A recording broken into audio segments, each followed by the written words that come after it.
Hey, good morning, everyone. Thank you for joining us. My name is Kim Bobby. I'm a principal with AGB Search, and we're your partner to help find your next president.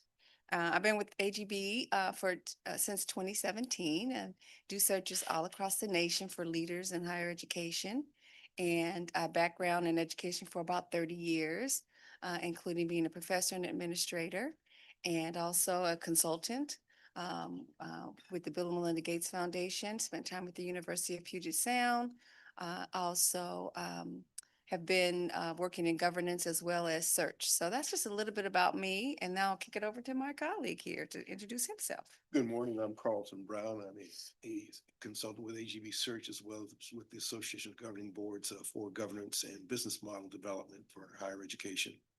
I've been with the firm for about 8-9 years now, since 2017.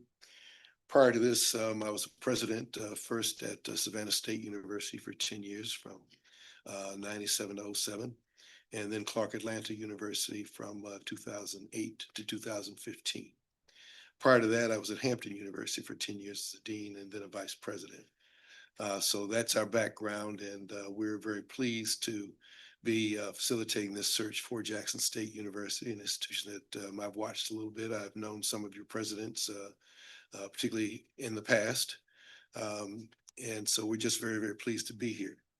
So how we do this is these listening sessions are to gather information from all stakeholders to get some clear ideas about what it is everyone is looking for in their next president. We take all that input, we put it together in what is called a presidential profile. And that will outline everything after we synthesize all this data and approved by the board, and that becomes the guide for the entire search. It will determine how the search committee goes about reviewing the applicants. It'll determine which applicants are applying. It'll govern all of the advertisements, and it will govern our direct recruiting of some candidates as we go. So that's kind of the format. And so we look for some fairly open dialogue. We're going to ask you to go to the microphone when you make comments, because there are people watching online that they would like to be able to hear it too. So don't let the microphone scare you now. That's where our eyes go. Yeah. So, but that's necessary to make sure we've got a proper record and everybody understands what's going on. So with that, let's start with the first question. There are only 4 questions that we're going to ask you. The first one is, what are the 2 to 3 most important talent, skills, and attributes that the next president should possess? And you should really kick it off. You, yes. What are you looking for in your next president? Yeah, you can think about it. You say, well, come, yeah, so you want the audience members, there's other stakeholders listening, your board is listening, faculty, staff, students, everyone is online. It's just so you want them to hear what you're saying. So that's why we want you to go to the mic.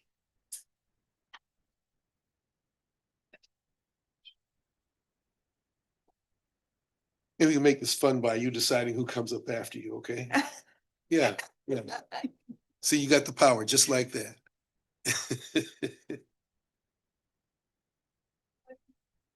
Personal attributes, personal and professional attributes, accomplishments, educational level, experience. When you're thinking about someone who would be qualified, what do you think? What do you think we need?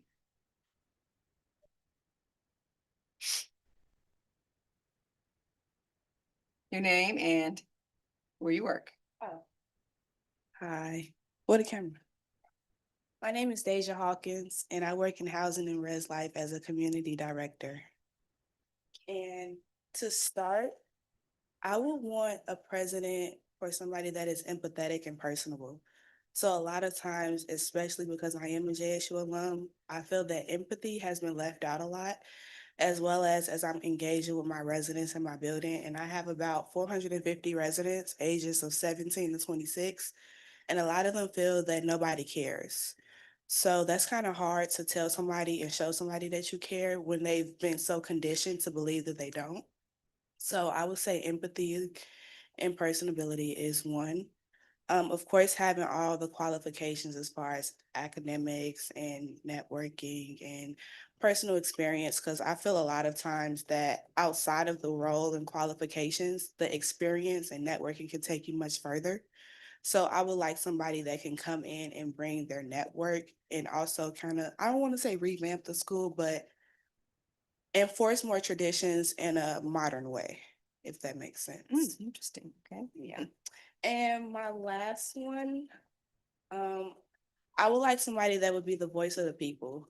So I feel a lot of times the loudest person in the room often gets heard most, and not the, I don't want to say little people, but the people that's working behind the scenes and a little bit more overtime help to make sure that everybody's voice is being heard, no matter how small it is. And I choose Amari Stewart. Thank you, thank you. Excellent job. You just, Well done, well done. That's leadership right there. he means that from his heart. From his heart. All right, good morning, everybody. My name is Amari Stewart, and I am a community director for the Housing and Residence Life here at Jackson State University.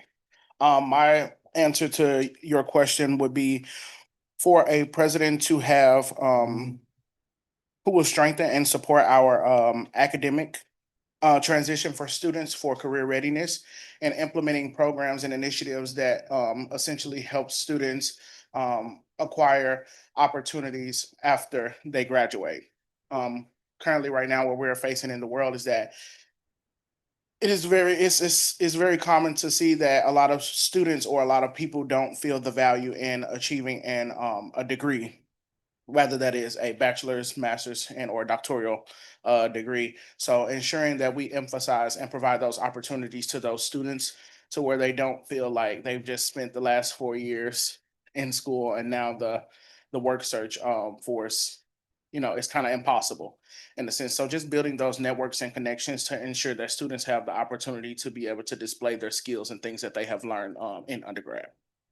And I believe my next one would be um, just simply the support of the students. So ensuring that students are feeling heard and ensuring that the changes that are made within the institution are a reflection of what the students actually want and what will benefit the students in all possible ways, and not just kind of a way that will beautify the institution itself.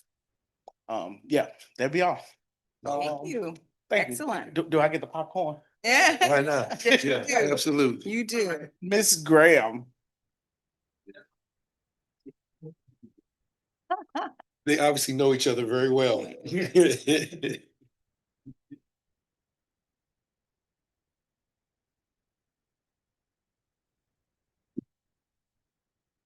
Greetings, each of you. My name is Ms. Maris Graham, and I'm a community director in the Housing and Residence Life Department as well. I have about, well, me and Mr. Stewart, we oversee Alexander as well as our own personal buildings. So I have about 850 residents under me. And so the two things that I will say is number one, being considerate and having a background in social work and currently being a grad student in social work, um, understanding that people are people, and being able to not necessarily put yourself in their shoes, but I will say that, excuse me, having have gone to Jackson State University and not necessarily just any HBCU, I feel like that candidate will understand the issues that our residents have, and sometimes us even as staff have, because they've actually been here before. And so they know kind of what to expect. And I know that sometimes it's a lot easier to combat something that you know about rather than something that is told to you.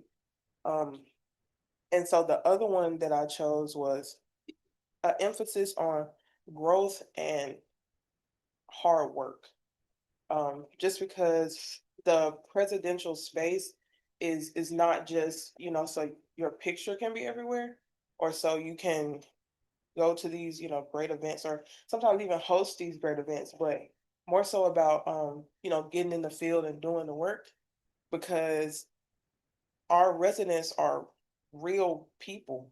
And in 3 years or 2 years for some of our residents, or even 2 months, they'll be gone into the workforce, or having a family, or whatever the case may be. And the fact that they're college experience for a lot of them has been lackluster. I think we can talk about the fact that our college experience shapes who we are after college. And I feel like when you are not felt that, when you don't feel that you matter or that you are important to the people who are over you when you are a student, once you get to the workforce, it's hard to show, I guess, your supervisors or to even feel that, well, maybe I should speak up for myself because I am important. And so then they get to the workforce and they just settle for whatever position it is. So it'll be lack of growth maybe for some people, lack of moving up and being promoted and things like that. And it's because they feel that they don't deserve it. So that's my two. Thank you. Mr. Rash, you know. That's the other side of career preparation. Yes, sir. Yep.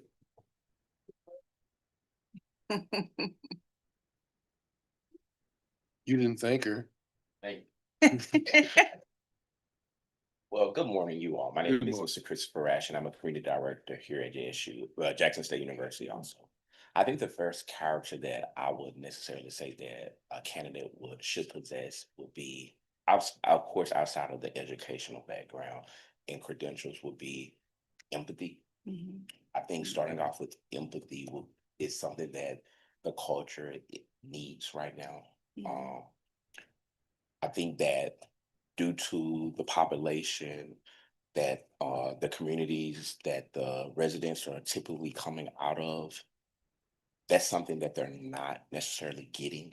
And I think that everything rises and falls on leadership. And I think if we start with an empathetic leader who is touchable, who is compassionate, who displays character traits that are actually encourage and builds a person and not just stagnates them or pushes them along the side will be the foundation to build upon. And then I think the second one I would have to go through would be integrable. Integrity isn't something necessarily that you can be taught, but it's something that has to be embedded in you. And I think right now the culture needs someone that is integrable, that we know that we see out front and that is glamorized and that the events and out in the pictures is the same person that's in privacy. And I will have to say the last thing that would be needed is someone who's not afraid to do the work. The work that isn't being seen, the work that no one noticed, the late nights, the early mornings, and understand that it's a privilege. So I accompany the hard work with yes, that's the word I'm looking for, humility. Humility. I would think those would be my three attributes that I will be looking for in the next candidate. Thank you all for the opportunity. Thank you. Oh, I'm sorry. I gotta finish the line. And my next candidate would be Mr. Nelson. This deep appreciation y'all are showing for each other. It's really, really getting to me, man.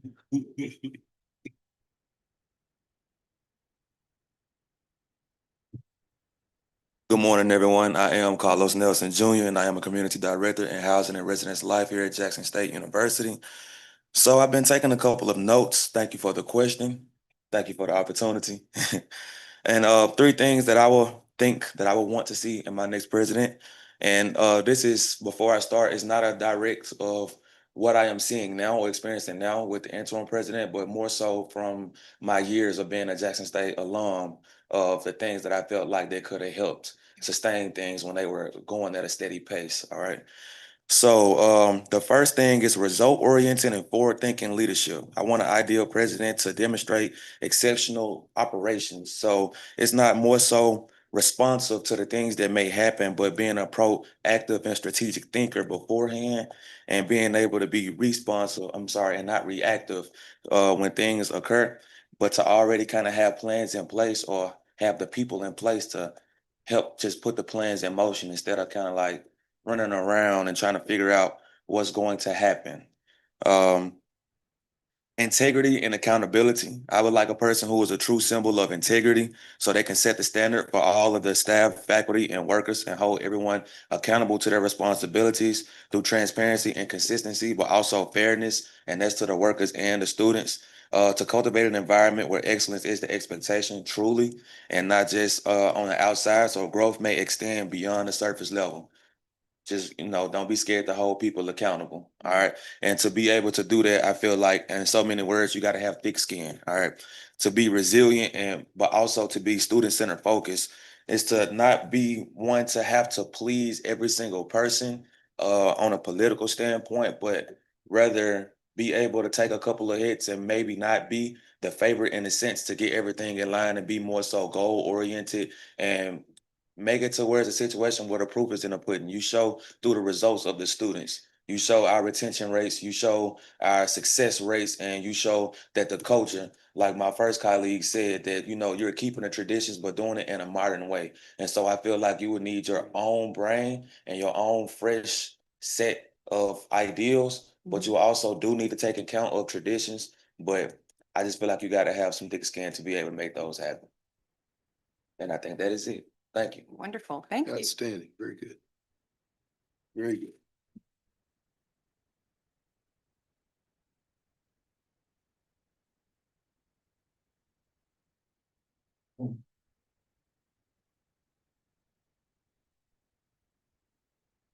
Good morning. Good morning. I'm Latanya Robinson Cunningham. I'm the Assessment and Program Evaluator in the Office of Institutional Research Planning and Effectiveness. I've had the honor and privilege to be at Jackson State since the Mason era. So I have seen many presidents and interims come and go. But to take Jackson State to the next level, I think we need a president who has experience with working on a 4-year public college campus with comparable enrollment to Jackson State. Someone who has come up through the ranks as faculty member, staff member, administrator, and cabinet level. Because if you look at the backgrounds of our former presidents, they did not have all those attributes collectively. They either came from private college, the board system,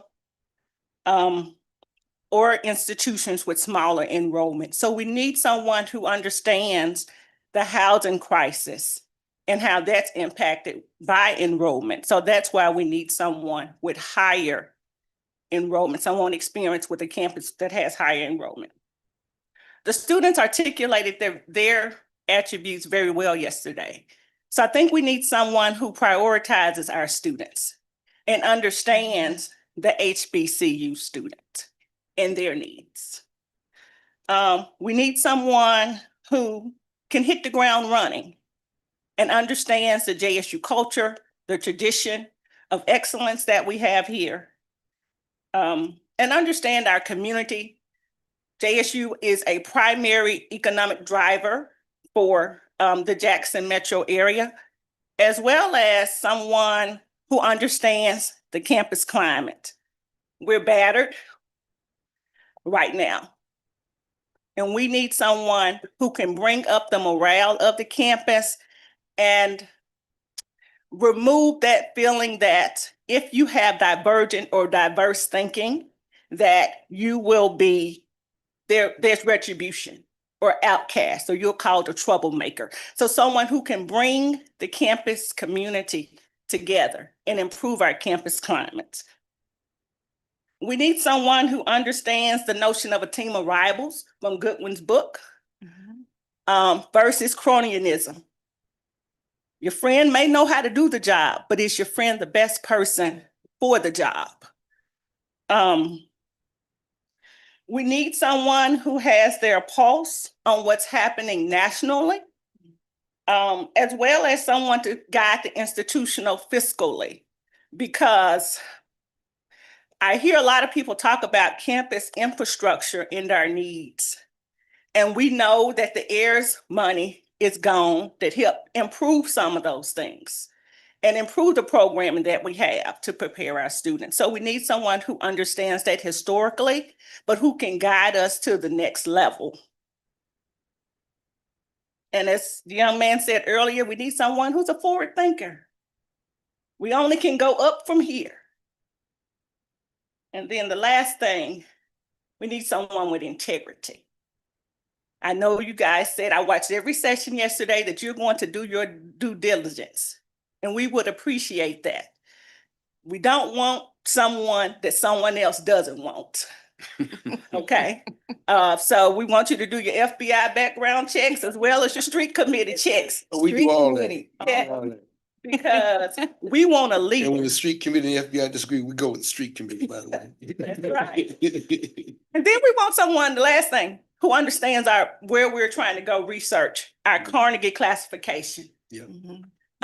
Someone who is a proven academician, a researcher, a grant writer. I know I'm asking for a trifecta or more here, but we want it. And I think the institution deserves it. Thank you. Thank you. Thank you. Now, I just want to point out, last I heard, Jesus wasn't coming back right now. I just want to point that out.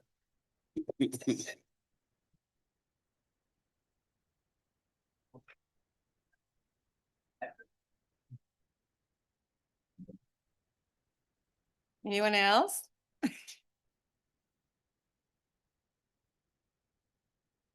They want to go to challenges and priorities. Now, everything can't be the top priority, right? And leadership is facing a lot of challenges.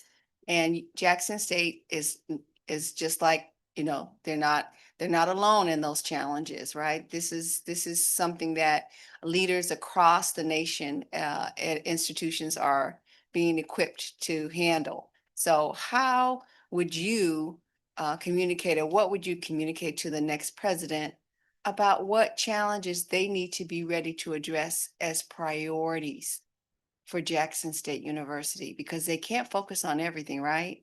So if you could have a sheet of paper, you had top 3, and you could give that to the president to help them be effective and successful on day 1, what would be on that list? Here's your moment. Here's your moment. Because what you're saying is going to help us shape the profile that's going to go out nationally. So here's your moment to give us some direction with that document. What challenges and priorities should the next president really be poised through experience, through accomplishments, through the proven track record that Jackson State has those challenges, and they're the ones that they need to know about right now? So I'll take it a step further. Assume your new president is in the room. We're here. What are you going to tell them they need to focus on right away? This time we'll go with a random personal selection of who goes first. Yeah. Now that you all kind of had the feeling, have done the mic thing, so we demystify that. Yeah, come on, let's keep.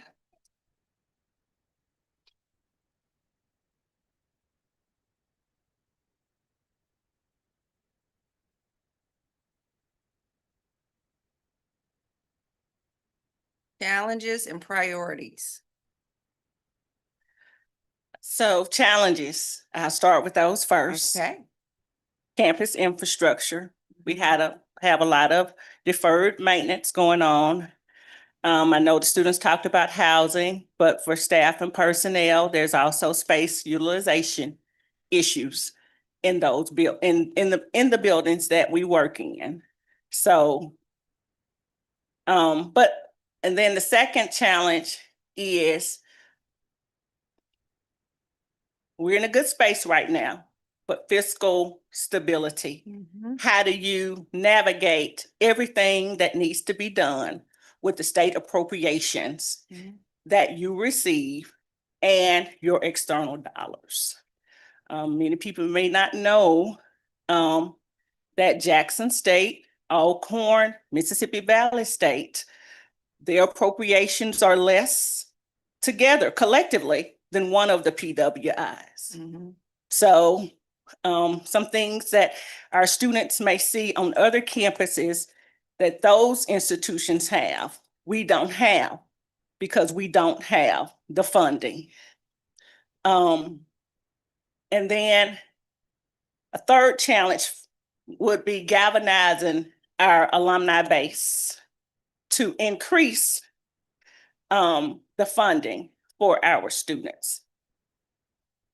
So with that, I'm going to say priority-wise, our students, they're number one, first and foremost. And if we can tackle some of those challenges, then the students will be taken care of. Secondly,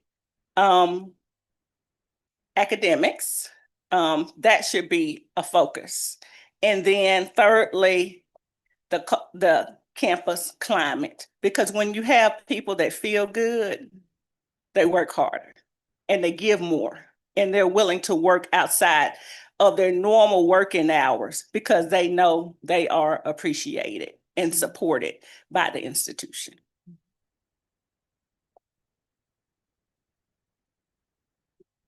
Very good. Thank you.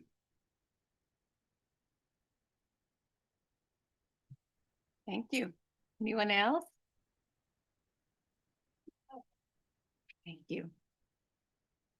Challenges or priorities?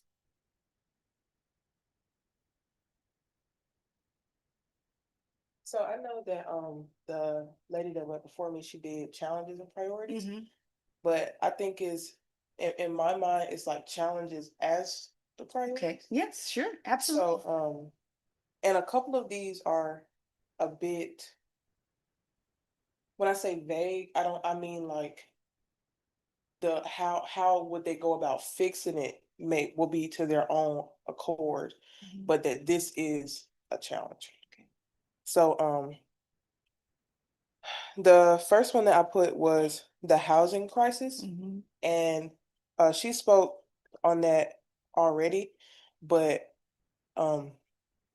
when I came in as a freshman, that was Deion Sanders' first year, right? And so enrollment has gone up since then, right? The amount of people that come to the university, the amount of people that want to stay on campus.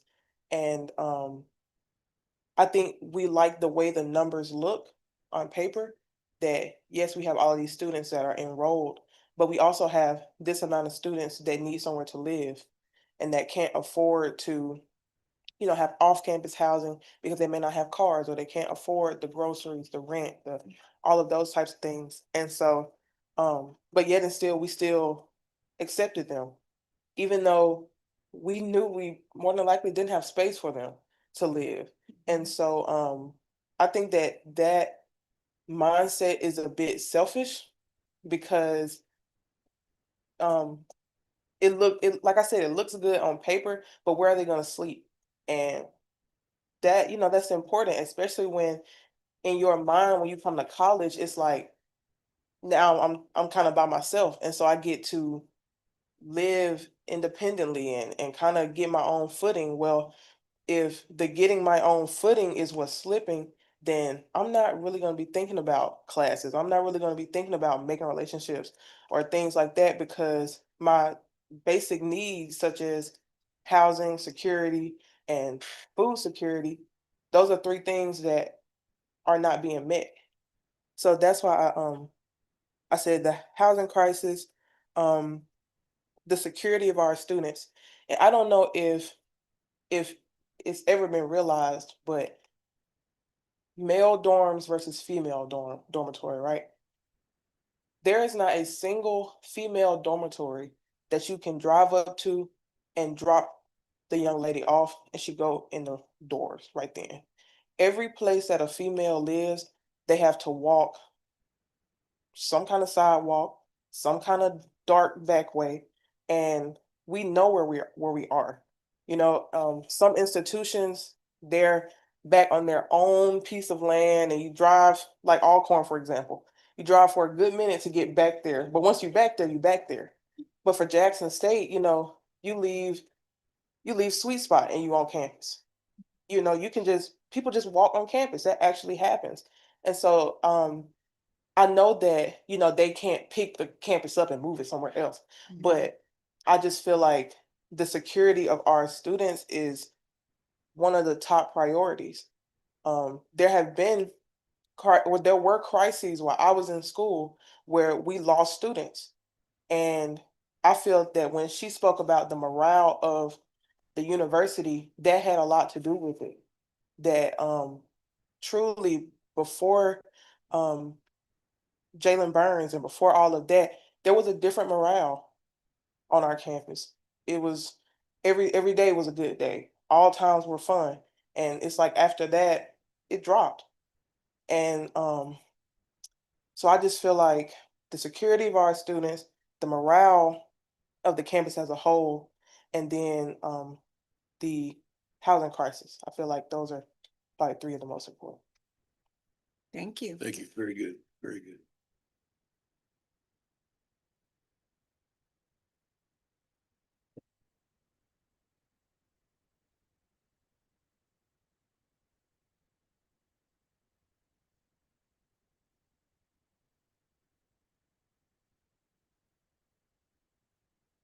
Okay, so for me, I would say financial stability and coherence with enrollment management.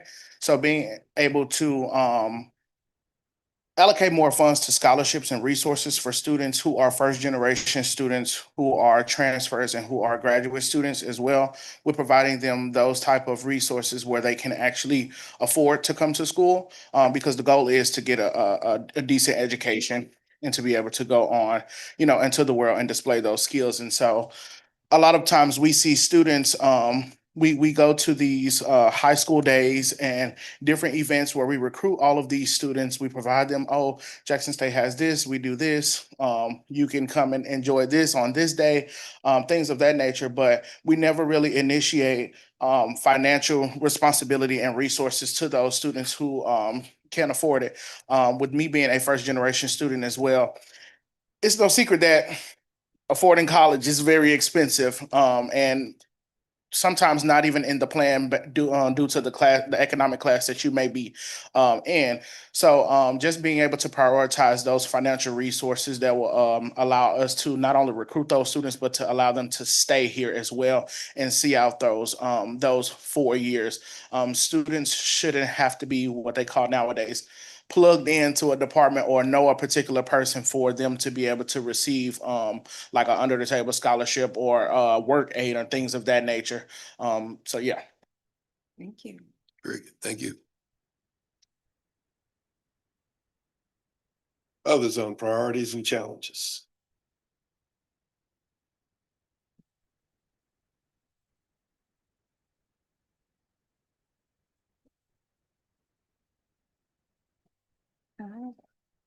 You're back. Hi. Okay, so for me, I would like them to focus on student retention. So as my colleague Maris has already stated, the housing crisis was really big, but I also noticed as I have been speaking with students, we have so many students that want to come to Jackson State because of what they saw on TikTok or what they heard from other people. But when they get here, I feel like we don't focus on showing them why we are the I love and why this should be a campus on which they should love and want to give back and come back for homecoming, not just a party, but to also pour back into the school and pay it forward. So I feel that student retention is not focused on enough because as I said, a lot of them feel that we don't care. They always say that we're here to nickel and dime them. And I haven't been able to pull the numbers, and that's what I was looking for. But I want to know how many students actually transfer after per semester. And I've only been here for a few months, but just in those few months, I've already had at least 10 students that withdrew from the university. So student retention is really important. I will also say enhancing the student support system. We do have resources on campus such as the Latasha Norman Center for Counseling and also Title IX if they did want to go report something. But just having a environment or a space where they can feel comfortable with speaking up for other support systems, whether that's as Mr. Stewart said, a lot of them don't have the finances to come to college. I think a lot of times we forget that college is a luxury. So having some type of financial support system where they can come talk to, or we, like I said, mentoring group, just something more that will enhance the student support system so that they can feel like this is a little bit more homey for them. And then I have a mix between crisis management as well as coachability for the directors as well as admin. I am a director and I do have 5 direct reports, and I would like somebody that can coach me because a lot of times the teacher needs a teacher. And so I want to make sure that I'm supporting my residents the correct way that they can show up in their classes, academics, or in their social life, but also crisis management. So I'm on the front line. I'm in the residence halls. I see a lot every day.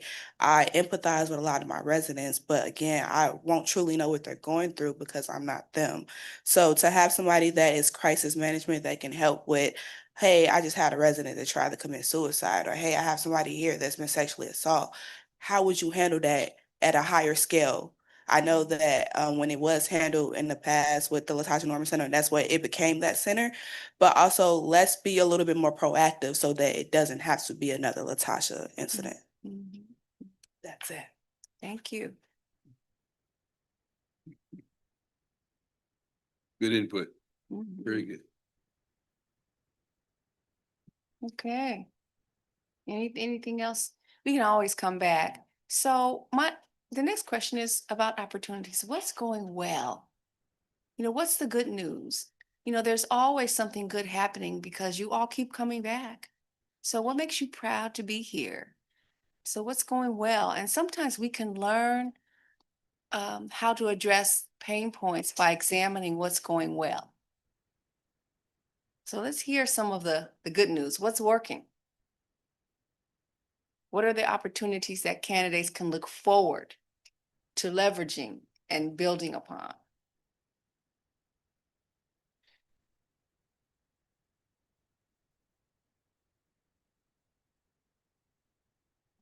Okay.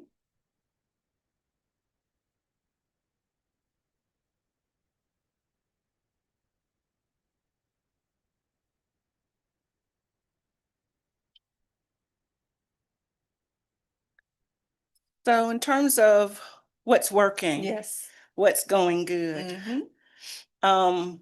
the open dialogue from our interim president that we have, she has it, it's called Seat at the Table, I think. I've not been able to get in one yet, but I'm coming because they fill up quickly. But that is just an opportunity for open dialogue, for people to feel heard and for people to talk about how they can advance the university. Another thing I think is going good, and we're in the upward trend, is improving our research standing at the institution. So that is very important. We want to keep that momentum, be it there are some things that need to be worked out, but I think that is going well also. And as the young people, I don't want to call them young, as my colleague said here, You saying they're old? I mean, well, what are you trying to say here? I've been here so long. So my colleagues, just the opportunity to bring in new talent is going well. I can see changes in our academic programs and innovation throughout the campus. Very good. So you weren't calling them old or anything like that? Okay, I'm just checking. Others, what's going well? That's a question we'll be asked. And we need your answers.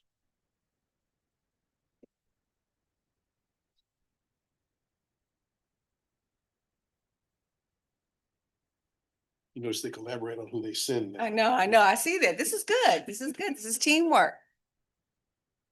So I'll say some things that may be going well is student resources and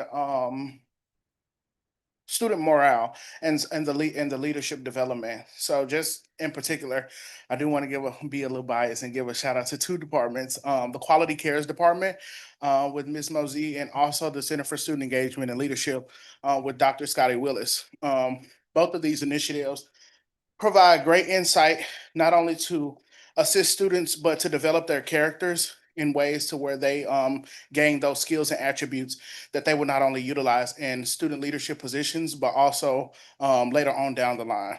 And I'm quite evident and one of those people myself. So just being able to provide those assistance in taking that extra mile and extra step for our students, I believe that we do a really great job at being able to do that and kind of exhausting all of our benefits in the event that we have to at the ability of providing our students with everything that they need.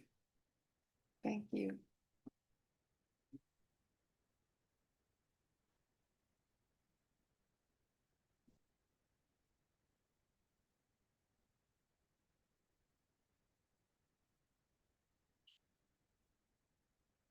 All right, back again. Mhm. All right, so the things of what's working or what's going well. First, I'll say academics and research. We have some pretty rigorous programs, and they're giving a lot of great opportunities and bringing in a lot of like third party, like with the computer science departments and things of that nature. Like they're bringing in a lot of opportunities for our students to be able to achieve, post grad careers, and I think that's really well. The quality of students that we have, I do feel like we have some of the best, the brightest, the most artistic, and just the smartest students around. Maybe I sound a little biased, but this is from when going here, but also working here, and the quality of students that I see now. Even in the arts department, we see so many of people who graduated from Jackson State doing such great things at such young ages, even here and now. And we expect to see even more in coming times. And lastly, just the upkeep of the campus. I still feel like we have one of the most beautiful campus spaces. There are still improvements that are being made, and that's still good news. It's good to see when you walk and see that they're still like upkeeping what we hold precious, because there's a lot of historical like presence that's on this campus, and to preserve and uphold that, I feel like it's going really good, and it's only going to get better. Thank you. Great. Thank you. Sure, absolutely. Yes, right. okay. Okay. Anyone else? What's going well? What's the good news? All right.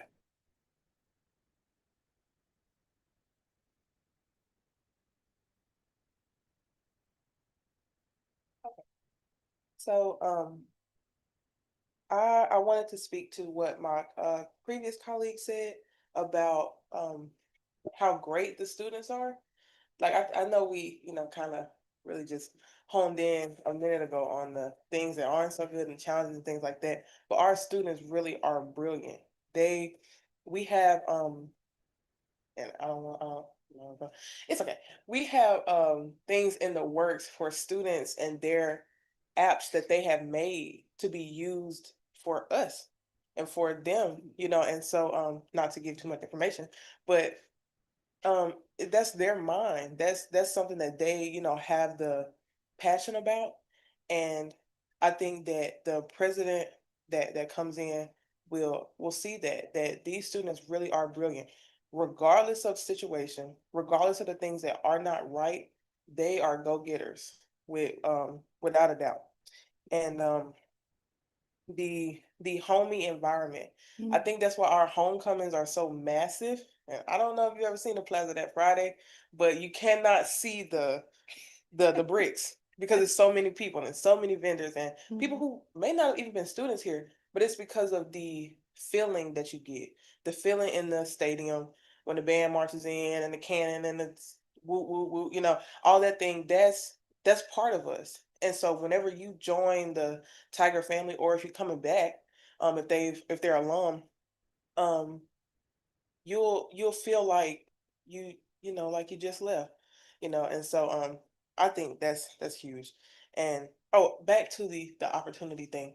Our athletes, they just kind of do the thing, they're all over the place, and not just the band or the football team, but softball. I don't know if y'all know, but softball went to Hawaii last year, and that's like really major. And so the students, they're just great. And so the last one that I think is important for, I think the next president to look forward to, is that the students really believe in you, and they don't just see you as a face, they see you as someone who cares for them. And if I could just give an analogy, I said that I'm in social work. So if you have a child who has been to this foster home and this foster home and had these parents, then they got moved out of here and went back to the foster home, and then maybe went to a adoption agency and all these different things, it's really hard for that child when they're an adult to be stable and continue in life.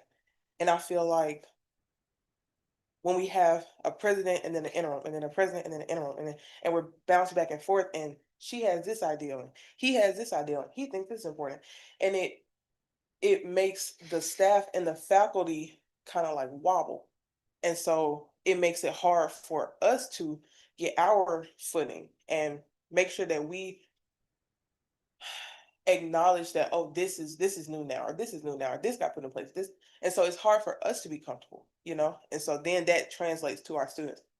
So I just feel like they should look forward to the fact that people are going to be looking for them, and that they care about them, that it's not just a place to hold, that people really do care about you, and can't wait to see you. So yeah. Very good. Thank you. Thank That's you good. all. We only have a couple minutes. You all have been fantastic. Although we had to get you started. But any last final thoughts before we wrap up?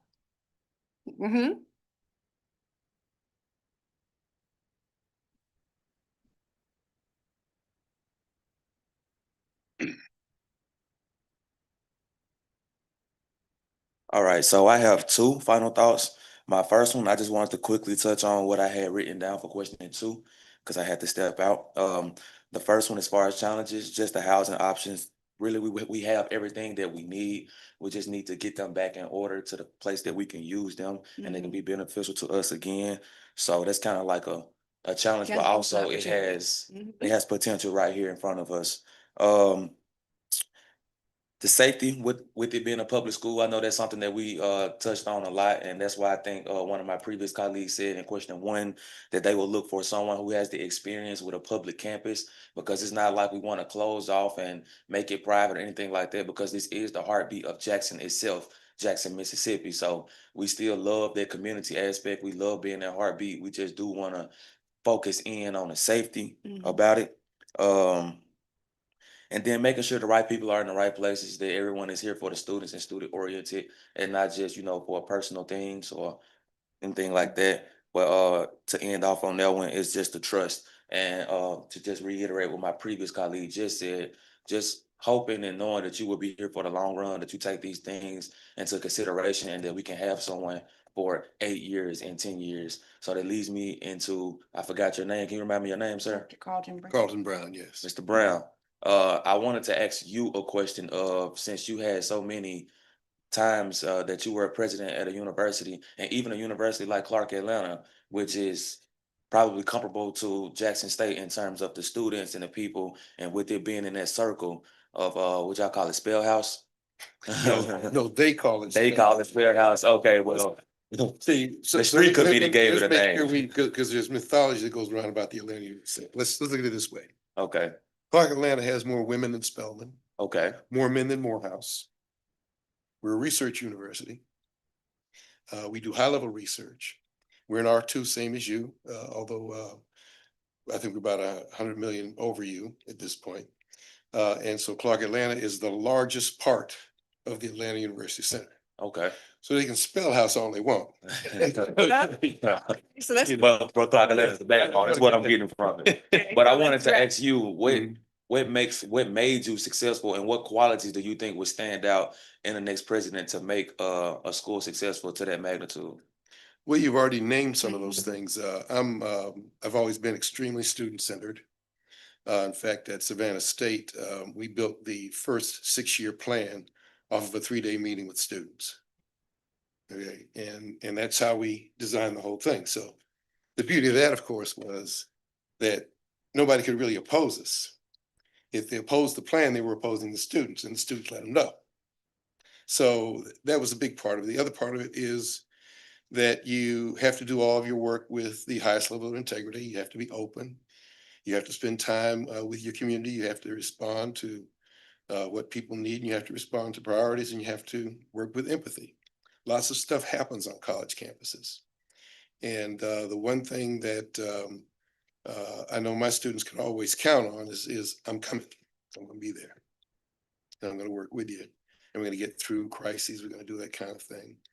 We're going to address problems in a very direct way. We're going to be open, honest about what we can and can't do, but constantly elevate your institution and constantly defend your institution on every level, all the way from we were playing Morehouse in football one day, and I'm down on the edge of the field, and these biased referees, we made the same touchdown on the goal line 3 times, across the goal line 3 times. They called it not so, but I had the film. I protested. Okay, I went straight to the conference, made them look at the film, and they had to change the outcome of the game. So you never let stuff get by you like that. You don't let anything happen to your students.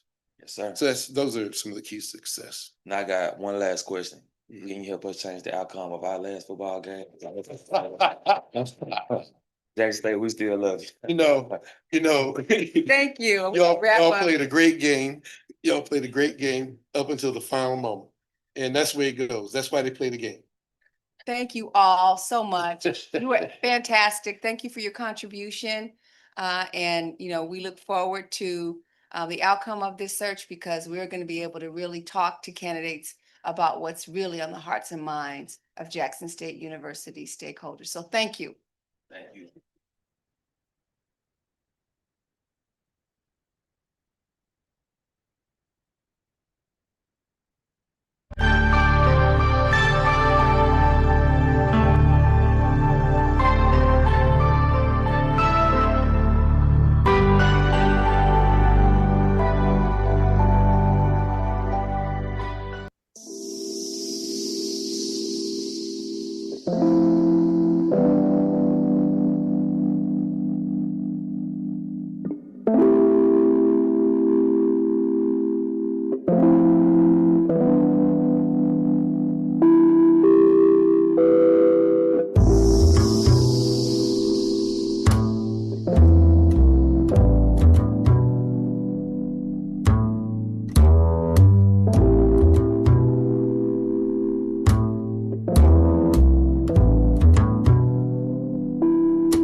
That's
the thing you can say you'll see.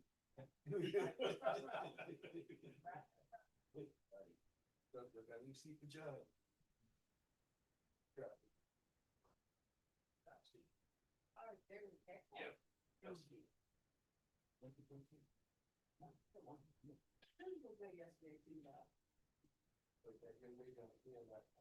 Since working pretty expensive, I know no,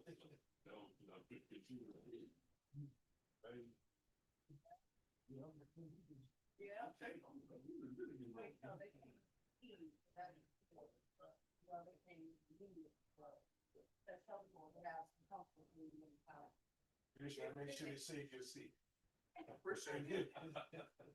I won't have to stand up. You're right.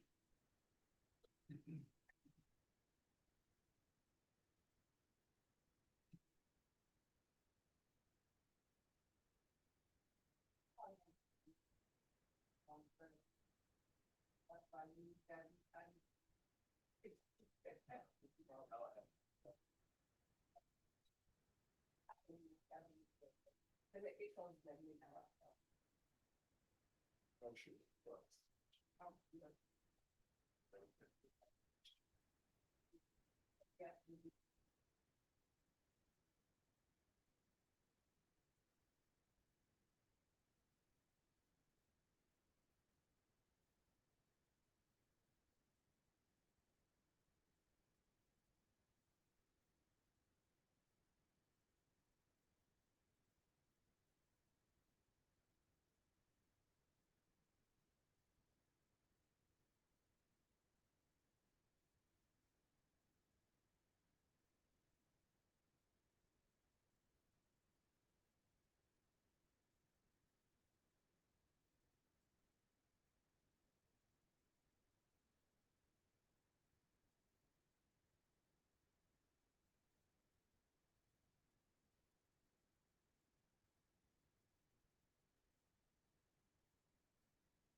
Prior to, or in addition to that, I should say, I'm also a governance and management consultant for the Association of Governing Boards for Colleges and Universities out of Washington, D.C.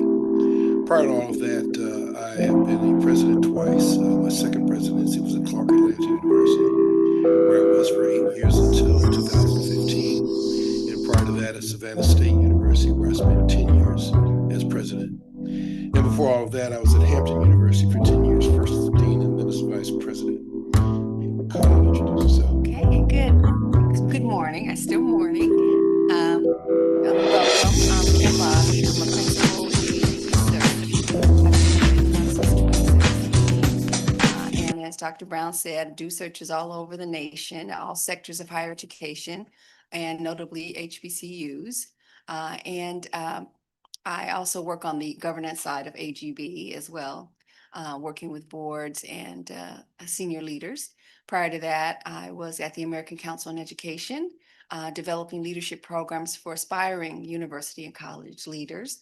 I also facilitated the ACE Women's Network around the nation to advance women into the college presidency. Prior to that, I was at Prince George's Community College's Chief of Staff. And then prior to that, at the University of Puget Sound in Washington State as a faculty member in this College of Education and an administrator. I was the inaugural Chief Diversity Officer for that institution in 2007. And I also worked as a consultant with the Bill and Melinda Gates Foundation for about a decade, advancing their leadership agenda in the state of Washington. So that's just a little bit about me. And we are going to invite you to answer a few questions for us about what your thoughts are. And when you do, if you go to the mic and tell us who you are before you answer or offer your contribution. Your voice is so important in this process as students.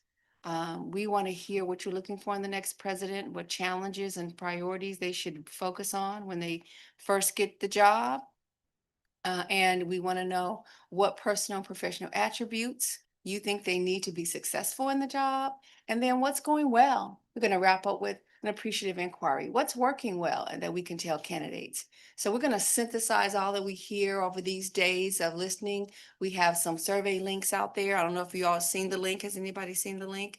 It's on the, okay, great. I'm glad to see some hands go up. And that link will close tonight at midnight Eastern time. These same questions are part of that survey link. And if individuals can't make it to these sessions, we hope they will fill out the survey link.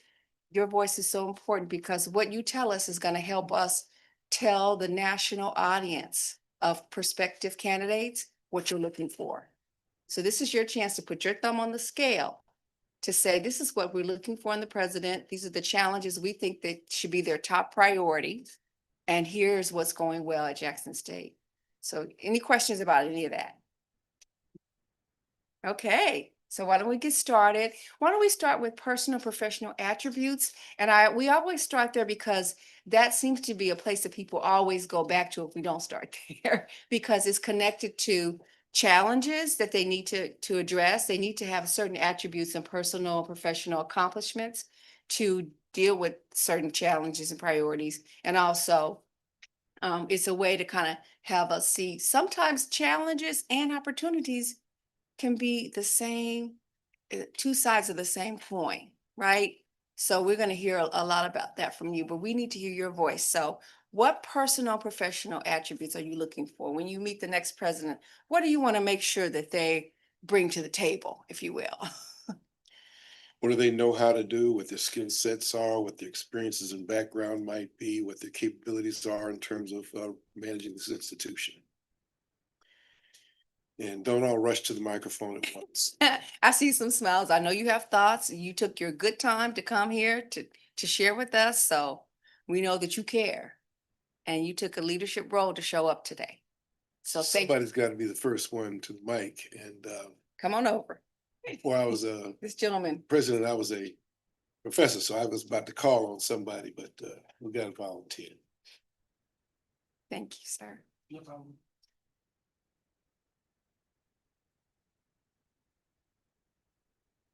Hey everybody, I'm Joseph Thomas III, a senior political science major, minor in theater.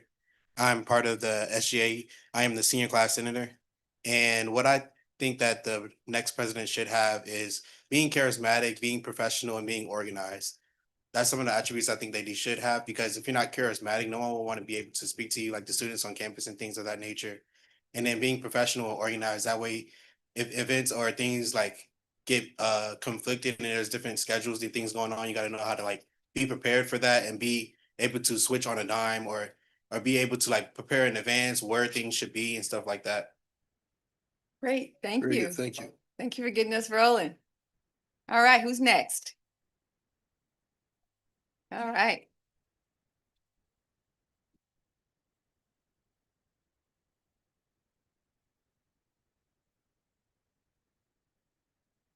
Hello, my name is Jalea Mundy. I'm currently I'm a senior, graduating in May Get that. 2026 here at Jackson State University. And I think our next president should be somebody that is an alum of the school so they can understand some of the traditions that we have. And I also think that they should have previous experience being in the administration of higher learning at another HBCU, or maybe they may be a faculty here already, but I think they should have experience working in higher learning and working in administration at a historically Black university before they're the president here. Thank you. All right. Who's next? We're looking for your input on the attributes of the next president, talent, skills, capabilities, background, experience. Come on in, What do you think there's this some person seats has? on the front row.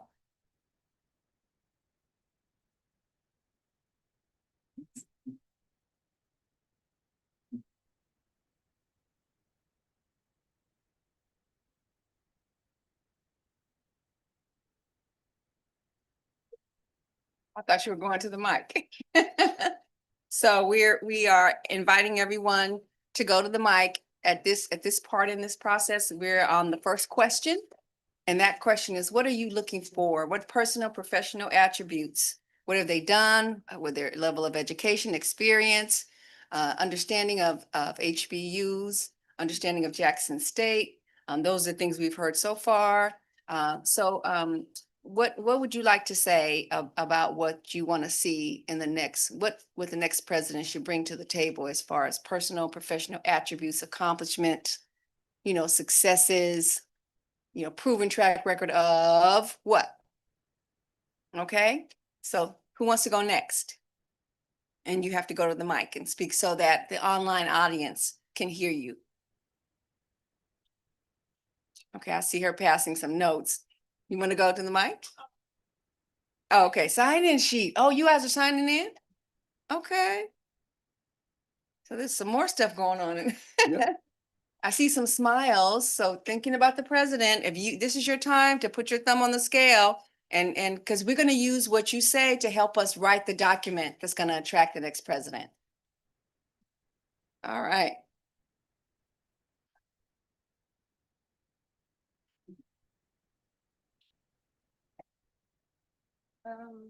Just say who you are and then.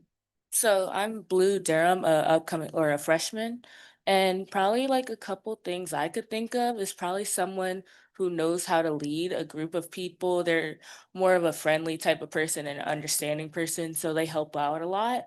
Something on the lines of that. Mm-hmm. Or even just someone who's a good role model to others and people have an inspiration to. Mm-hmm.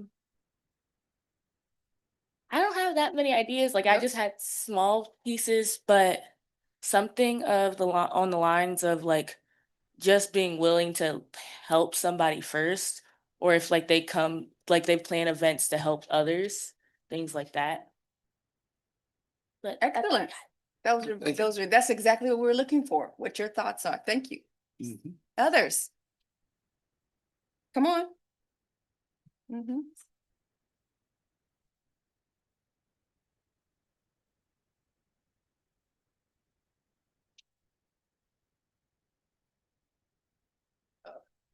I know. I would just lean it like this. Okay. You do. My name is Right. Jalea Colbert. I'm a junior here at Jackson State University. And one thing I want to say was I wish that the next president would be more open to their students about like what they're doing. Cause a lot of the times we see what they're doing after it's already been done and we didn't get like insight on how we could contribute to it or like what we could do to kind of aid in it or how it would affect us as students. So I feel like we should get maybe more of like the planning sent to us before it's already like through the people and already established. So that's one thing I had. Thank you. Very good. Thank you. Okay. Others? Others. We know you all have something to say because you took the time to walk over here. So we want to hear from you. Sounds like some of them had to meet some criteria. Anybody? Now, in a minute, I'm going to pick on some people. Okay. Yes. Yes. You smile too much, so it's not my fault. It's yours. We know you all have some ideas and you have some thoughts. We know that for sure. Okay. Hi, I'm Hi. Sydney Bryant. I'm a freshman. And really backpacking off what she said, basically, I would like that we, as students, we would like to have somebody that would include us in their decisions instead of just throwing it in our face. Mhm. Instead of it's like just telling us, help like include us. Mhm. Yeah. That's what they all. Thank you. Very good. See, that was painless, wasn't it? Didn't hurt at all, did it? Didn't hurt at all. Who's next? Want to get a little bit more input before we move to the next question. Mhm. And so let's see.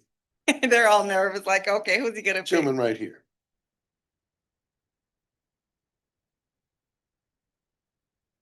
You didn't smile enough. See him changing it up. So But clearly he has some thoughts. yes, This good, y'all can hear me? yes. My name is Gavin Blaze, and I think we just need a president that's going to be more engaged with the students, like on campus life, just saying hello, speaking to students, not just walking around, not saying anything. Okay, thank you. That's a good one.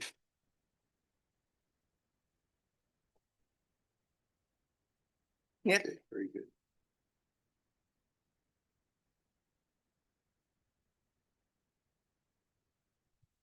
My name is Demaya Carter, and I think we're just looking for a president who leads with integrity, someone who communicates well with us, someone who understands where we're coming from a student perspective, someone who can bring new ideas to the table that they think may improve the student life.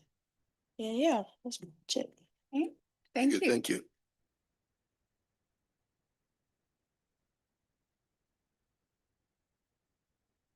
Anybody else? We can always come back. Once Yeah. you hear about some of the challenges, you might think, oh, there's another attribute or another personal accomplishment that I'd like to see in the next president as you start talking about these challenges and priorities. So why don't we go to that question? So when you think of challenges and priorities, you know that just like in your life, you can't focus on everything, right, as a priority. So you have to pick your top priorities where your energy is going to go. Because if you spread your energy too thin, nothing's going to get accomplished, right? So you want to give the next president some guidance. Pretend the next president is sitting up here. What would you tell them? These are my top 3 suggestions or recommendations for you to focus on as priorities that are challenges right away. If you want to be successful at Jackson State University as a president, I recommend you focus on these 3 things. What would those be? I see some people talking up there. Why don't you come on?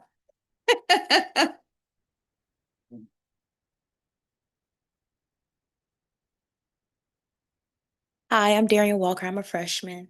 In my opinion, I think 3 things that they should focus on is safety, community, and health.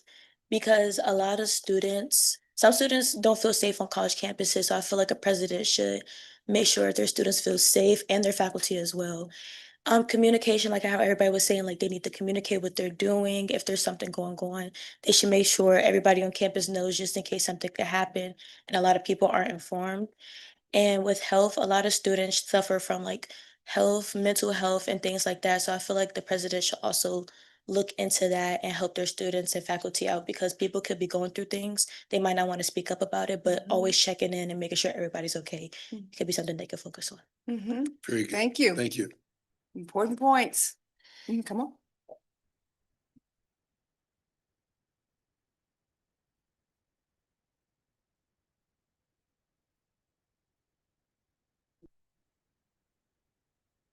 Okay, hi, I'm Julia Colbert again. The three things I have, well, the first one was like getting the students involved beforehand. That was one, but then the other two, like that I've seen are main priorities would be housing and work study.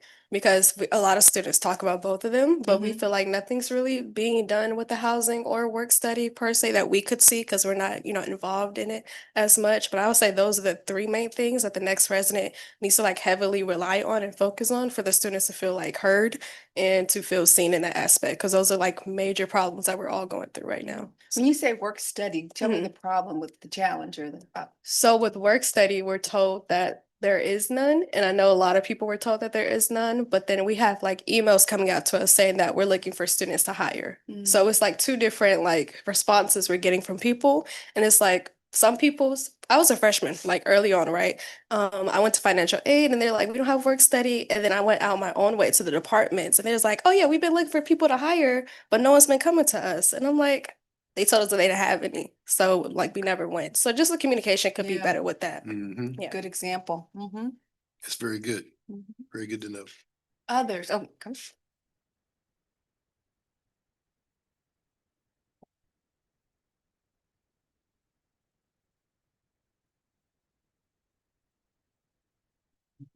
Hello, this is Julia Mundy again. I would just say the number one priority would probably be safety for students on campus. Make sure that students feel safe on campus. Also, making sure that campus has more lighting and to help students feel more safe. And also make sure that there aren't people coming onto campus that are not students. Because we have had issues with that before, like different locals of Jackson or even people that are unhoused, just like wandering around campus. So just making sure that campus is more secure. And then also I would just say like transparency whenever it comes for like prospective students, especially when it comes to housing. Cause I feel like when it comes to like recruiting students, they're always saying like you can stay on campus all 4 years, which you technically can, but it is very difficult to be able to. I've been blessed to be able to stay on campus all 4 years, but I kind of had to fight tooth and nail to get it. So I would just say being more transparent with prospective students to let them know, like, you may not get housing your second year or your third year whenever you come to Jackson State, rather than just telling them like you can stay on campus. So I would just say having more transparency to prospective students to make sure that we're not somewhat selling them like a false dream of what life will be like here at Jackson State. So safety and transparency. Wow, thank you. And that mic can be bent. If you just pull it up from there you go. See, yeah. Okay, thank you. So you learned something new today. So I see, you two have anything? They've been over there chattering about. I want to hear from you two. I think there's something there. Come on, come on. One of you at least. Will it be better if y'all go together? Come on now. No? Okay. We're coming back to you now. We so will come back. Get a chance to get ready. Okay, who's next?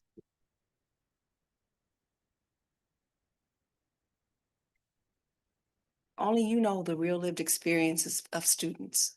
You want to come, young man? Yes.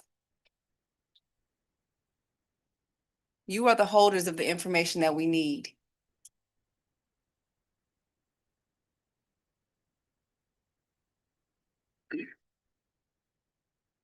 My name is Mark. I'm a freshman.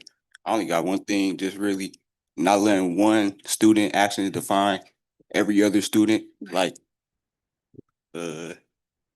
every other student gotta pay the consequences for what one student do, basically. Say more about that. What do you mean? What happens? Like people sneaking in the housing and stuff.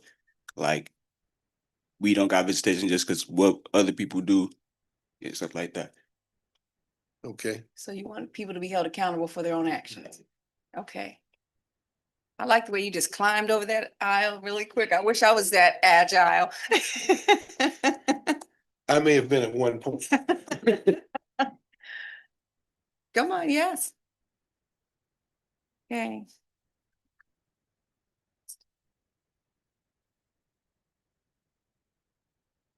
The other thing I wanted to say is, this is Julia Mundy again, is the way that faculty and staff interacts with students, because sometimes faculty and staff may not use the proper tones or the proper languages. And, especially for newer students like freshmen and things of that nature, they may not be as used to trying to like keep their composure and things of that nature as, making sure that our staff and faculty are professional whenever they're speaking to students and that they're trying to help students rather than sometimes when students, for example, try to go to like financial aid, it's always like, well, that's the business office. Like you feel like they're trying to kind of push you out of there and like write it off to somebody else rather than actually help you. So I would just say like, I wouldn't call it necessarily customer service, but I guess kind of customer service whenever students are interacting with faculty and making sure that everything's professional and people are using the proper tones and having more accountability whenever faculty and staff may use improper manners. Yeah. Yeah. Retention is everybody's business, Mhm. right? Come on, you ready? All right. All right. All right. She gonna get you. Thank you.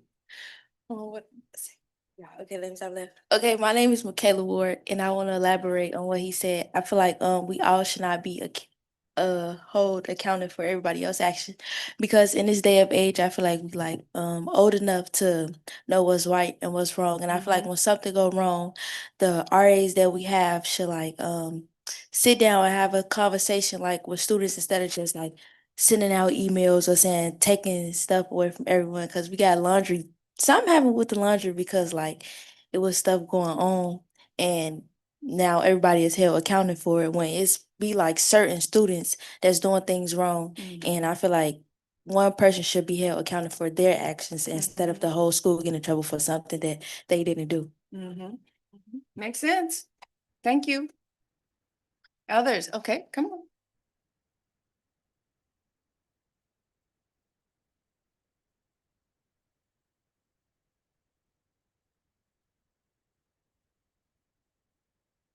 Hi, it's Joseph Thomas III again, and I wanted to go back to what the young lady said about retention. I work in a library, so I'm working with the advisors, and I think that transparency can be more with the faculty and staff as well, because when students come into the advisors, it's like freshmen and sophomores, but then sometimes some students will be juniors and seniors, and they'll be like they miscommunicated that they are supposed to be at our department when really they're supposed to be at their own department, so they can be cleared for their major and graduation and stuff like that.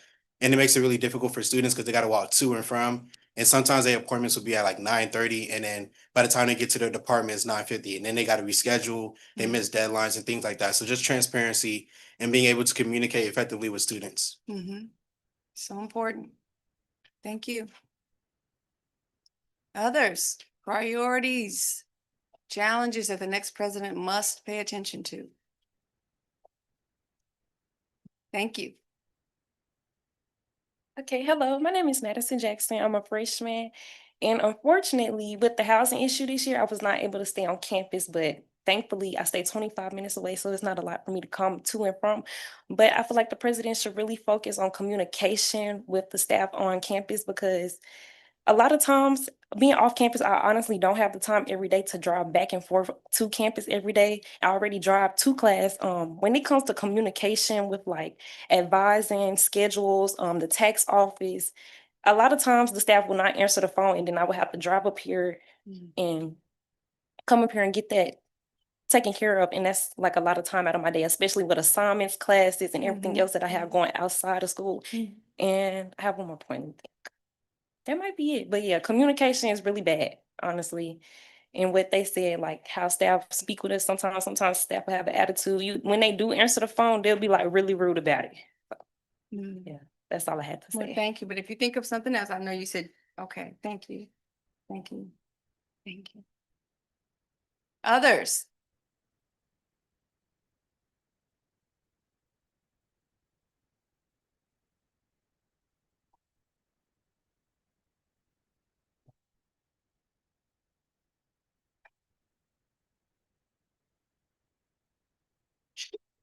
Yes. Me? You.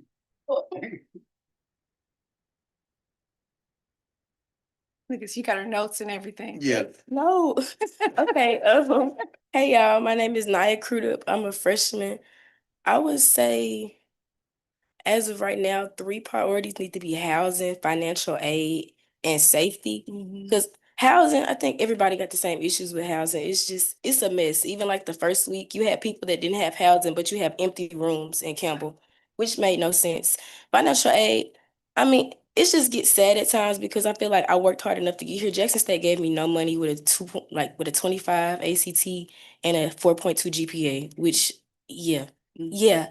So and with safety, I mean, I haven't had any issues with safety, but I have a homeboy, he stays in Dixon. A homeless man walked into Dixon, walked to his room, knocked on his door, and asked to charge his phone and warm up his chili dogs at 2 in the morning, which I feel like made no sense because how did he even get in the building? But yeah, that's about it. That's a lot. That's a lot. Thank you. And your friend sitting next to you, That's a lot. who set you up. Others, challenges, priorities. You have something? Go ahead. Okay. Keep thinking about it. We'll come back. Others. Yes. You have something else? Yeah, young man. You have something else? Yeah, her. Yeah, yes. Okay.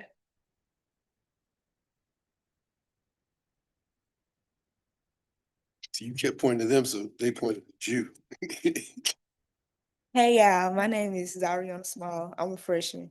And a priority is safety because it is an open campus and a whole bunch of people can just walk on campus and you never know who's a student and who's not a student because campus police, they do not do their job. They don't do their job. And like people really don't have their student IDs, so you never know who's a student and who's not. So Okay. That's important. That's very good. Thank you. He's going. He's coming. Yeah, go ahead. Don't worry.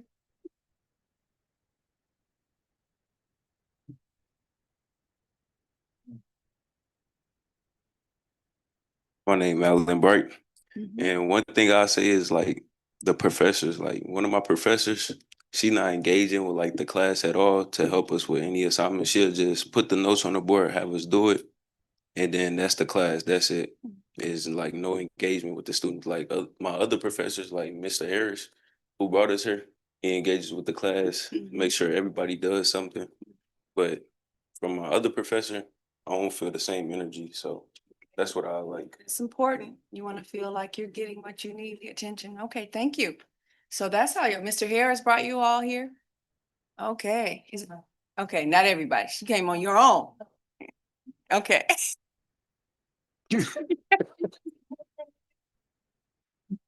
You have anything? I love that jacket, by the way. Keep thinking about it. We'll come back. Yes.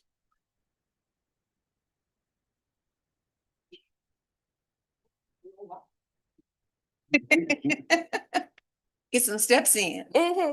Good morning. My name is Nadia Sherman. I am a freshman biology pre-nursing major. My main concern has been work study, not just for me, because of course I, marked it on my FAFSA and everything. But I know how hard it is with dispersing with so many students. But my roommate, she marked for it, like she's been really looking. I just gave up. It was very hard. That's true. But yeah, like she's still been fighting for it and she's had interviews and everything and she just like doesn't hear back. I don't really know what the solution would be for that. I just know that it's a lot going on, especially with the political climate and all that stuff. So I know there are other factors. I just think that it should be a concern that's paid attention to. That's all. Thank you. Very good. Thank you. Yeah, we're looking for some things. So the things that keep getting mentioned over and over again, these are the things that we're going to talk to the candidates about.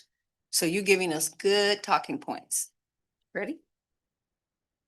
Thank you. Okay.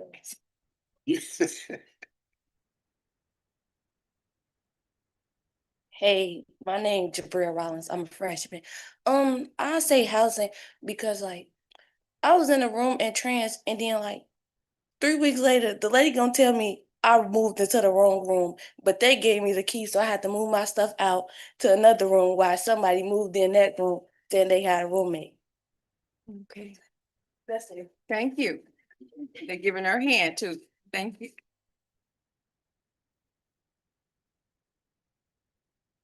My name is Demaya Carter again, and I'm a freshman. And I would say, staying organized and better communication, and also giving us a space to where we actually feel seen and heard, because there's a difference between saying one thing and actually doing.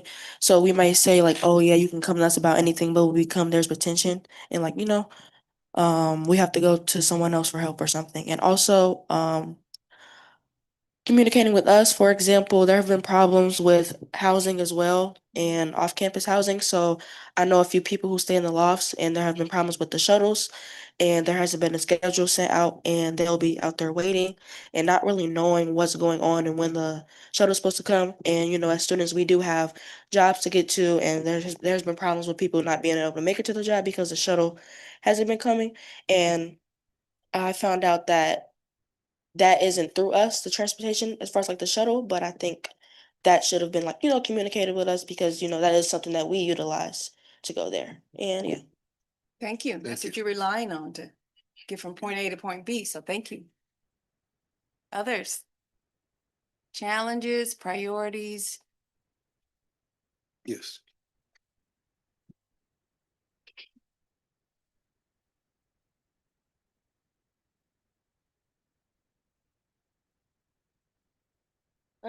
It's blue again, but I don't fully know if you can like count this for the next president. But with it kind of mentioning housing a lot, I also kind of wanted to mention, instead of just like not finding housing, the cleanliness of it. And then also with also being the repercussions of everyone else, I feel like one, we have mold in Alex bathrooms. Yeah, like there's mold in the bathrooms that's making people sick. That's a health hazard. And then also with the gnats coming through the vents, like I bought myself, my sister bought me a gnat fan, and there's at least like 20 in there already. Wait a minute, that's coming through the vents? Yes. We can't open our windows at all. Okay. So like I don't know if it's because Alex is an older building with the history and everything. Okay, we're gonna pay attention. We understand that, but with us not being able to open our windows and we having gnats come through the vents, that's an issue. And then also, I don't know if it's just my room. My AC is always blowing, so I'm always having gnats come through, and I hate the AC because I'm anemic. But that's a different story. Then also with the bathroom, the cleanliness of the showers. I'm not going to go into detail of all the bathrooms, but if you're in the Alex bathrooms, you've probably heard what goes on in there with the walls, the floor, the sinks, the showers. Those are all disgusting. Even like there's mold on the doors. Um, with people leaving their trash out in the hallways, we're all getting in trouble for it.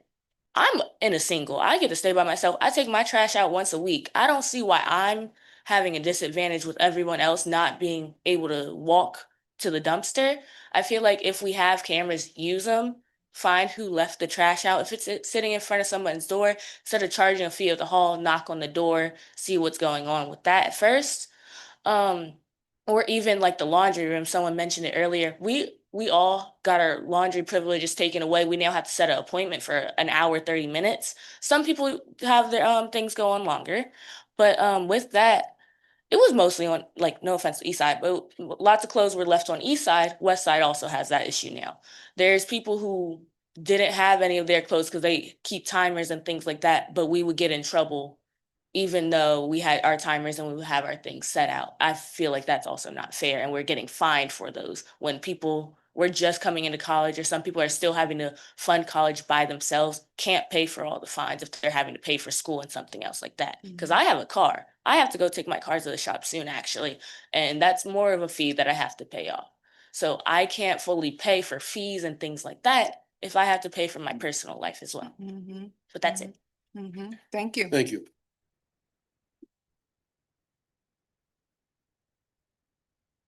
Others?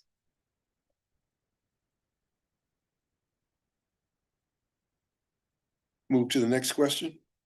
What's going well? Yeah, let's find out what is going well for you. What should we tell this person is going well at Jackson State?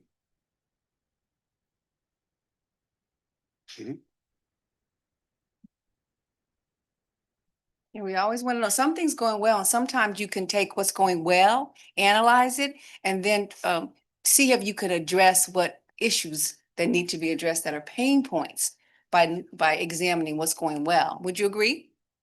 So that's why we're asking you, what's going well? What can we tell candidates? I don't Working. think I really have to introduce myself again, but I'm Blue.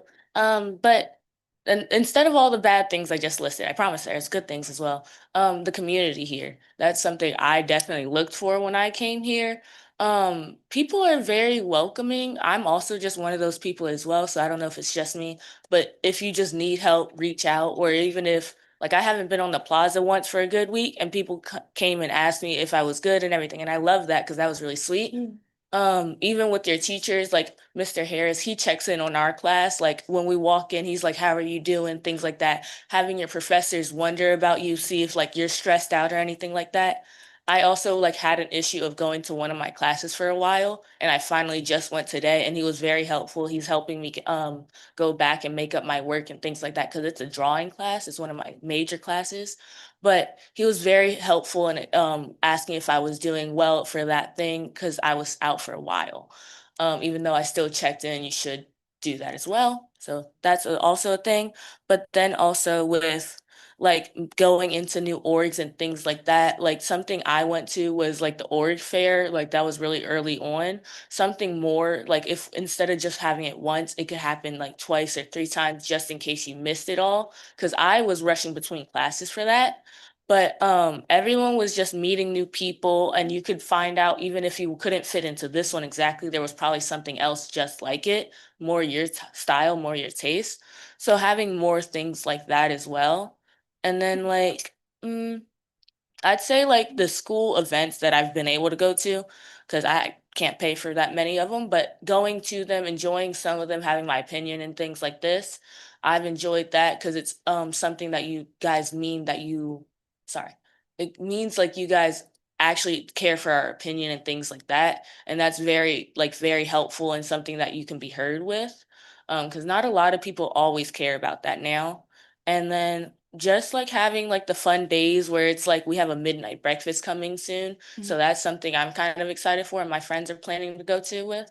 Um, but more events that like kind of bring us closer, having like something to help enjoy the next thing of your week that you can plan with, even if it's like maybe after classes, because if people are struggling with classes, or even group work studies with like snacks or something that gives like you a relaxation point and a comfort point while you're still able to work on school or things like that, or something more into your personal life of things like that. That's all I got. Very Thank good. you. Very good. There's a Thank lot. you.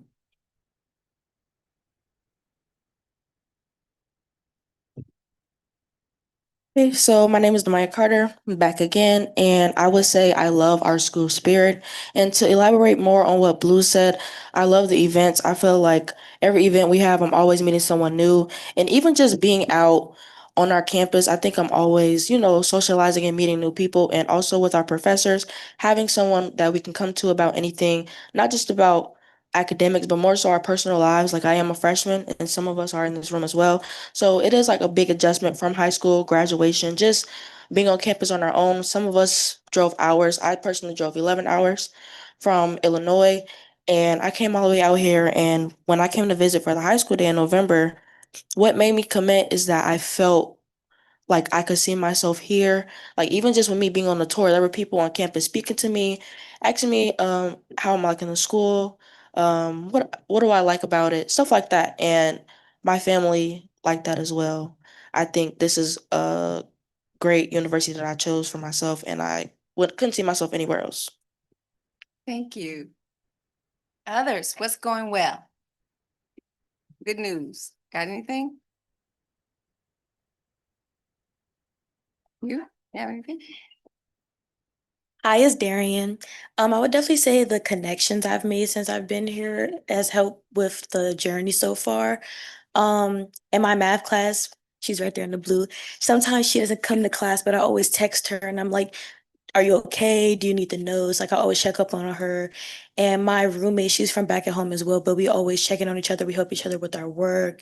There's a girl down the hall from me who always comes up and checks on me. So it's just the connections I've made and the people checking in on me and I'm checking in on them, helping them out with their work. It's just helping me go along with this long journey ahead of me. So I'm really grateful for that. It's so important to feel seen and cared for, isn't it? Thank you.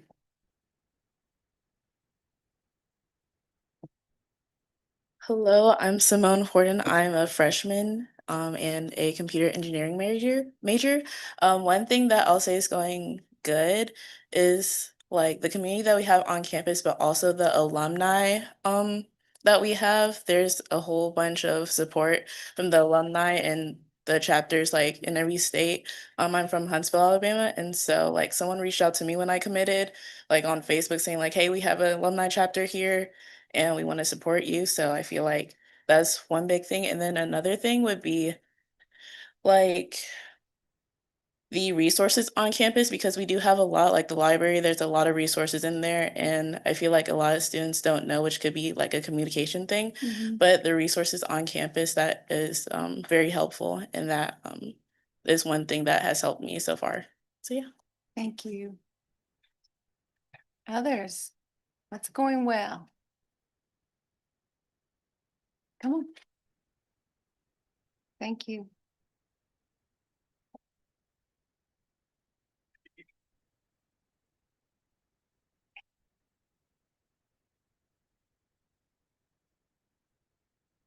Hello, this is Julia again. I know I spoke previously about like faculty and staff that were rude, but there also are faculty and staff here that really, really care about the students and that really go out of their way for their students. And they'll check up on you, ask you like if you need anything as far as like internships, they'll go out their way to try and connect you with different people in your field. I know also different departments on campus have like sponsored different trips to go places. Like I went to the Black Engineer of the Year Award conference in the spring. I know the College of Business also had a trip at one point, but just the different academic departments that try to do different things to bring their students different places to have them get different opportunities. And I know that trip that I went to in the spring, like there were several students that got full-time job offers while we were there. So just the resources that they provide to us as students, I know it's somewhat annoying, like whenever you're constantly getting the emails like this internship, this job off, this da da da, these grad schools, but it is nice that it's that many resources that are your teachers and your faculty are trying to provide to you and are trying to get out to you.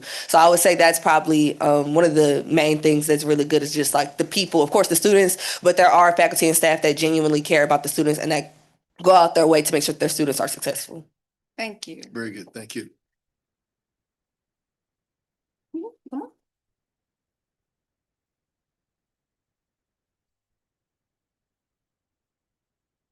on.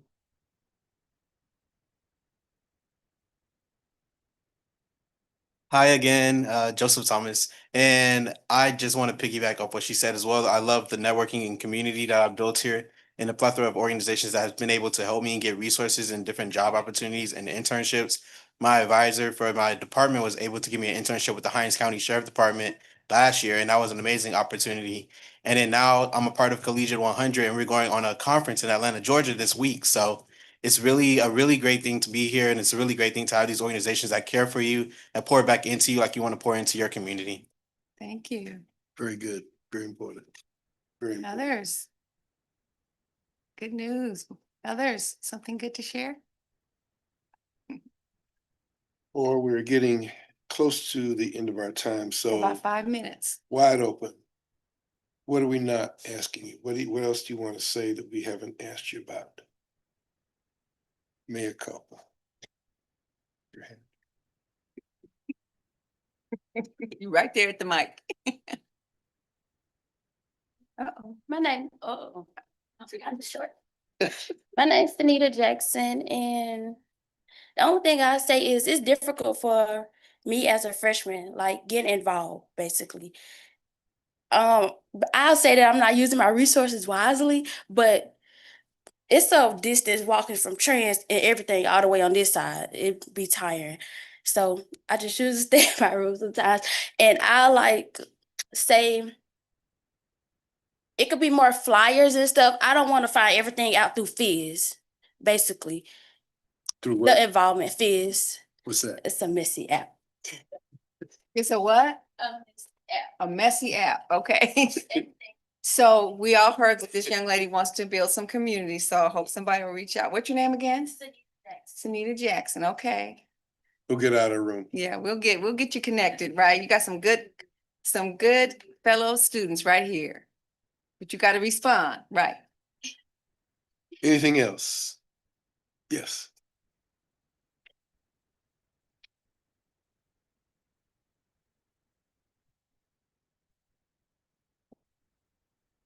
Hello. Hello, hello.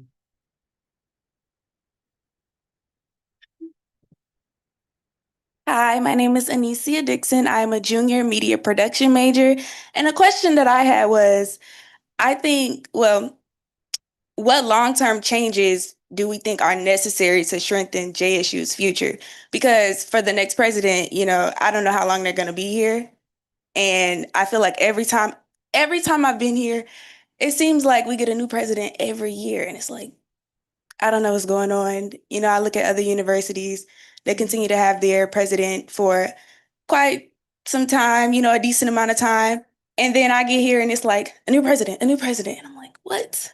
So I think that's a major concern. That's a question to ask the candidates, how they plan to. Yeah. Okay. hmm And then I had another question. Hold on.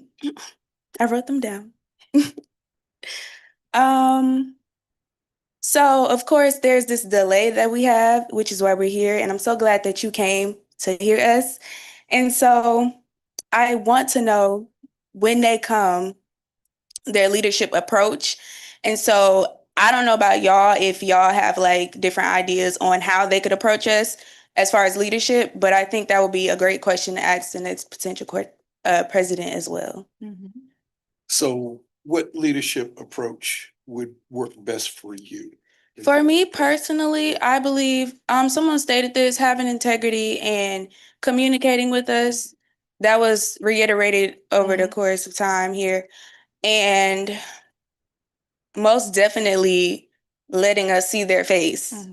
I think that's important too. I remember we had one president and they would go into the building and then come out and like there was no interaction. It was just a blank face, nothing. And I'm like, that's our president? I had to ask people like, oh, that's our president?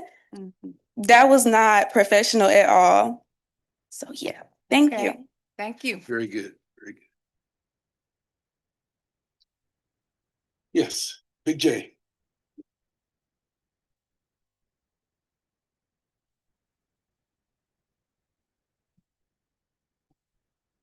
This is Jalea again. One of the things that I think I would like to see in our next president is one of our previous interim presidents, Dr. Elaine Hayes. She had like semesterly or maybe like monthly like pizza with the prez.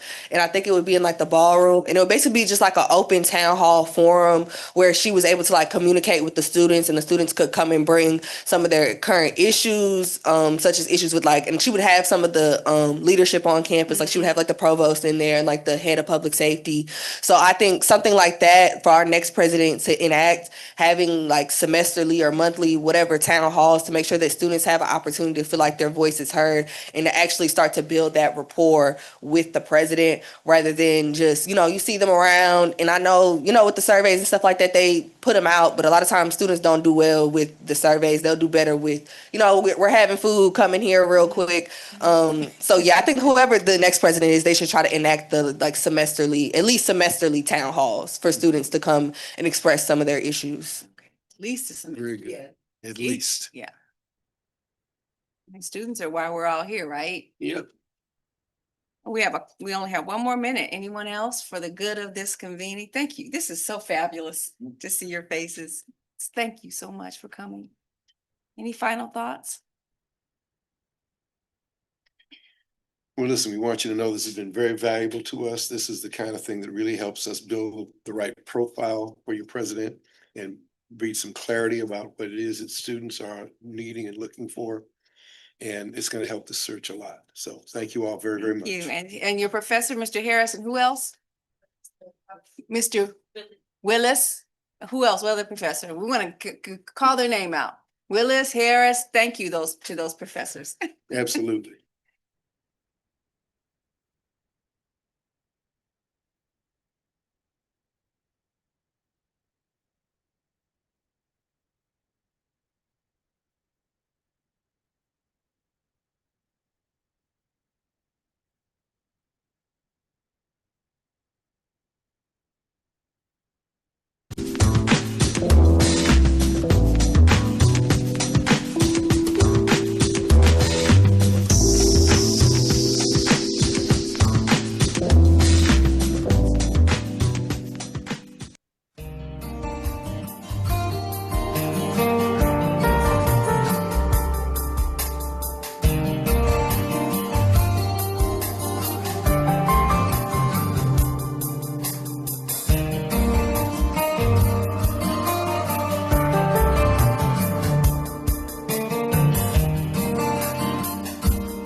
Welcome.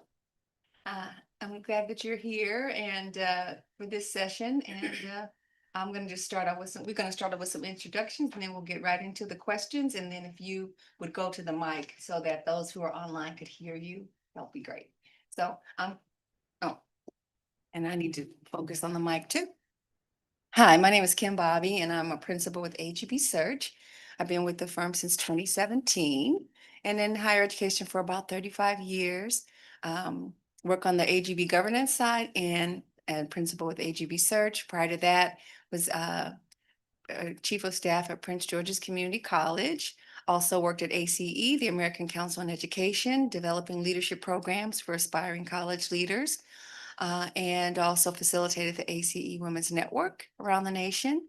Was a faculty member and administrator at the University of Puget Sound, and also worked as a consultant with the Bill and Melinda Gates Foundation for about a decade.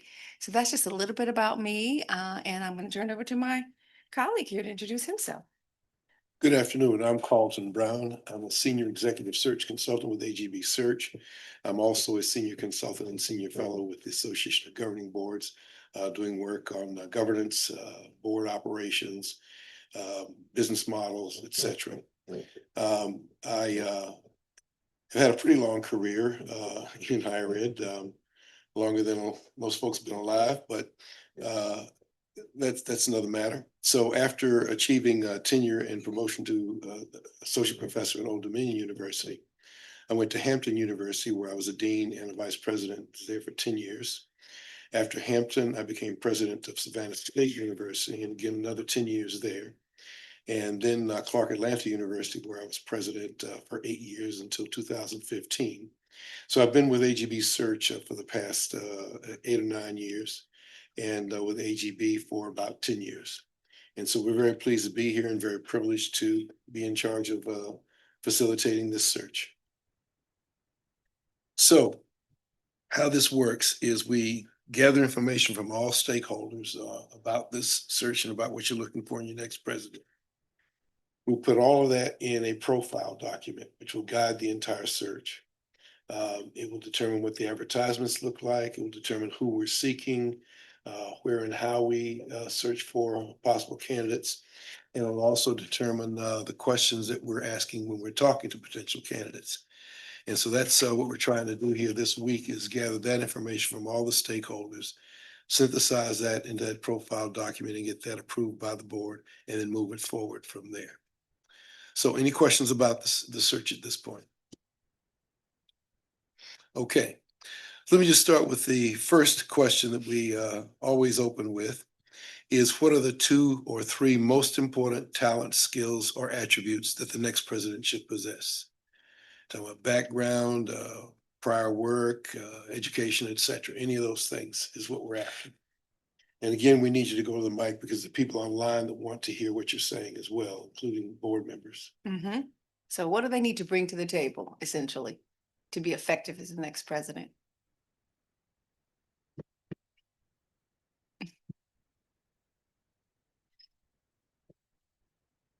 And I think you want to say something, don't you? Yeah. I could feel that all of them Well, said her- thoughts. I could feel it. You know? Well, it didn't work. You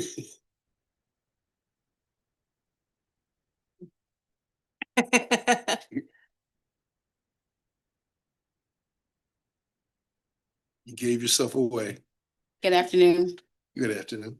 For me, I want a person of integrity, whether that's a male or female. I want a person of pure integrity. I want someone that's going to diligently care about Jackson State University, meaning from the students to the faculty, to the staff, to any alumni, to any and everyone that's a part of Jackson State, will be a part of Jackson State, has been a part of Jackson State. Thank you. You all want to move down there so you be closer to the mic? There you go. That'll make it easier, right? So who's next?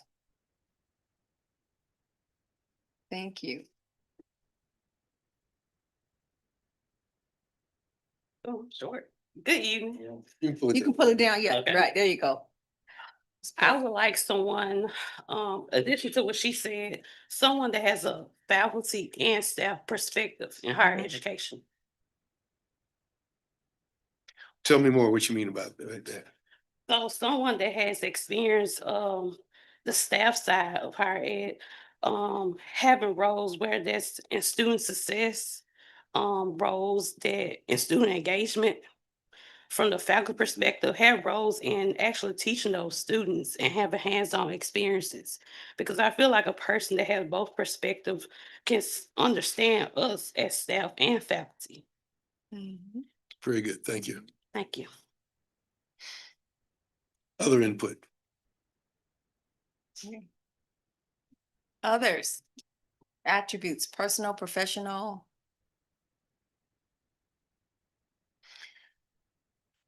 Tell her she's ready yeah, tell her she's ready.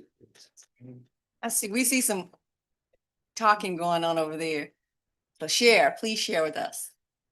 This is your moment to put your hand on the scale, your thumb on the scale, because you're informing what we write in the document.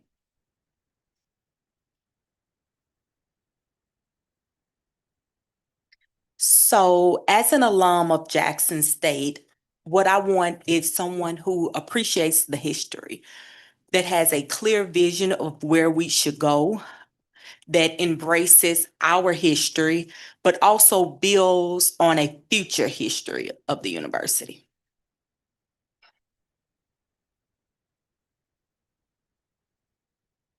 Very good. I would just like to say, my number one thing to see is the integrity. And to bring that back, from back in the day, the integrity that has really put, something in my heart, seeing all of the past presidents and that not being an issue. Also, someone that has an open door that we can go to, true open door, because they say have open door policy, but then, you got to go through loops to talk to the president, all this chain. I understand the chain of command, but sometimes, certain things you might want to speak to the president, about. Of course, you're going to have those chains, of course, and I'm not, saying that that's not what you should do. But when they say they have open doors, just mean you have open door. And I want to piggyback on what Ms. Smith said, someone that really values the school. Because I love the school. And I want to see somebody that loves the school just like I love the school. And when you love the school, you wouldn't put the school in jeopardy or do anything like that. Right. Very good. Any other thoughts?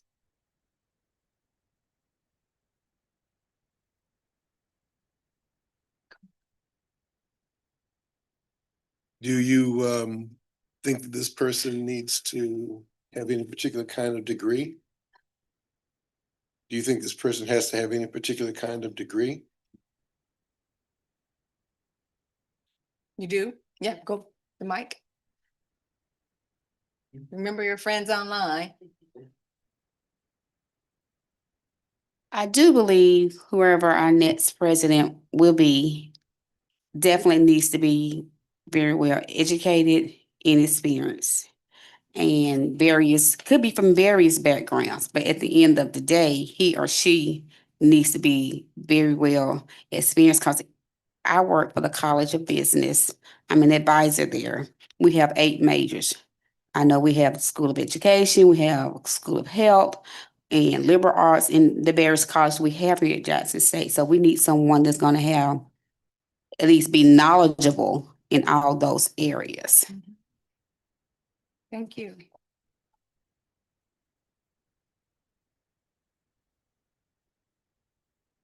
So you suggested could come from various places. So let's say somebody who's been in business. Would you accept that person as a president? It will be, like I said earlier, the integrity part, and they care about all individuals. Okay. If they look at it from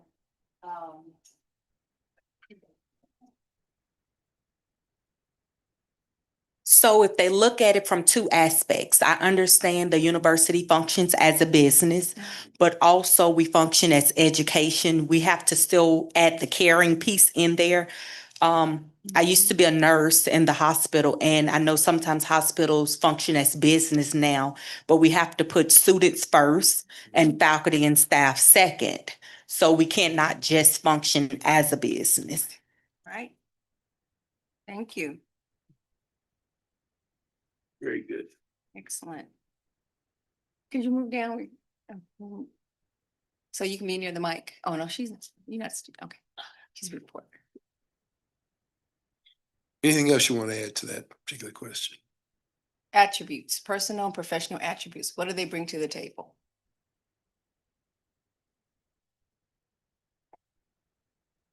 The lady prior, she mentioned something, one, approachable. Like I said, we understand the change of command, that the president is at the top. We understand, like she said, open door policy, and I put in true open door.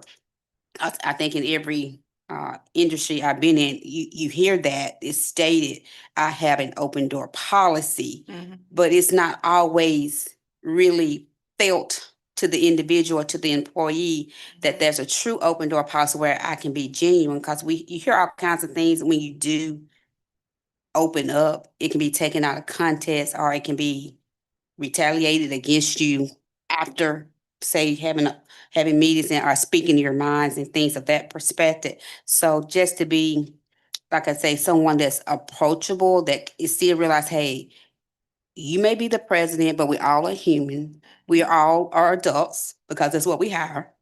And just to be able to be respectful to one another, and not to look down on me, because I may be the entry level person, or the student may be a struggling student, or even a student at the top. Again, just to have that genuineness of being sincere, to respect one another, and like I say, and just be approachable. Because some people, you can always get a feel, a vibe. It just, it eliminate, it illumines the room, where there's a positive vibe, whether there's a negative vibe. So, or just in a gathering space, you can feel that. So just to be able to feel like I can be approached, or just be able, like, speak. Like you said, I know it's a change of command, but I want to talk to, but if I'm out on the campus or something, let me be able to speak to my president. You know what I'm saying? So things of that. I told you I could talk. Yeah. This is good. We got to getting you going here. This is excellent. I say community resources. We need a president that can utilize our community partners, because we know at an HBCU, sometimes we don't always receive all our funding. So we need that president that's the go-getter, the driver, that reach out to the community. Let's reach out to the alumni, whether how big, how low, it does not matter. But we need that person that's gonna have that drive. Thank you.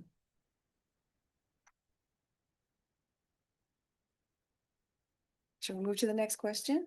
We can always come back, because you might think of some more things when you start talking about challenges and priorities.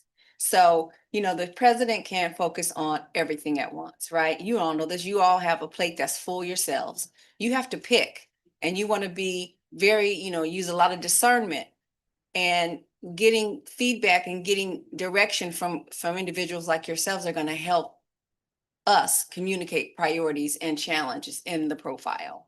So if you were speaking to the president right now, and you could give them a list of 3 priorities, they should focus on 3 priorities or challenges that need their immediate attention, what would they be?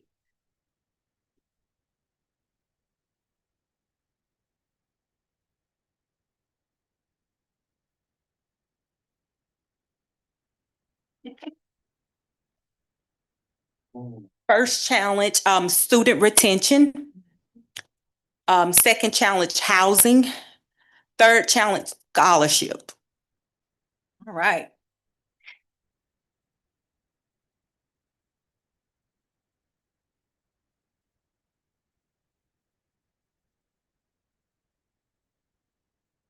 Others? I will also concur what lady just stated, because we do need retention, because we need to recruit, be able to bring in more students. And also we want to keep the students that we currently have and make sure each and every one actually get a degree from Jackson State University. Also housing, that has been a very crucial issue for all of our students. Majority of our students are from out of state, so therefore they need housing. And we also have students that's here in the Jackson metro area, and every student is my thought, if he or she wants to have that real life college experience, even though they may be from the metro area, we need to have the availability to that person too, if that's what he or she desires. And also, par- just making sure safety, things of that nature. And also, as she spoke earlier about having a relationship with our community, really have someone that's going to be out there and representing Jackson State instead of the outside telling Jackson State what to do. Oh, okay.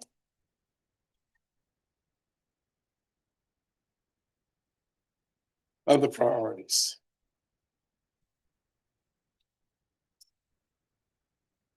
I would say, in addition to student retention, staff and employee retention. As well as expanded resources for students, because a lot of students come here, some of them don't even have a laptop after hours. We have the computer lab in the library, but they need other resources. So how can we partner with outside resources to get students the resources they need? I'm sorry, I forgot one. Funding is what I was going to mention, because like she said, I have so many students.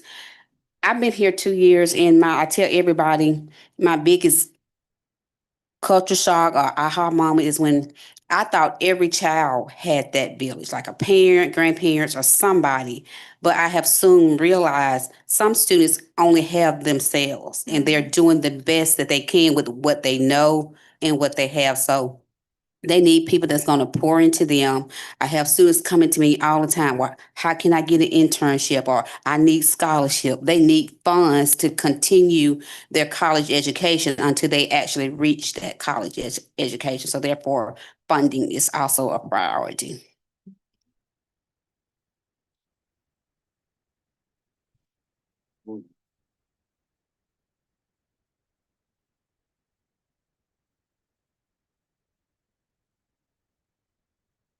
Anything else on that question? Priorities. Okay.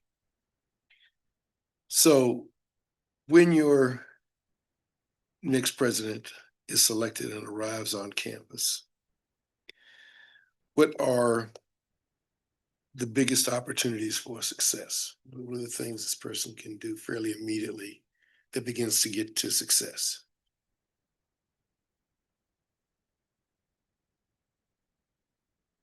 I think first meet with faculty and staff separate. I know sometimes the president tends to meet with the VPs, vice presidents, and sometimes they forget the people that's on the lower end. And you are only as good as your team. So learn and meet the team.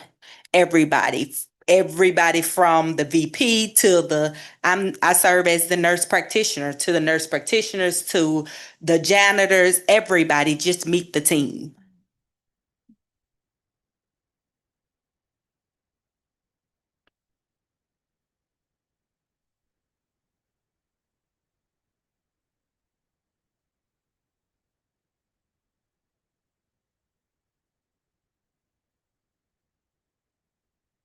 Anything else? The president first arrives, what should be the first set of things that that person could do that will lead to success?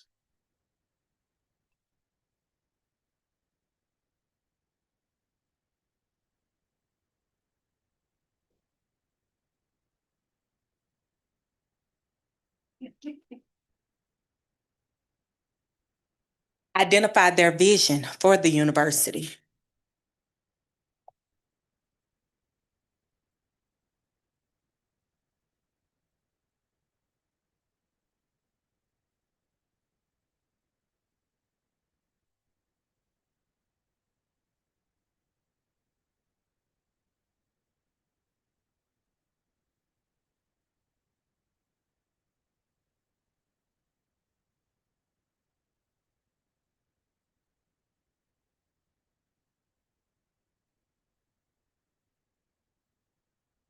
We can always go back and forth now. Let's move to the last question before we kind of open it up for. So what's going well? We always like to hear what's working and how, because sometimes that can elevate a way that you could address pain points if you look at what's working. Sometimes we take what's working for granted, but it's working for a reason. Something's happening. And so when you think about what's working well, what can we tell candidates is going well at Jackson State?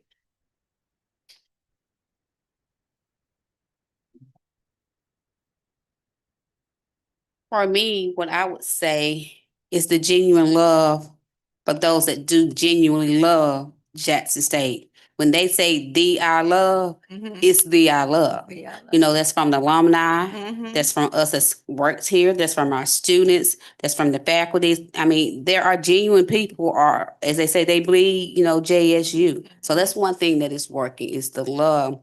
Again, like I said, I work in the College of Business. We often have vendors that come. We do college fairs twice a year, but it's this one particular vendor.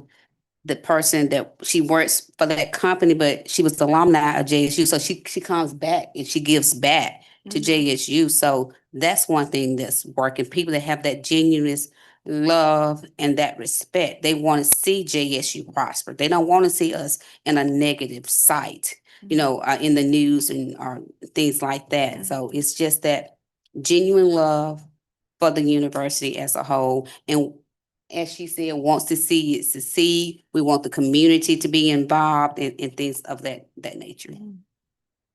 Very good, thank you. Other things that you think are going well that you'd want this prospective president to know about?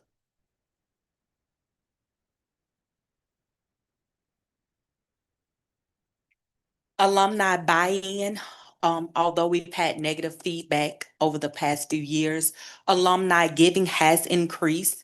So we want the new president to see that alumni giving back has increased, but how can we make it more? What can we do for alumni to make sure they are motivated to give back?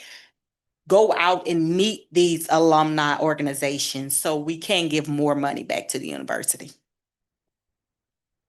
Very good. So alumni giving grows despite some negative views of things. JSU love, right?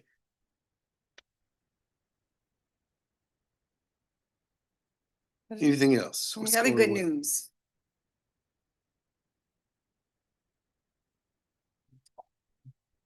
Thought y'all were gonna race there for a minute. Yeah. Love it. I mean, let's look at like Jackson State was at the Rose Bowl. Our band, the Sonny Boom. Coach TC and the JSU football team, they're doing a phenomenal job. It's things like that. We just had homecoming, and whenever homecoming, people come again, alumni, people come and really, here on the campus, as they say, on the yard, and make it a whole weekend. I got church members that are JSU alumni, rain, sleet, or snow, they at the games and things. So again, that's good news because we do have people that just genuine love and they're gonna do what they can to continue to show that love, to show that respect. And it's about giving back all at the same time.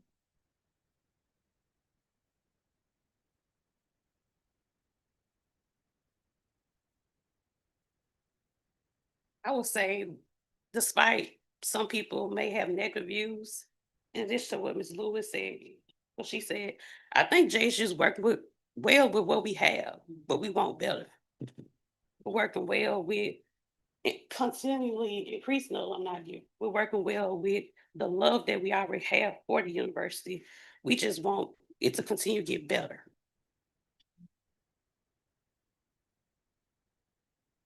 Very good. Any other input for the good of the order? Anything we haven't asked, any question we haven't asked, anything we haven't talked about that you think is important for us to know? Anything at all?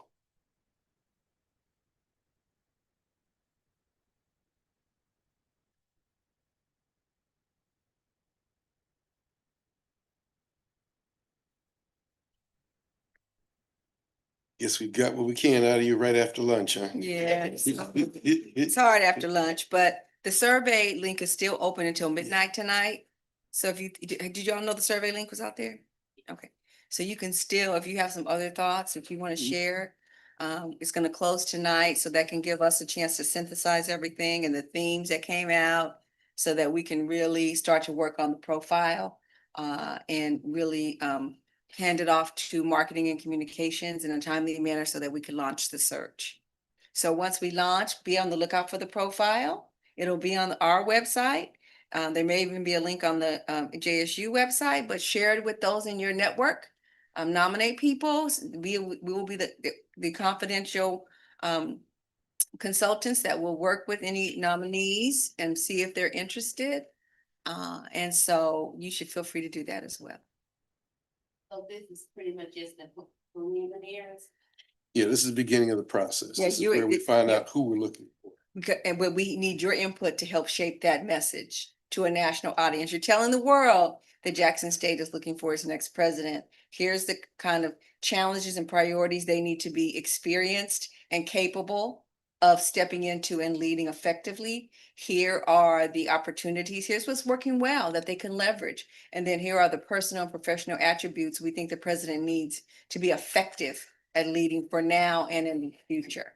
So then we'll talk to candidates that feel like they fit the bill, ask them, what's your why for wanting to be the president of Jackson State? Okay, and so then we start those kind of conversations to see, and help them assess the strength of their candidacy. That's really important for us to do. When candidates reach out to us and say, well, I'm just wondering, do you think I'm competitive? No, do you think you're competitive? And why do you think you're competitive? So those are kind of, we don't say it like that, but you know what I mean. Well, sometimes we. But we want to hear from their vantage point, because guess what? If they made it to the semifinal level, you have to be prepared to say, what's your why? Why you? Why now?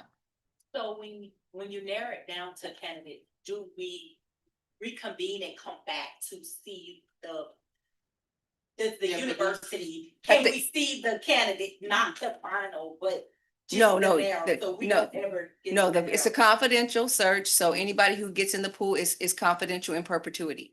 You would not want to put them, if you were applying for another job, would you want your boss to know? So that's why. So it's even worse for people at that level. Right, so you want to make sure that we protect their candidacy in perpetuity. If they don't make it to the finalists, no harm, no foul, right? So, yeah, so the board is the search committee, and they will be handling the finalist process. We're still working on that, but that process will be at the end, when there are just about between 3 and 5 finalists. So how do we vet the integrity part? Because for us, We will, and the questions and the the background check. So we do a deep background check. We do a reference checks on and off list references, and social media check. So we get a chance to see what their footprint is. If we find anything, we call them up and we say, can you talk about this, explain this, that kind of thing. So criminal background, publications, all of that. And so, for example, if we see someone who spends 2 years here and 2 years there, I'm going to give them a chance to explain to me why that is. And hopefully they understand why that is not what's going to work here. That we're looking for someone who's going to run at least 5 or 6 years in one place doing this job. And so most of the time when I see folks like that, we're not considering them in a real serious way, because, what are they going to do? Get here, spend a year and decide they don't like it and spend another year looking for the next job? So it's really important for us to have those conversations with candidates and really unearth anything that's questionable. If there's a gap in your employment, why? What happened? Say something about it in your letter. Don't frustrate the committee by leaving an obvious question. There's a question, address it. Yep. And many times we find that there might have been some issue in the family or something, while, especially right after COVID, people were losing people and, relocating. And so there's all kinds of human conditions that happen. Yep. So. And all kinds of stupid things that happen too. Yeah. Like, Okay. The human issues, yes, but No shenanigans. No shenanigans. No shenanigans. Yeah. No more shenanigans. Yeah. I agree with you. I'm okay with the humans because at the end of the day, that's what we are, we humans. And I don't like when that's always, cause see, to me, people do seem to have that preconceived notion, oh, it's like you job hop or things of that nature. You like to say you a year here or 2 years here, but you never really know what's going on. So it shouldn't automatically be like a disqualification until you have. it's not automatic, but see, here's the things I would look for. If 3 times in a row you're telling me you misjudged what you were getting yourself into, then how do I know you're not misjudging this one? Yeah. Right, I don't, but I see a pattern. You see a pattern, and that's what you're looking at. That's Right, right. We want to know if they've done their homework on the institution. We want to hear if somebody's not going to even take the time to understand or even do their homework about it. No, no. If they don't, if they're calling us, asking us things that are knowable and right on the website, you know. Like you said, do their own due diligence. Right. Yeah. Research. So, That means you want the job. Mm-hmm. Absolutely. so if they call me and say, so tell me, what's Jackson State all about? Bye. Bye. Yeah, yeah. But you all mentioned, I don't know the young lady's name, but I'm like her, we are big on the integrity part. And people always know how to present what they want to be presented. Yes, they do. You know, we're gonna be real here. People know how to present, they know how to put it in the writing, the language, they know how to present themselves again, so. How would we know? Cause I would like to think that's probably what previous people, candidates, and people that has held the job is done the same thing, you know, you. We don't know what We the don't- past. I'm just saying. Yeah, we just know what we're gonna do. I can't speak for past searches, but we do our diligence and we talk to candidates and we find out. And we let them know, we found this publication isn't, you know, there's a discrepancy in your publications listed. We ask them, we don't shy away from asking them the hard questions. And we dig into data as well. So if I see somebody who say has been a provost in an institution for 6 years, I'm also looking at that institution's IPEDS data. I'm also looking at that institution's financial data. And if you've been provost for 6 years and enrollment is declining, you need to tell me why. Okay, tell me what's going on here.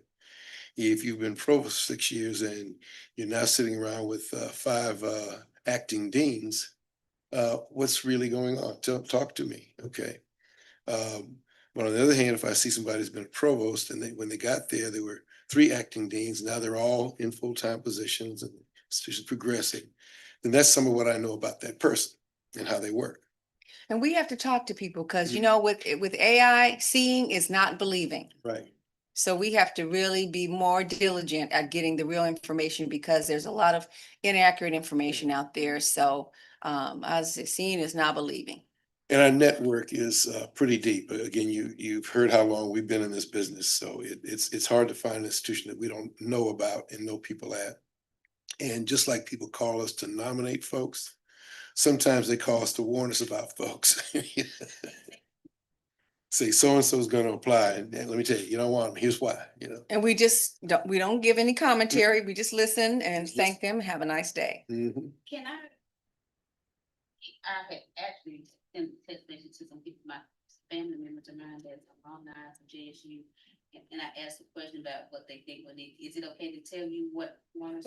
Well, there's a link out there for them to fill out in their own words. They can tell us, and that's the information that we're gathering. And that link is open until midnight Eastern time.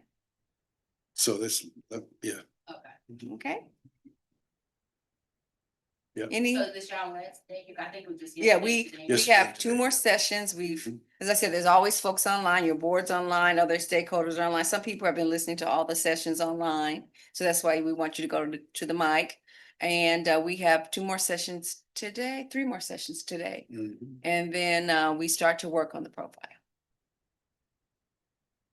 So what's the tentative timeframe? Can you offer that information? Well, we're still working on the timeline, so it's not nailed down, but next year, spring semester, we should be wrapping things up. Mm-hmm. You say wrapping things. Mhm. Like, Making does that mean finalists will be interviewed. Okay. Now, the board has to make the final decision, but yeah. So we need to honor the holiday break and all that. So that does put, extend the recruitment, but we need a solid 8-week recruitment period. So we don't ever shorten that period of reaching out, talking to people. So, and then we have to take into account the campus calendar, and that kind of thing. So, so sometime in this, before the academic year ends, the institution should be at the finalists. And many of your best candidates don't submit until near the end of the process anyway, for several reasons. One, they're concerned about confidentiality. But two, these are the kinds of people who are very careful about what they're doing. They want to make sure they're matching to the institution. They want to make sure that they understand the agenda. They're going to be on your website a zillion times. They're going to talk to folks they know. They're going to talk to their family. They're going to probably talk to their bosses in some cases. And then make that decision very carefully. They're going to take a lot of time writing the cover letter and reviewing their own CV before they submit. So that's just a known part of the process, a known part of what happens. On the other hand, there will be some folks that we call frequent flyers. They never saw presidency they weren't supposed to get. And so they apply for all of them. And I can probably name the first 5 applicants that are going to come to this search. Really? Yeah. Let me entertain you one, huh? What's that? Every single time. Yeah. And I've had colleagues who work with us who call me sometimes and said, we just opened such a search. And there's this guy, I've seen his name before. I said, because you've seen him in every search. You've seen him in every search. They just want to be a president Yeah, somewhere. somewhere, anywhere, for whatever reason. Not want. No, That's why they're. Yeah. The candidate that wants to be a president at Jackson State. Exactly. And that's why we asked them why. First question, why are you applying for this opportunity? Why do you want to be the president of Jackson State? And it can't be because my family lives near there. That's I'm looking for my last stop. Yeah, that's a killer for me right there. Right. It'll stop right there. Oh, yeah, we hear all kinds of reasons except for, and I'm listening for information about the institution. What do they know? What do Yeah. they think they know? Yeah. What's their experience with Jackson State or institutions similar to Jackson State? And I don't want to hear them just talking about themselves. I want to hear them talking about Jackson State. A lot of people just go on and on about what they did. Me, I'm this, I'm that. But what do you know about Jackson State? And if they can't answer that question, if they cannot talk about anything except for themselves, that's a signal too. Yeah. And people have to learn how to fit themselves to the place they're trying to go. So for example, some folks years and years ago wanted me to go out for the presidency for Albany State University. I'm no longer a country boy. Okay. I need some theaters. I need some jazz music. I need all kinds of stuff. I need good restaurants. I need people roaming around all over the place. I need all that, I mean, if you're rolling up the sidewalks at 6 o'clock, I can't live there. So you got to know who you are, which we look for in each candidate in relationship to where you're trying to get to. So I want to thank you all very much for your input. Yes, thank Very you. valuable to us. And be on the lookout for the profile and And you are the first group that we actually asked to move over to this side to the microphones, and you actually did it. I'm proud of you. no, we didn't. Oh. I just came up with that. Just you know how you've been doing something a few times. And okay, so why don't we ask them to move over? We did ask one other group. Well, yeah. And it was about 30 people, and one of them moved. So that's a fail. Yeah, but you never know people. Yeah. But that link is why we want this to be an inclusive process, and that's why that link is staying open till midnight. Because it's the same questions. So thank you again. Have a great rest of your day. All right, y'all take care. Oh, look.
All right, good to see y'all. I am Carlton Brown. I'm Senior Consultant for AGB Search. I've been doing searches around the country for the past 9 years under that auspice, including 9 HBCU presidents that we've been engaged with.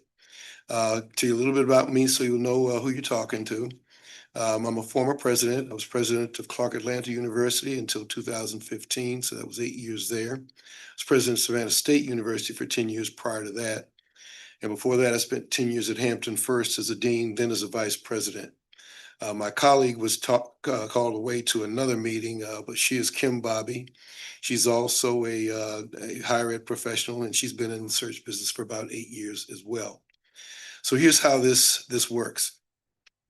The search is going to begin by developing a profile for the position.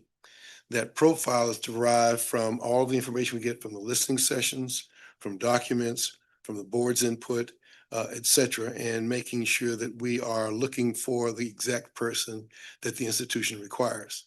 That profile will determine what the advertisements look like. It'll determine who we're seeking for your next president and how we build the pool of candidates. You should also know that we've got 2 online ways for people to engage. So right now, this is being broadcast in a way that people can listen in. We also have a link, which I think most of you have seen, where people can make their input online, and that will be open until midnight tonight, Eastern Time, 11 o'clock your time. The board is also listening in on some of the links as well, and a board member was here yesterday all day with us, and of course, the commissioner is here today. So we've got some deep engagement from the board level, and now we want to move forward with this search with your input as a part of this process. So any questions about the search at this point? Okay, so we work from exactly about 3 or 4 questions. And the first one is the obvious question. What are the attributes that you think are going to be important in the next president? By attributes, I mean traits, characteristics, personal characteristics, skill sets, background experience, et cetera. And as you address this, we need you to move to the mic so that those paying attention online can hear everything and it can be recorded for future use.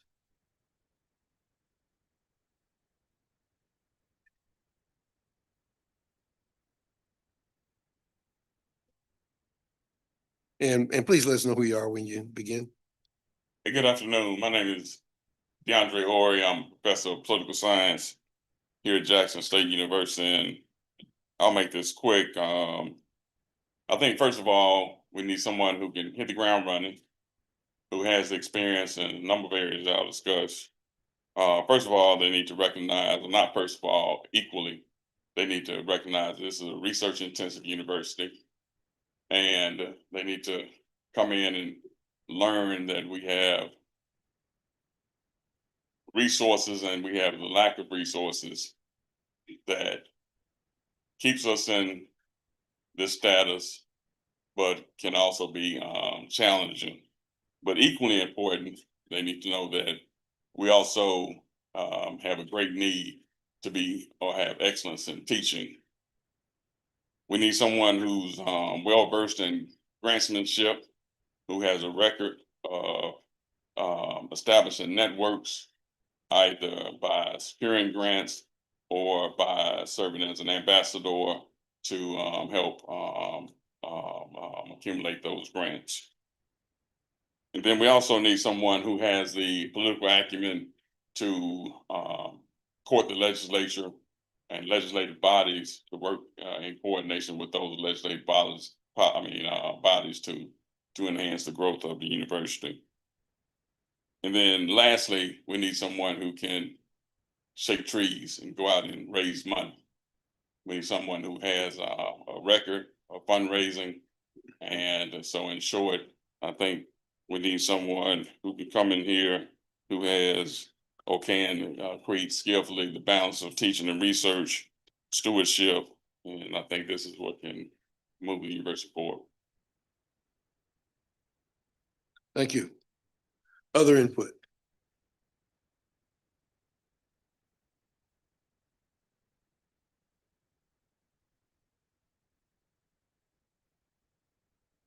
Anyone? Well, I just feel like Dr. Ori. I need you to go to the mic. Thank you. Hi, my name is Dr. Shannon Moore. I really feel that Dr. Ori hit all the main areas that I was concerned with. One, recognition of us being a research intensive university, and also funding, being able to fund our programs. Even having us being similar to the other universities within the state. I am in the clinical psychology department, and last year I shared some numbers comparing the funding for the clinical psychology with Mississippi State, University of Southern Mississippi and Ole Miss. And basically with those programs, their students receive both stipends and full tuition, whereas our students either get a partial tuition waiver or they may get a stipend that's not even $1,000 a month. And so it's very important that the next president who comes in does have experience with grantmanship, encouraging grant writing amongst the faculty, having relationships with the being able to work with our state legislators. Because a lot of times sometimes funds get earmarked for Jackson State, but they don't necessarily make it to Jackson State. And so, just having a president who are aware of these issues and can address them. Very good. Thank you.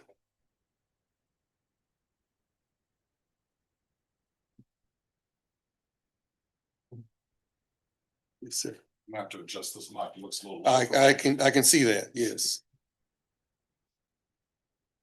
My name's Robbie Luckett. I'm professor of history here at Jackson State and director of the Margaret Walker Center. I've been here at JSU. This is year 17 for me. I'm glad to be present with some of my very good colleagues and friends, and I appreciate Dr. Ori. I agree with everything my good colleagues here just said, and I really appreciate the I'm more of a qualitative researcher than a quantitative researcher as a historian. And I appreciate the things that we need as a university. I think we all recognize this. But qualitatively, I think there's something else that is really important that is on my heart that I think needs to be said. In my 16 years, I'm now on my 9th president. That does include interims, but let me tell you, everybody here who's in this room will tell you, interim presidents are presidents. They act like presidents. That type of instability is not good for any institution. And there's not a lot of trust between our community and the leadership of this university.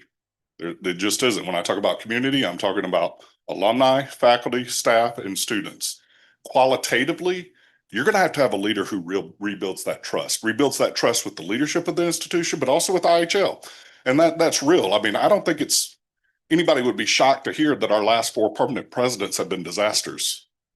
That for this institution, for all of us who work here, who love this place, who've committed our lives and careers to this place and to these students, and who are invested in the future of Jackson State.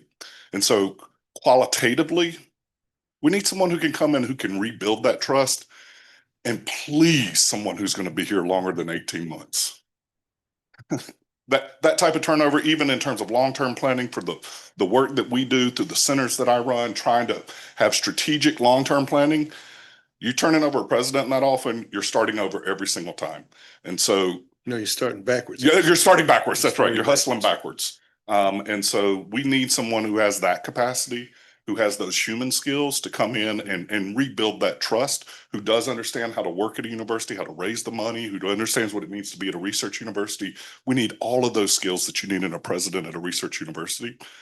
But I don't think anybody in this room would call me a liar to say that there needs to be trust that has to be rebuilt with the community of Jackson State. Our alumni, our students, our faculty, our staff, and our surrounding neighbors and community members. Thank you. Other input?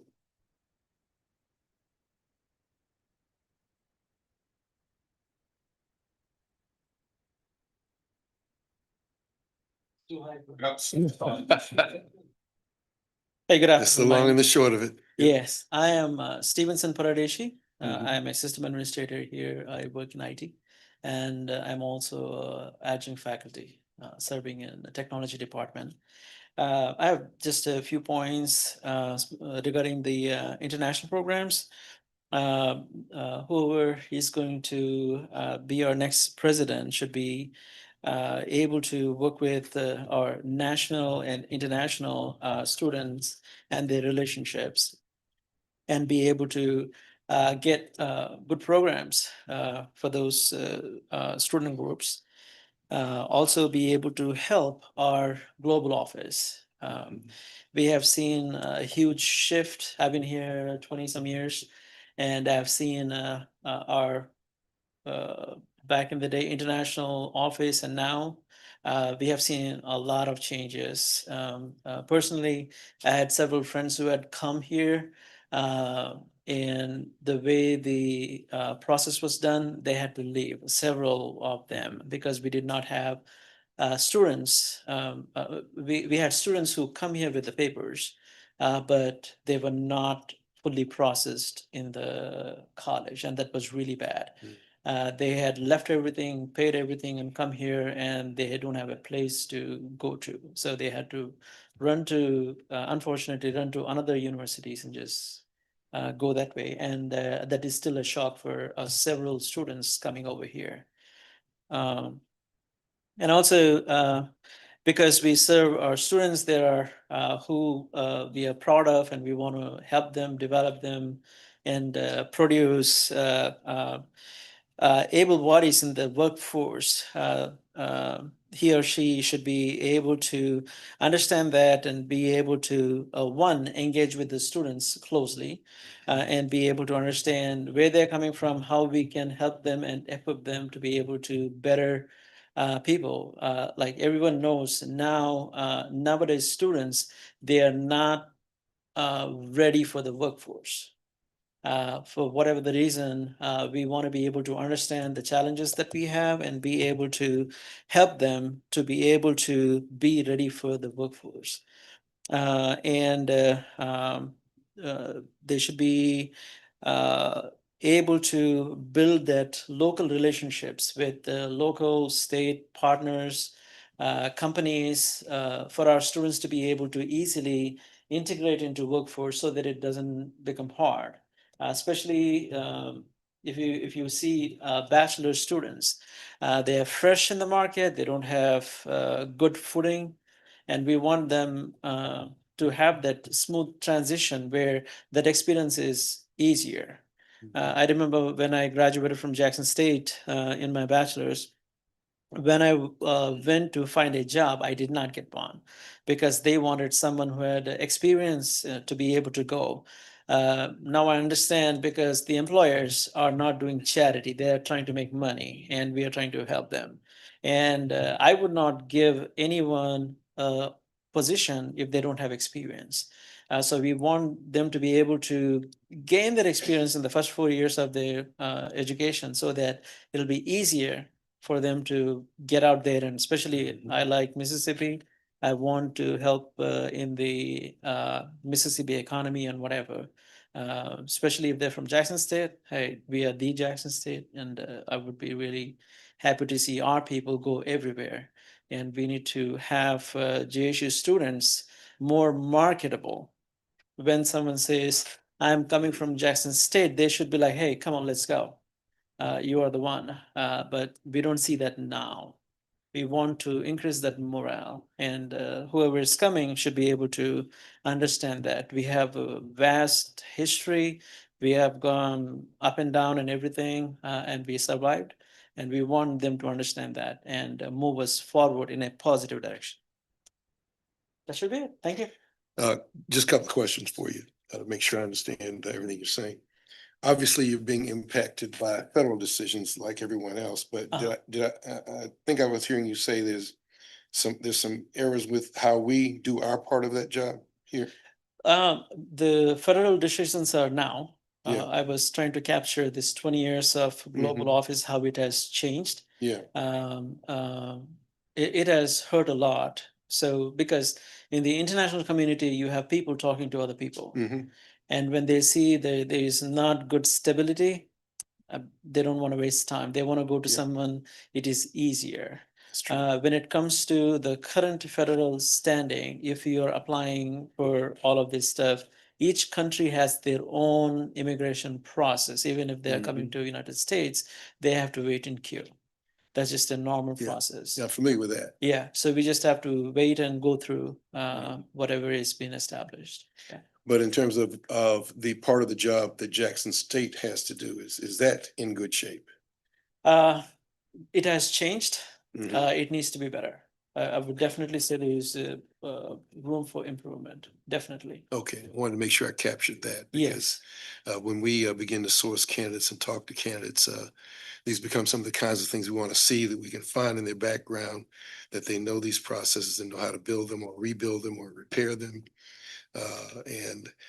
So, for example, sometimes we'll get a candidate for a position like this that came out of a major PWI.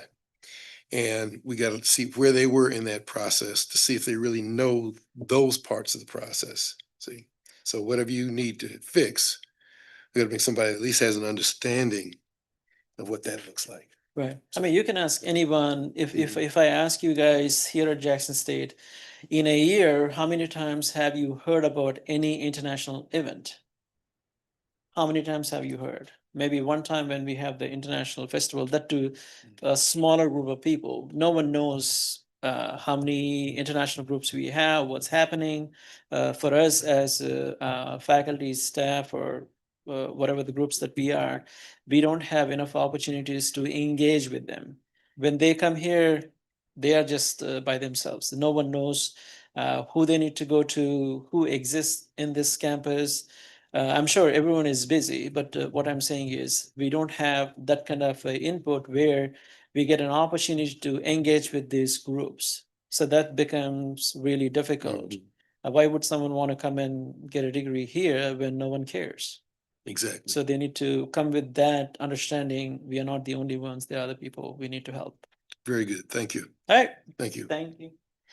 Other input?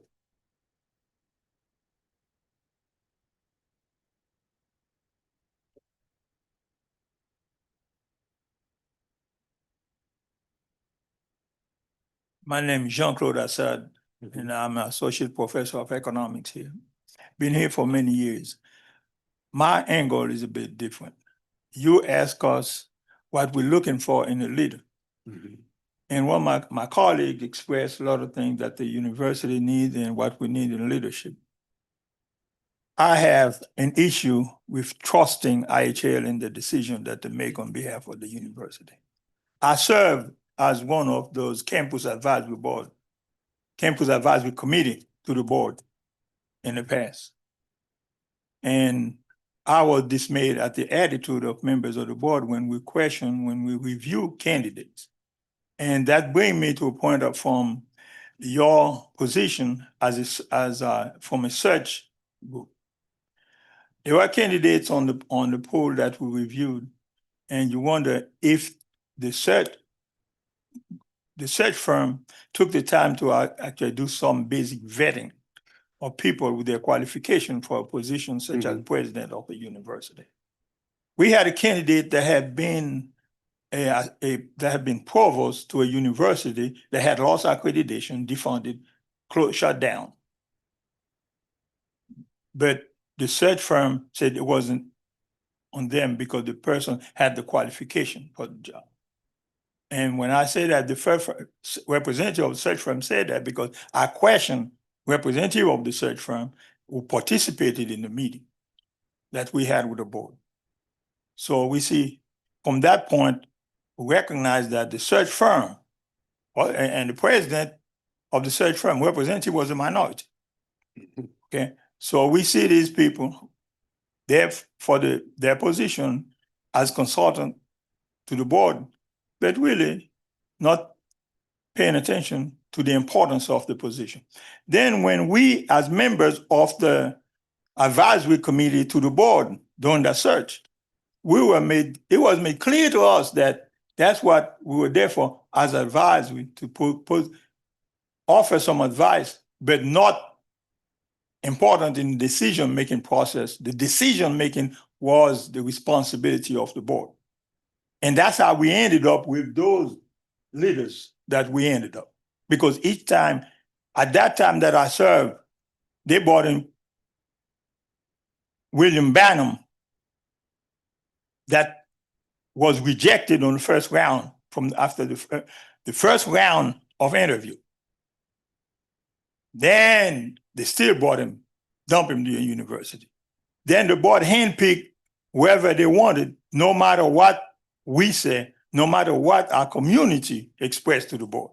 And the commissioner said, he's been here. Okay? Mhm. He was associate commissioner at the time. So he knows what I'm talking about. So my concern is we're talking about a leader with competence, a leader with experience, a leader with the qualities that can lead a university, that can restore trust in the community. But how important is that to the board that told me and my colleague, they make the decision, not us. So as we want somebody to come restore trust, some trust had to be restored between the university and the leadership of the board to make sure hopefully the board will allow for some objectivity and respect what the advisory Jackson State representative, the advice that they will provide to that board. So until we can have a board that make objective decision, that understand the need of the university, okay, until that happen, we will continue to see the failures in appointment of leaders. Thank you. Thank you. Let me respond to some of that. I am, first of all, we don't govern the IHL. They're gonna be the decision makers. That's a given. What we do, and I think that why they hired us as a firm is our track record says that we do this process in a particular way. We do some very deep vetting, some very deep background checks. We've got a very deep network of people, and as you heard, I've been in this business among HBCUs for 30 years. And so we know what's going on out there. We knew what was going on here. We knew what was going on in a lot of places. And so that's why we build this profile. And then our job is to hold the search accountable to that profile. What that profile will say based on all the input that we get is exactly who you're looking for and what they ought to be capable of doing. Our job then is to make sure that we can document that activity on their part or not. And we do that in a variety of ways. We do it through references, both on book and off book references. We do a deep dive into the institutions that they're at and where they come from, and that will tell us a number of things. We look very carefully at their whole history. We do a background check that also covers all of their social media, that covers all their financial history, criminal history, everything.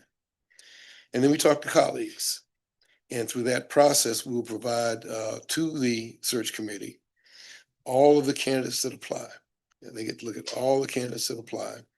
But we try to hold them to that criteria when they begin to narrow it down to first the semifinalists, which will be anywhere from 6 to 10, preferably about 8.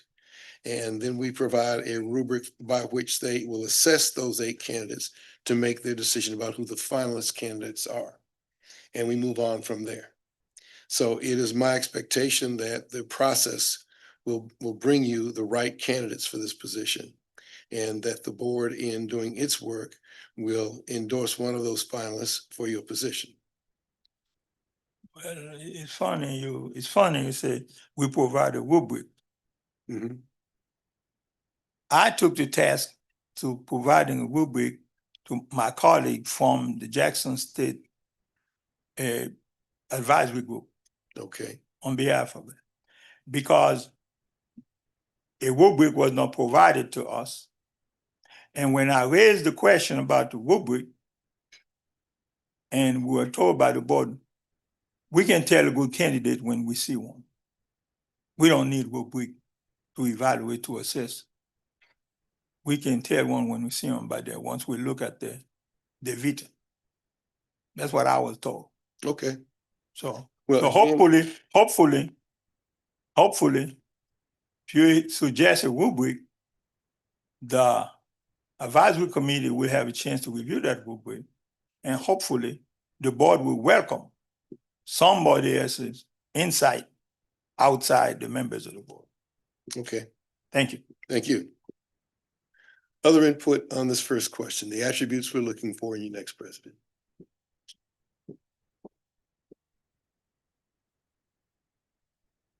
Lauren White, professor of meteorology. I've been here 27 years. Mm.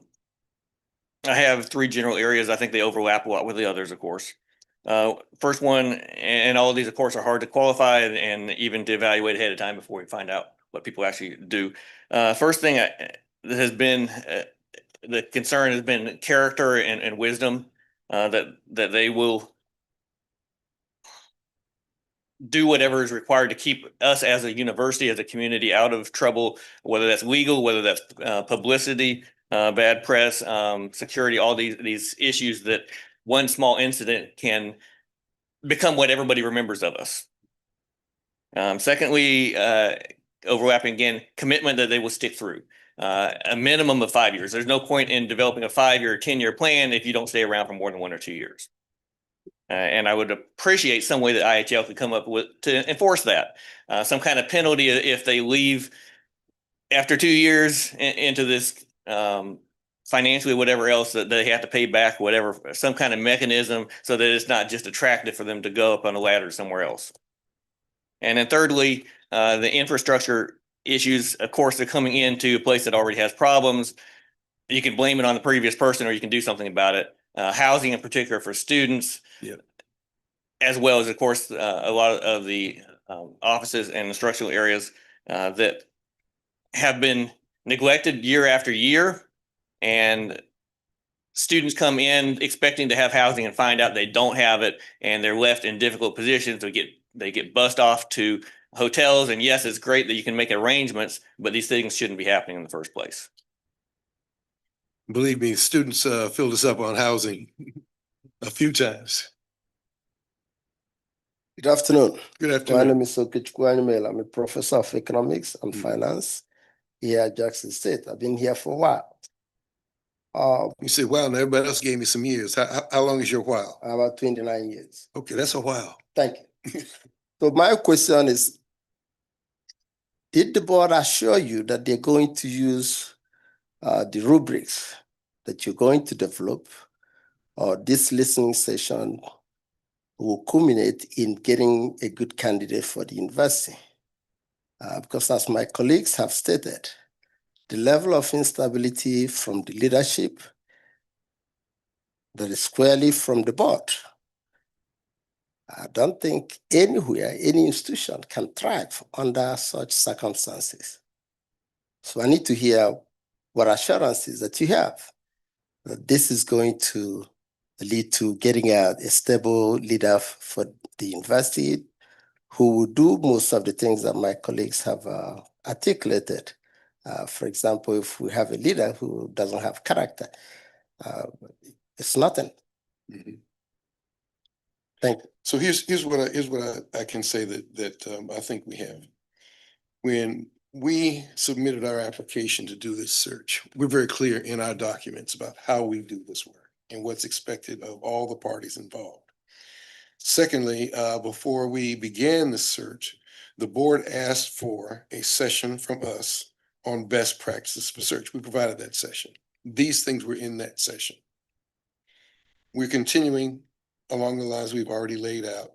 We're beginning to lay out a very tight timeline for getting this work done and finishing this process sometime in the spring. So it's my expectation that this is going to move in the ways that all good searches move, and that the tools that we develop will be utilized.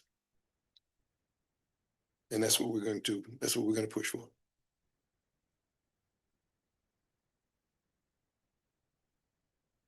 Good afternoon. Good afternoon. How are you? Fine. How are you? Thank you, Dr. Brown and IHL, for allowing this opportunity for campus community to speak. Before I start, can I just say this? I've been here for 20 plus years. Dawn McLean, professor in psychology. And like many of my colleagues made some very important valid points.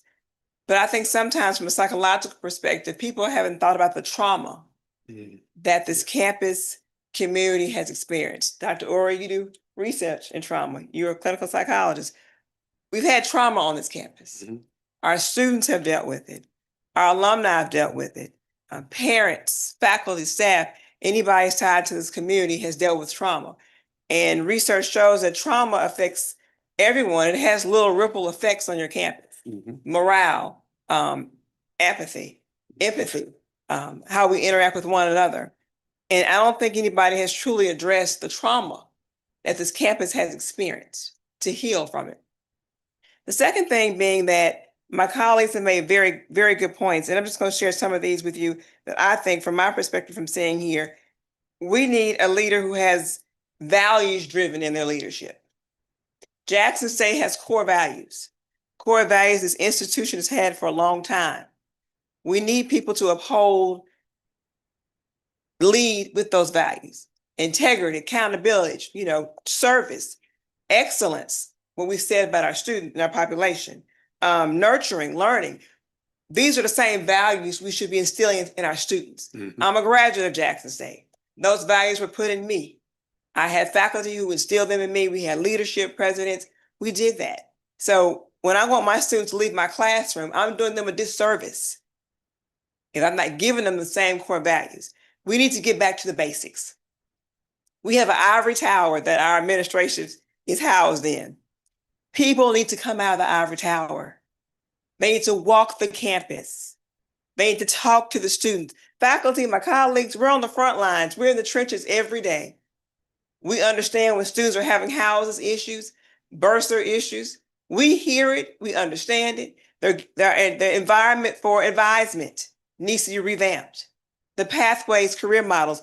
Colleagues talk about international programs. Well, how about social mobility? When we look at US News and World Reports, they're giving us those numbers. When you want to send your child to a university, you want to make sure they can have a good job who pays them well. What are we doing to make sure our students have the proper internships, research opportunities? It's not all the time we have to go out of state. We can do public-private partnerships right here in the state of Mississippi. We have good industries here. We have good networking. Are we building upon those networks? We have alumni doing good things. So I think sometimes we don't reach our hands across the aisle politically, environmentally, neighborhood-wise. Our neighborhood, right here, Jackson State sits. Where is the network with the neighborhoods? Working with our environments, our organizations, working with people who are here, people who've invested. What are we doing as far as fundraising? Do we understand that sometimes people haven't asked the right people before, might be willing to give money because we haven't picked up the phone, sent a letter, knocked on the door. Organizational chart. Do we know who reports to whom on this campus? What the units are doing? Advertisement processes. Faculty on the front lines. And just have 360 evaluations from faculty, staff to our deans to know what's going on. We haven't had that in a while. And walk the classrooms, talk to the students, talk to faculty. And one thing that we're at a pivotal point right now in our institution. But Jackson State has seeds of greatness that never left. We just need somebody who can nurture them, who has the right fertilizer, the right skill set, the right knowledge set, and knows how to bring on the right people to nourish our seeds of greatness.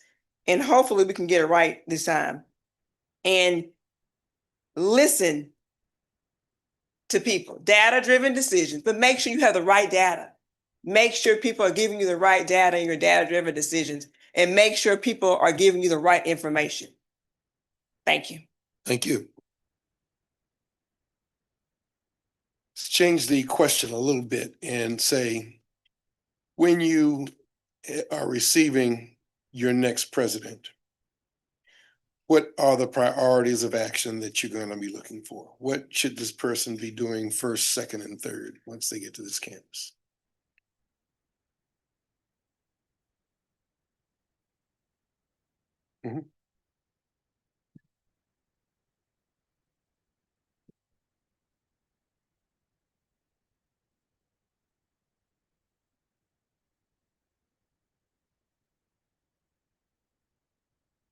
Hey, hello, I'm Tiffany Hord Aaron.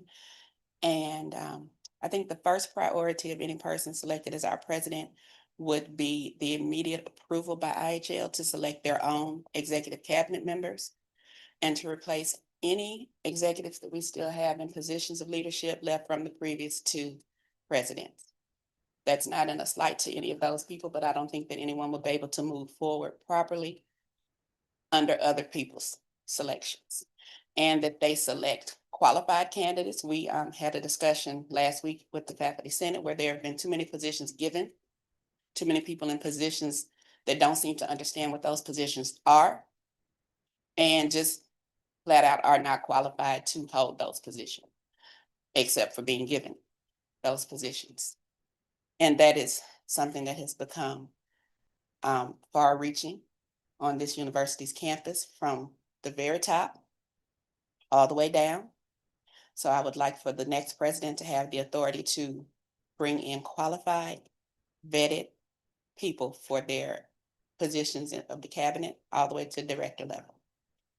The second thing that I think is most important, as Dr. McGlynn stated, that president works with whomever the provost is to get our curriculums back in order, because currently under the current curriculums that have been placed, these are not curriculums that prepare our students to go into a global job market. If we're just preparing the next worker to stand at Costco or Walmart, we're doing an excellent job. But under these curriculums, they do not give our students a fighting chance to compete in a global market.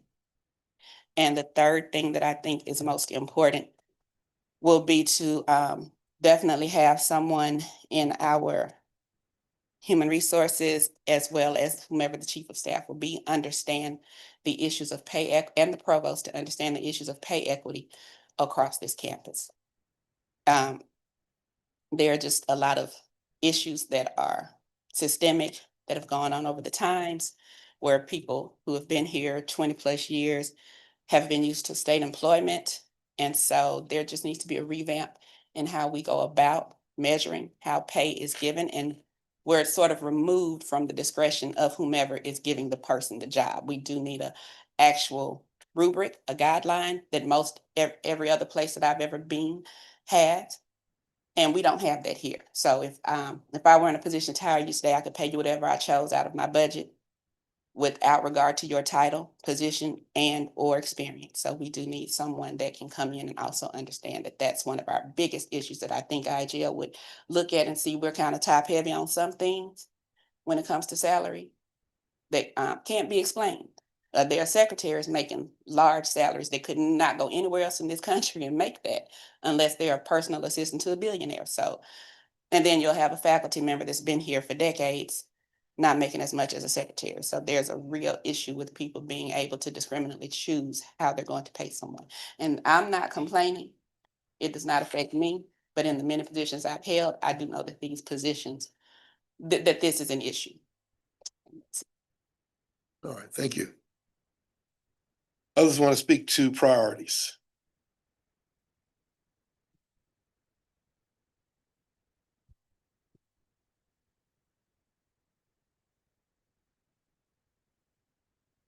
Hi, I think the next person who comes in, the first thing they should do is a needs assessment, whereby they come in and talk to all of the different areas and departments about what they need. And once they do complete that needs assessment, I think they need to go back to those departments and work with them for implementing some of the different policies and procedures, because sometimes we get directives from on high, but they don't really make sense in the day-to-day. And I also think sometimes maybe the leadership is unaware of what is actually needed by the faculty to actually educate our students and, carry out our day-to-day duties. The second thing I would say is there are a lot of great things that are going on at Jackson State, but I definitely think we have a perception problem. I know even today, I sent out an email where we have students who are on internship who got great feedback. They're like, hey, we want to keep these students. We would like for them to, stay on a second year. But I don't know that that's the perception in the community, that we're actually creating excellence. And so I think we need to deal with that. And Dr. Horry, she mentioned one thing about HR. I've only been with the university a little over a year. And this HR process is I have never seen, well, I take it back, I did see it with the federal government. But Enough said. it takes an incredibly long time to get someone hired. And so I think we miss out on really great candidates because it takes us so long to, even after that person has been identified, to get them to come in and be hired.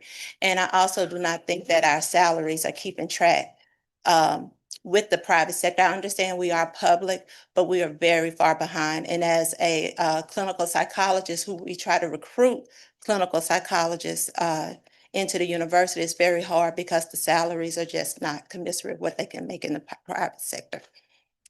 Well, that kind of a hiring process is death on a research institution. It kills things before they even get started. And you lose every great candidate you're looking for positions. So, yep. Other priorities.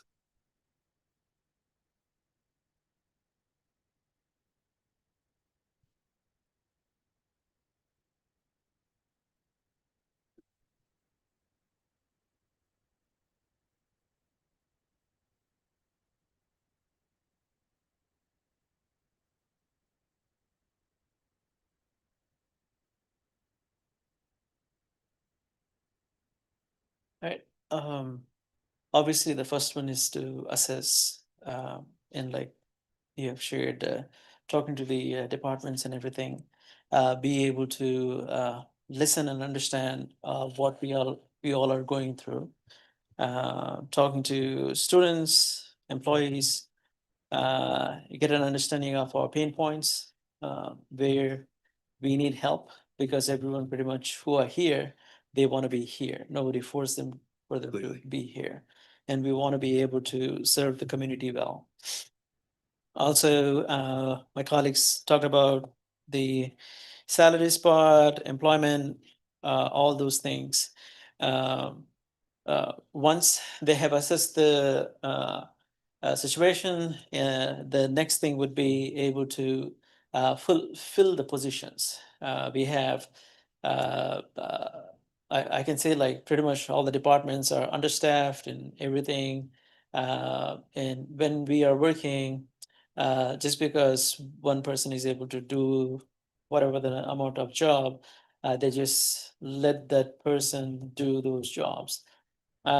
Because I love doing what I do and I'm willing to put whatever the time, but at some point we need to be able to fill those positions so that we can be able to help our students and faculty and staff be able to do their jobs better. That would be my second priority. The third one is going to be for the leader of this university, be able to have a kind of maybe meetings or some sort of engagement with the community. In the past presidents, they might just do like one meeting a year. We don't know what's happening, what's the vision, what's the plan.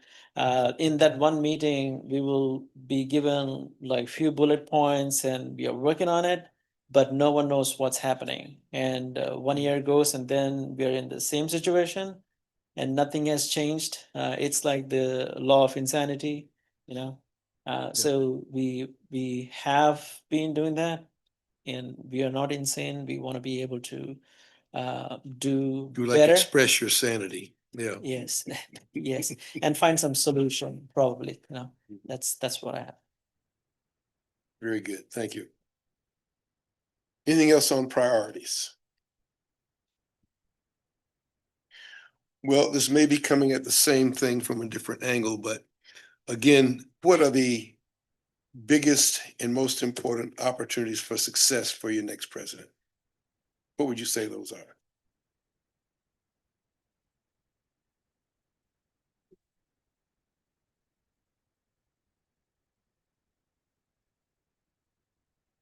The resources available to that president right here on this campus. As my colleague stated, you have competent people. You have faculty and staff who care about the institution. who understand the history of the institution, the value of the institution, and with the competence to deliver, to train students to be successful, not only the job market, to go to the next level, to prepare them for graduate education. So the resources are here to a certain degree, but we have not, as a system, we have not developed a way, or we have not respected the value of the resources. You have faculty members with expertise in the field often leave the institution for better opportunities. You have qualified candidate that you want to hire, but you don't have the means, the financial resources to hire them. You have people who come here because when they notice that the infrastructure is not satisfactory for their development or for their success, they leave. You have people who've been here for years and years, they live here and join some of our sister institutions or other places because over the years, we have not maintained the infrastructure. When I say infrastructure, we talk about the physical infrastructure as well as the human infrastructure. Okay, then that's and those are resources, if maintained, can continue to go to university. So that's I say, often as member of the school, College of Business, we do what we call the SWOT analysis. Okay, and that's what the question, opportunities. Your opportunities there, you can develop quality students and you have people that can do that. But if they are mistreated, if they are not careful, if they're not provided the support that they need to be successful with the student, then you lose them. Then what was opportunity become threats. See, when we have, colleagues, I've been here for over 30 years, and those colleagues have maintained this institution. And also, we have a legislature and we have an IHL system who, in my experience, do not understand the investment, do not value what it means to invest in the institution. We have building falling apart, but say, oh, we don't have any funds to provide for that. The institution have to go every year, submit appeal, submit requests to the board, and the board had to go to the legislature to find funds. All the funds said there is no funds. So you cannot have building, you cannot have physical infrastructure without planning to actually maintain them. We say, okay, we have students. Every president and every leader that I've been interacted here, they always make good speeches about what we want for our student, what we want for our student. And then as colleague mentioned earlier, our students come and they are promised housing, but there is no housing for them. And they come to us all the time. Well, I thought I was going to have, now I had to find an apartment. Then they leave. So what provide the opportunities that you have, your students are your resources for opportunity to maintain an institution and grow the institution. And you lose some quality, you lose some quality student. You have students who come here, high-performing students who come with scholarships. They were promised scholarship and the scholarship taken away because we say we don't have a scholarship budget. We don't have enough funds. Okay, so what opportunity become threats? Because we cannot maintain those opportunities, we cannot nurture these opportunities. We cannot invest in the development of those opportunities. So what we say opportunity, then they become threat to your own survival. You see? So we can go on and on, talk about the opportunity that we have. We, as a urban institution, okay, we should not be able to reach out to legislature, reach out to the business community. The business community should be looking out to work with us. You see? So then you can maximize those opportunities. Often that does not happen. Thank you. Thank you. Finally, because we're running out of time here, if anyone wants to list for us the things that you think are going well despite everything else, what are those things?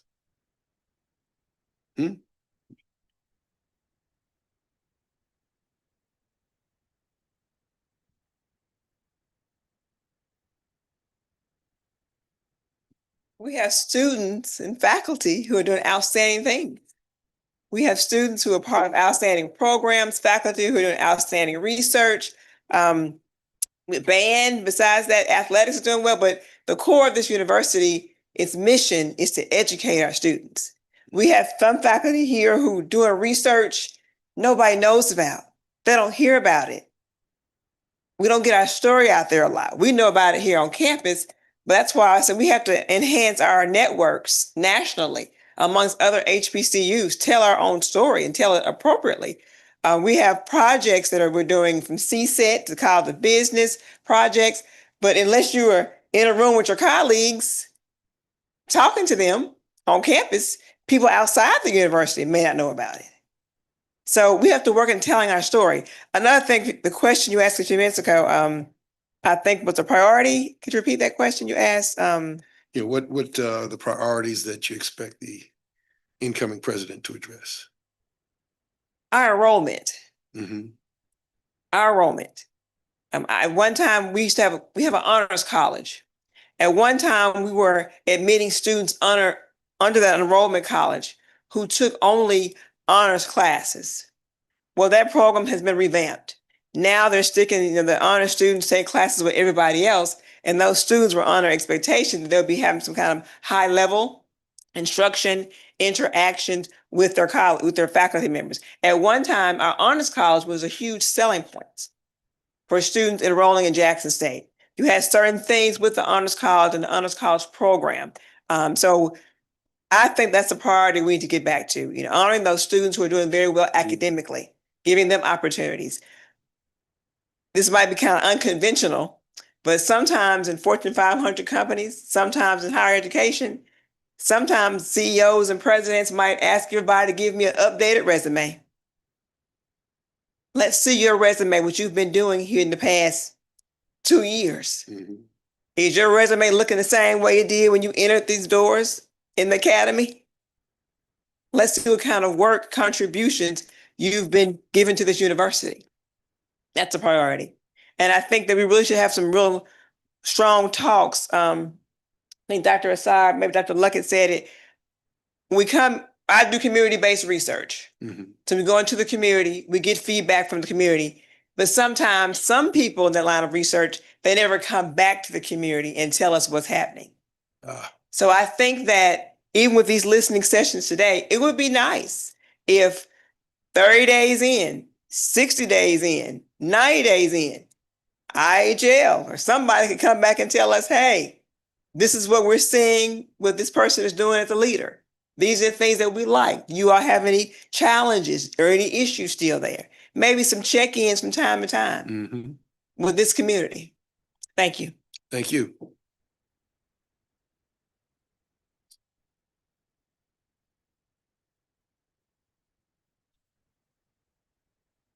I just want to address the question here that you asked at the end. What do we have that's going well? I believe in Jackson State. And I look at where we are and what we're doing, and I look at the outstanding colleagues that we have across this institution, across colleges, across departments. I'm proud of the people that I work with and the outstanding people who are here. And I believe Jackson State is positioned to grow by leaps and bounds and to become a shining star in the institutions of higher learning in the state of Mississippi. The long-standing rumor of the street committee has always been that there are powers that be in this state want this campus to become the University of Mississippi at Jackson. Everybody here has heard it. Everybody's heard. And unfortunately, the way things have been going, it feels like that's kind of the intention. We have the opportunity to challenge those PWIs and those other flagship institutions like the University of Mississippi and Mississippi State University by being in the only major metropolitan area and being in the city of Jackson, the opportunity for growth around here. I'm completed, thanks to a Mellon-funded grant, a feasibility study to build a new archive on this campus. I'd like to raise $25 to $30 million to do that. I'd like to launch that capital campaign, but I can't do that if we don't have a president who stays longer than 6 months to a year to 18 months. We have the opportunity to make this institution be the envy of every other institution in this state. And if we have the right leadership and the right support from IHL and the people above that, that could happen. And the university is just sitting here waiting for that to happen. But we need that leadership. We need someone with that vision, with that commitment, someone with that the moral standing, who is here and committed to being here to making that happen. And I see nothing but opportunities in front of us as a university, and all of these issues that we're talking about, it all begins with the leadership. It all begins with the president of the university. Leadership matters, and we have had terrible leadership. And so that's the opportunity is there if we get the right person. Thank you all very much. That is the note we're going to have to end on. I appreciate your input. It's been very valuable to us, and we're going to proceed. So thank you. Yeah. Well, we're kind of out. There's another group coming. So. Can I say it 1 minute? Sure.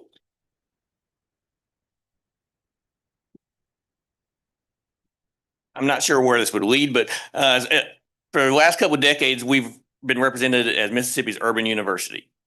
It may be good to reevaluate what that says to people, because people outside say, well, that's a joke. If you're out of Mississippi, people in the state say, oh, that means you just go in the ghetto. We need to focus on some kind of PR that emphasizes that we are social mobility, that we are innovation, that we are about going upward, not just because of where we are. Take a look at what Morgan State has done in terms of their branding as Baltimore's liberal arts urban university, and see how they've couched that together. Yeah, that, beyond it. That might be a good model.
I can't.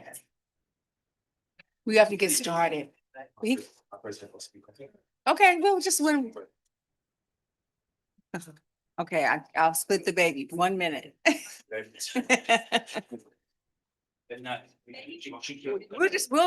We'll bring her up to speed when she gets here. Save her a seat next to you. Save her a seat. Okay. Hello, everyone. Welcome. Thank you for coming. We're so happy to see you here. My name is Kim Bobby. I'm a principal with AGB Search. AGB is the Association of Governing Boards for Universities and Colleges. It's an association that helps support board governance and board and leadership. And we also have a search arm of the association. And so that's where I'm a principal for AGB Search. And we find leaders for institutions like Jackson State University and others across the nation and sometimes internationally. So we're here because we want to hear your voice. You are about to hire a new president, right? And we're going to tell the world that you're looking. And so we need to hear from you as students what you're looking for so that we can write a true and positive outcome for this next hire. That means they have to know what challenges and priorities they need to be ready to step into. They need to know what they need to know to be successful. They need to know what the issues are, and they need to assess that from their own body of work to see if they are the right fit. You do the same thing, right? When you're looking for a job or anything like that. So we're trying to help them kind of understand what you're looking for through your lens. And that's the important lens of students. So we want to hear from you about challenges and priorities that they can certainly be ready and prepared to step into. Also, what's going well? Something's going good here, right? And we want to tell the good story about Jackson State. We want to hear from you what that story is that we can share with candidates. And then we also want to know what personal and professional attributes they need to deal with those challenges and priorities and to leverage what's going well. What do they need to bring to the table, right? As far as experience, outcomes, awareness, education, past history, inside higher ed, outside higher education, whatever you think is going to be the best personal and professional attributes, because I know that you want your next president to be successful and to stay a while, right? So that means we have to give them the guidance through the profile to see if they can be competitive in this search. So thank you for helping us do that. And with that, I'm gonna turn it over to my colleagues. Well, first, we've seen some of you before. We haven't seen all of you before. So we're going to tell you a little bit about who we are, so you know who you're talking to. Again, I've been with AGB Search for about 9 years as well. And I also do a lot of work on the governance and board side of the work as well. I'm a former president. I was president of Clark Atlanta University until 2015. Was there for 8 years. Before that, I was president of Savannah State University for 10 years. And before that, I was at Hampton University, first as a dean and then as a vice president. So we understand the sector. We've also done a lot of searches for HBCU leaders. We count 9 over the past few years that we have placed, almost all of them being extremely successful. So we're pleased to be here with you. And you want to say anything else or just jump into the question? Just jump in. Okay, so first question. What are the attributes that you're looking for in your next president? What personal characteristics, what skill sets, what capabilities, what background experience do you want that person to have had before they come to you? And when you speak, we want you to go to the microphone so that those online, because we're finding hundreds of people online observing all this, trying to get some sense of what's going on. We want to make sure they hear you too. So anyone can begin. So who wants to go first? And if no one wants to begin, I'm going to pick on somebody.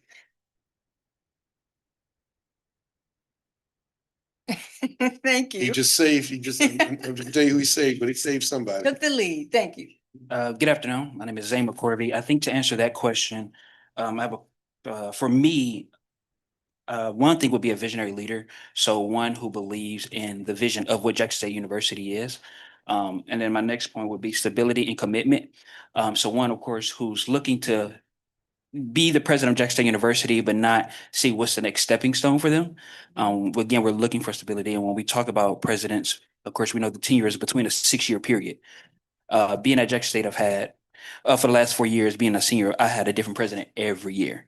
And so that's one thing I'm looking for, stability. And then also a student-centered approach. I think as the president of a university, yes, I understand that the university is a business, but also the customers of the business are the students. And so I believe being student-centered and putting students' voices first before anyone is definitely something key to me. And then two more things: cultural and historical awareness. So being aware of the culture here at Jackson State University. We love people who can come in and bring new ideas, but also accept the culture and history here. And then lastly, strong communication and transparency. I really believe in transparency and communication and telling us even the good and the bad. We always hear about the good and we're grateful for the good, but also understanding that sometimes as a university, especially in the state of Mississippi, some things don't go in our favor. And so we want to, as students though, because we are the customers, we want to hear those things. Thank you. All right. Who's next?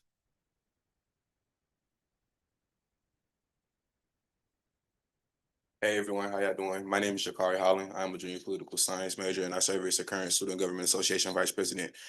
The three attributes I would like to see in a president is integrity, / accountability, someone who makes transparent decisions and open to communication with the student body. Like my peer said beforehand, Zane, the students are the customers, so being transparent with the student body and how it will affect them. The next attribute will be community focused leadership. Most students that come to Jackson State University are from urban neighborhoods or urban backgrounds. So being in the city of Jackson, Mississippi, and being in an urban neighborhood, they come with the effects of redlining and different things of that nature. Make sure that you have community focused leadership and know how to deal with those students and have leadership specific for those areas. And next one will be analytical and strategic decision making. Someone who evaluates decisions complex as well, but also critically thinks about how it moves forward when they make those decisions and how it impacts students. Thank you. Thank you.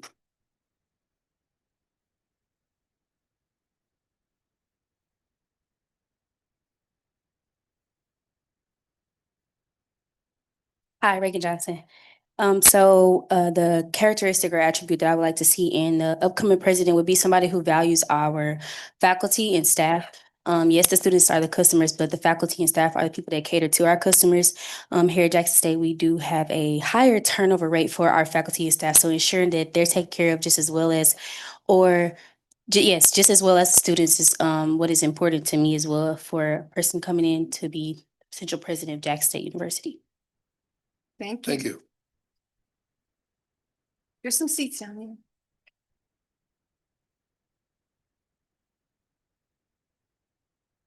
Who's next? And we're focusing on attributes right now, background experiences, capabilities, personal characteristics, anything you're looking for in your next president. You can always come back again. You can always come back. Reagan again. I have one more thing to add. I also think that our president should have definitely have higher ed stuttering. Experience is the word. Being in higher ed is a different ball game. So that experience definitely would help alleviate a lot of the concerns that maybe the students or alum or faculty may have. I think Jackson State is a unique HBCU. So an alum of Jackson State would be a great pick for Jackson State University if possible, as a candidate for the president. Thank you. All right. Anything else on attributes, or have they covered it? Yes. Hey, so the last one I would say is someone who works with, it's kind of an attribute, but networking as well, but someone who works with legislators. When you think about funding for Jackson State University, even when it comes to dorms or different things on campus, you get legislation that get money for those certain things. So someone who can voice to legislators or have those connections to other people to actually get funded for Jackson State University, because we have legislators in those positions to make legislation for things to happen. That's when the change comes. So someone that has open networking to that and knows how to connect around that way. Yeah, absolutely. Very good.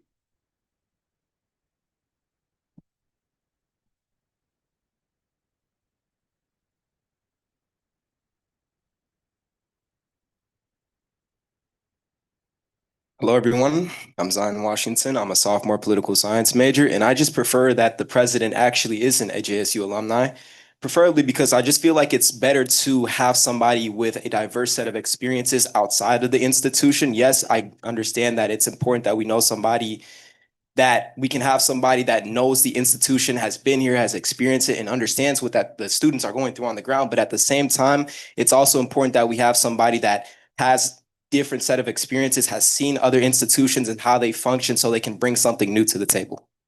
Thank you. Thank you. And I just want to reiterate, this is a national search, and so we will be sharing this profile nationally, and we will generate a pool of people that feel that they can meet the challenges and opportunities and talk about how they would be a successful president for JSU. So, thank you. Anything else on attributes? Were you gonna say something? Oh. I thought you were getting ready to stand up. Not this time. Okay, we'll wait. We'll come back. Something? Something to add? Mhm. Come on. Good.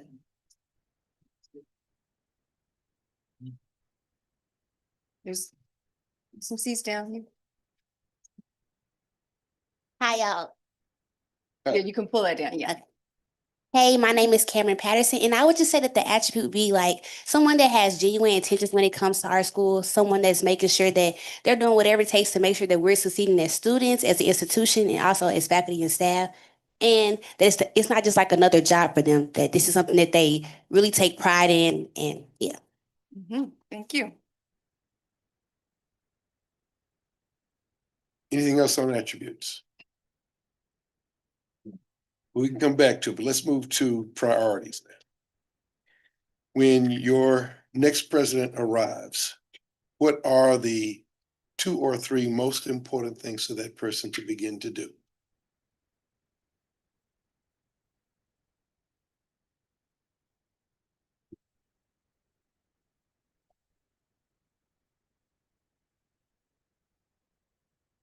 You let him run you off the mic? That's what we like to see aligned. Hey, y'all. My name is Brianna Smith. I currently serve as the freshman SGA treasurer, and something that I feel like they should prioritize is not only housing for freshmen, but for all people, well, for all classifications. Because this year it was a lot of us, and a lot of us did not stay. Something else. You said did not stay? Some of the freshmen did not stay. Oh, they did And not? they're leaving Okay. after And this semester. why? Because they feel like it's not a great fit for them, especially a lot of up north people that are not from the South. Okay, that's it. What made the difference? Was it just housing or? I believe that because they're not from down here, they don't understand like the Southern hospitality. They don't understand that up north people are a bit ruder than us. And I just don't think that they're used to it. And if I could go back on attributes, I feel like that's something that our president could do. Make sure they feel welcome. Everyone feels welcome. Yes. Thank you. That's it. Thank you. Thank you. Hey, Peyton Lockett. One thing that I think that the president or the new coming president should do is introduce themselves, like get to know the students, get to know the campus. If they're not on the lawn from of Jackson State University, just get to interact so people, one, know who you are, know your face, can put a name to a face, and two, just actually have that bond with some of the students that's on campus. Because one thing that's very important is having a bond with the people that you're working for at least.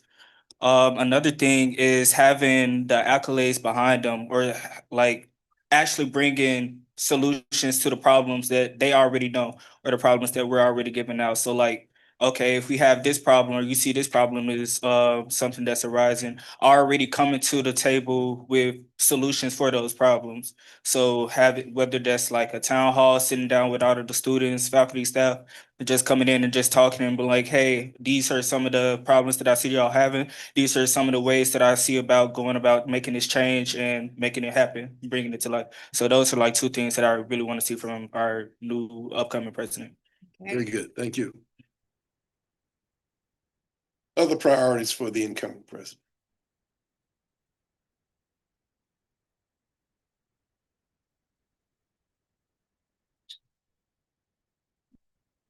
You didn't want to just jump over?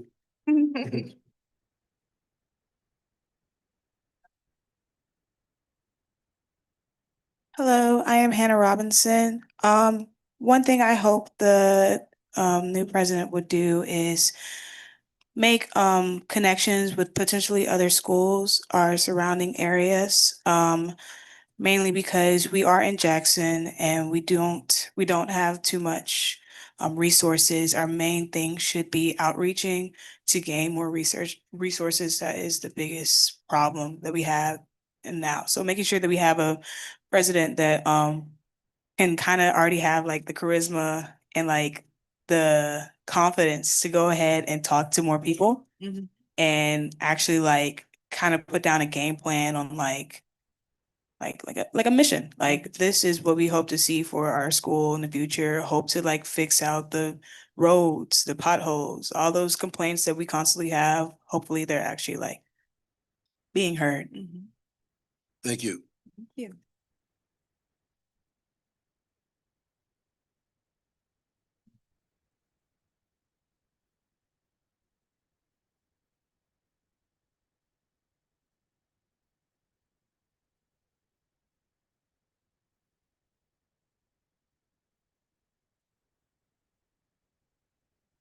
Hello, my name is Sarah Demery.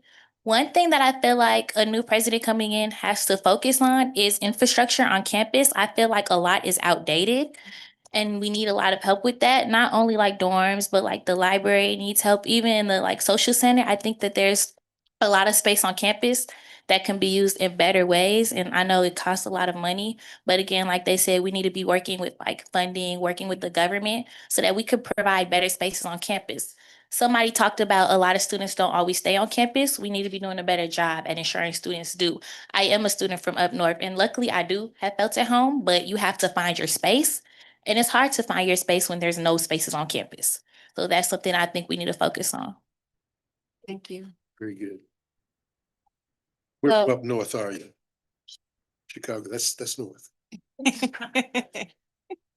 Hello, everyone. I am Italian Johnson, and I feel that something that the new president should come in and focus on is updating our academic catalog and making us more competitive with other programs, such as like my major, for instance, we have physics, but we don't have no focus in physics, like material science, nuclear, like any like specific programs that other schools and other HBCUs offer. And as well as like creating new programs for like students to like bridge off into other aspects like graduate school, or like if they want to do internships abroad or something like that, we don't have as much access to it as we do now. Thank you. Thank you.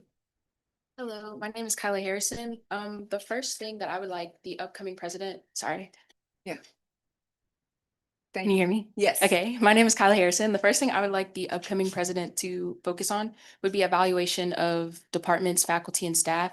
I think that a large issue that some students have is a lack of responsiveness or just certain departments, certain faculty not presenting themselves, making themselves known, or showing up for students in the way that they should. So I think it's necessary to do an evaluation and make sure that those departments, certain faculty, certain staff are at a certain standard, even with issues like students living off campus, the shuttle system doesn't come pick them up. They don't know the schedule. We have drivers not reaching their location, so students are missing classes.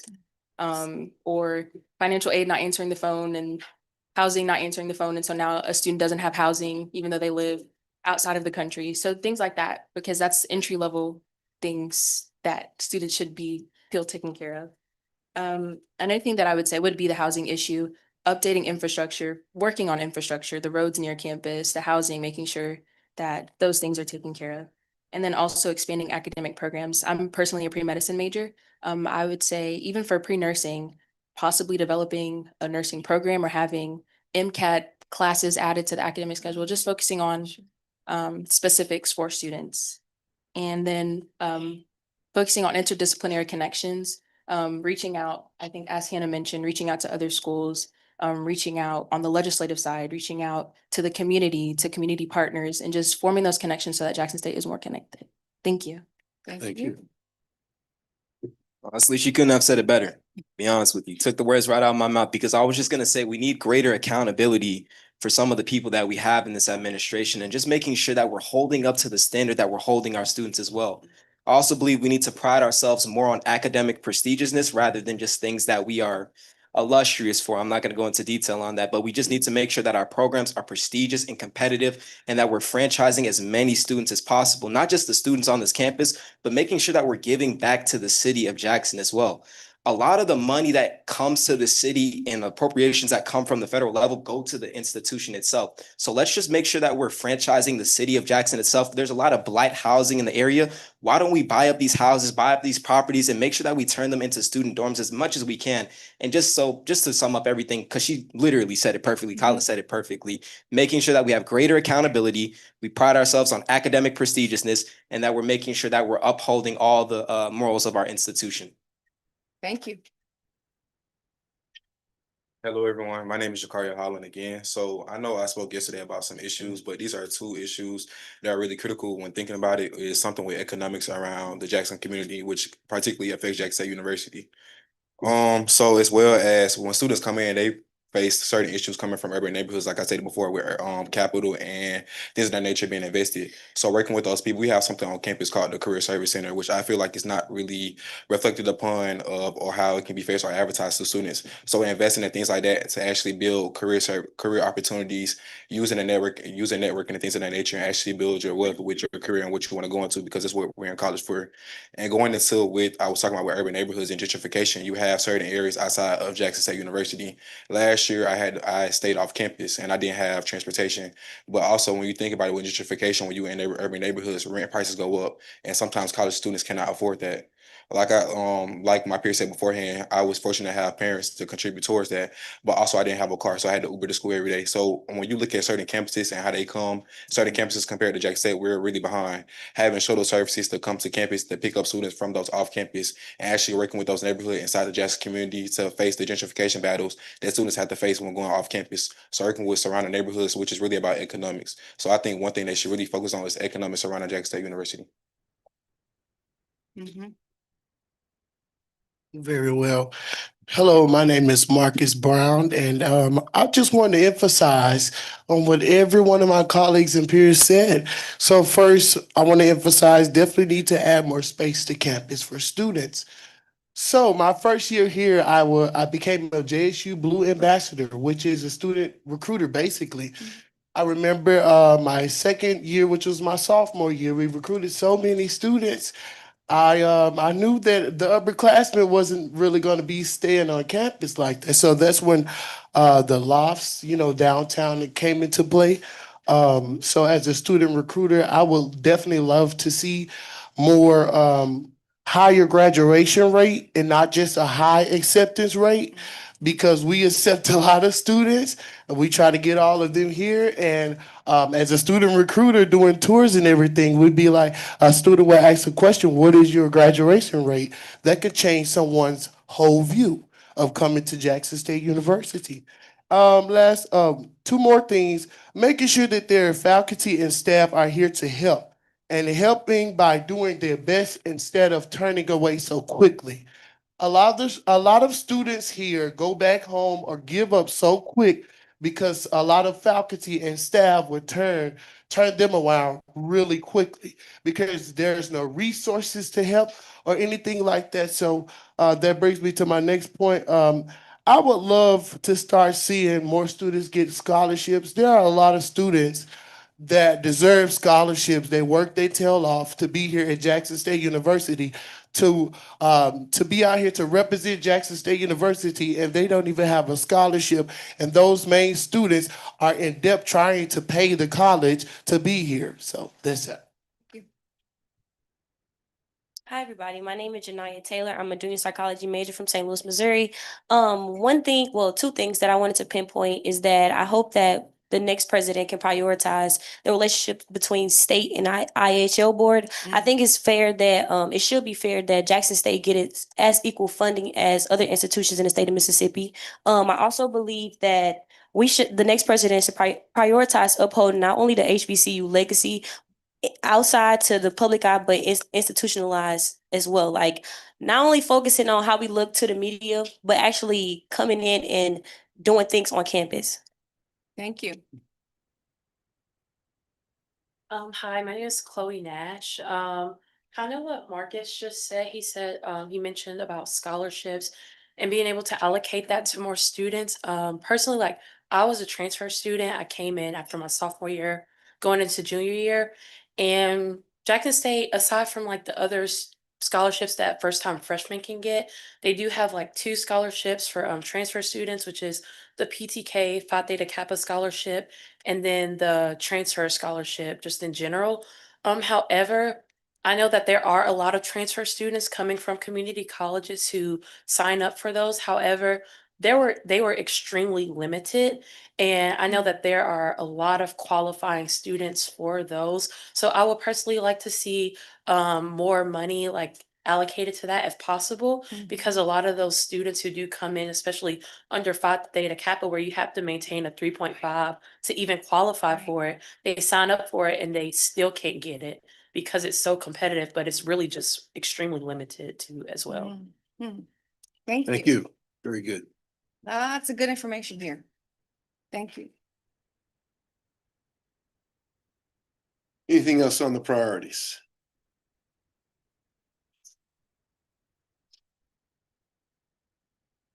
Anyone, even if you already spoke, you can go back. We have time.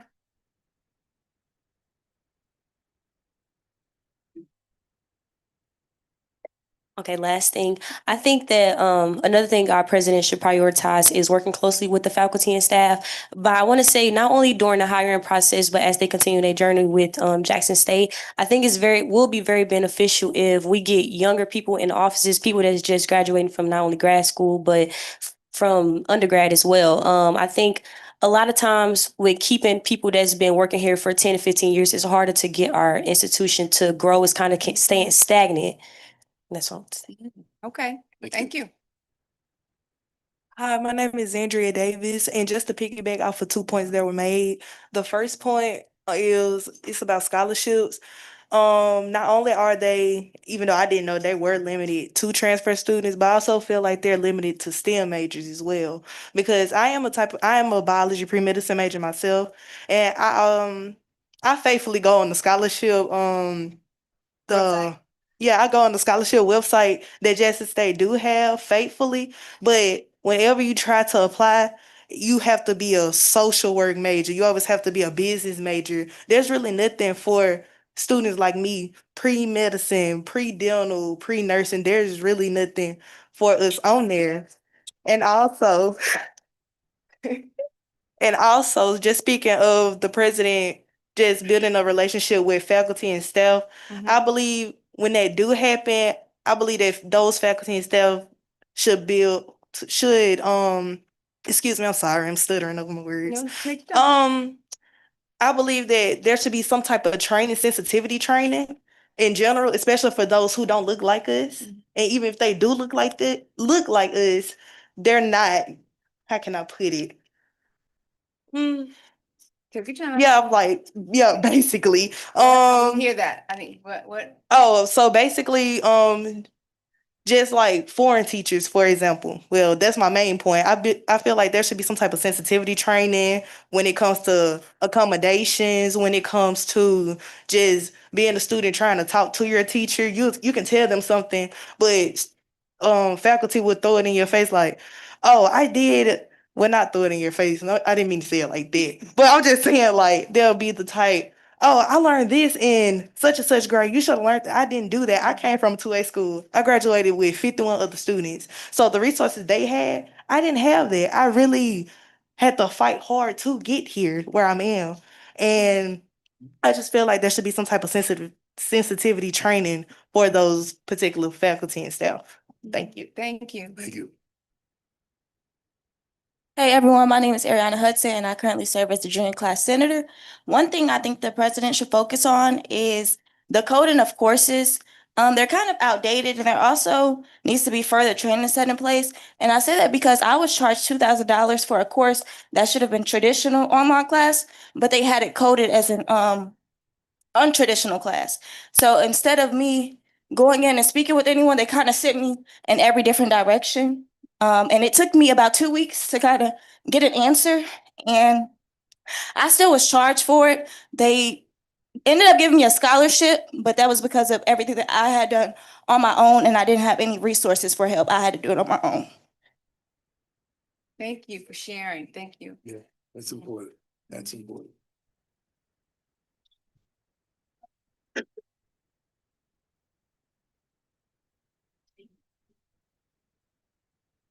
Okay, hi again. I'm Cameron Patterson.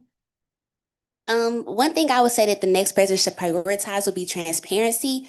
As students, we go through a lot of things on a day-to-day basis. So I would say just setting up focus groups or setting out times at least once a month to meet with student leaders or students on campus to figure out what is going on campus, what they would like to see, or even if the president could be transparent with us about what is going on with funding, how we are all saying like we didn't know that things were going on, that other people are coming up and voicing their concerns. So just having like small things like this could make a huge impact on our college and the rest of our years here.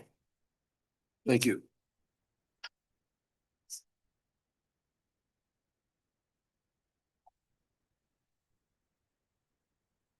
Reagan Johnson again. So one thing I think that the incoming president should prioritize is longevity within the institution. Like I said, stated earlier, turnover rates are very high here at Jackson State University, not only within the president role, but in various roles here on campus. So ensuring that we have somebody who has a mindset of long-lasting longevity here at Jackson State University is something that I think they should prioritize. Not only that, also integrity, ensuring that they're keeping the students as their forefront, also ensuring, like my colleagues have also said, transparency. That's another big thing that I think they should prioritize as well, because transparency also goes hand in hand with that longevity. And if the trust is there, then students and faculty and alumni will feel more confident in supporting the institution in every facet that we have here at the Jackson State. Thank you. Thank you. That was beautiful. First and foremost, prioritize business. Okay, business, it matters. And also, with everything that everybody has said, communication. Communication is one big thing that this university needs. And when I say communicate, communicate clear. Communicate ahead of time as well, because I don't know if anybody else is like me, but I don't want to have a change hit all of a sudden while I'm 3 hours already on the road and I'm here and this has happened and that has happened and there's no communication. So yeah, that's a good one. Hold on a second. You said prioritize business. Tell me more about what you mean. What I mean by prioritizing business is taking care of business, not just talking about it. You don't come in here just saying, oh, I'm gonna fix up this, I'm gonna fix up that, and you're not doing what it takes to even do it. Oh Lord Jesus, just touch me. It takes for you to almost be out of here. Breathe. Breathe, okay, thank you. It takes for you to almost be out of here to, utilize the money and everything that is being put into this school. And also, I do feel like the next president should be very clear within how they're spending money, because I don't know if anybody else is like me, but you can tell when the president is spending money wrong because our tuition go up. And we ain't got no money but these last $2. Okay.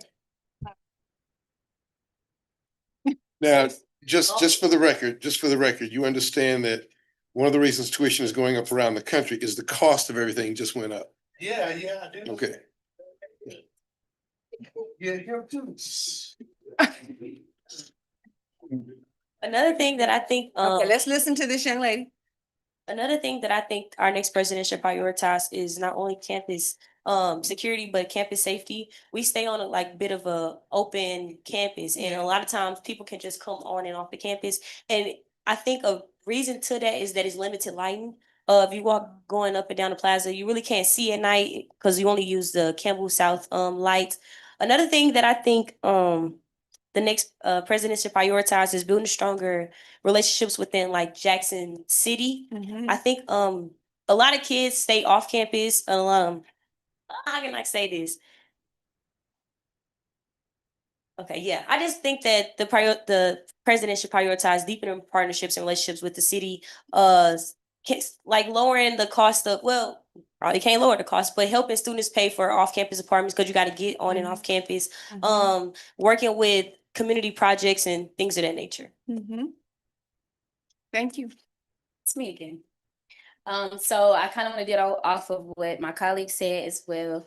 Prioritizing relationships and not necessarily burning bridges with a lot of our campus partners that we may have. I know that sometimes, like Marcus also said, keeping business and not incorporating personal into that, as well as building relationships with sister campuses within the state of Mississippi, or different cross-departmental opportunities that will also aid in educational development, funding opportunities that will bring more research opportunities to our departments they may not feel seen currently.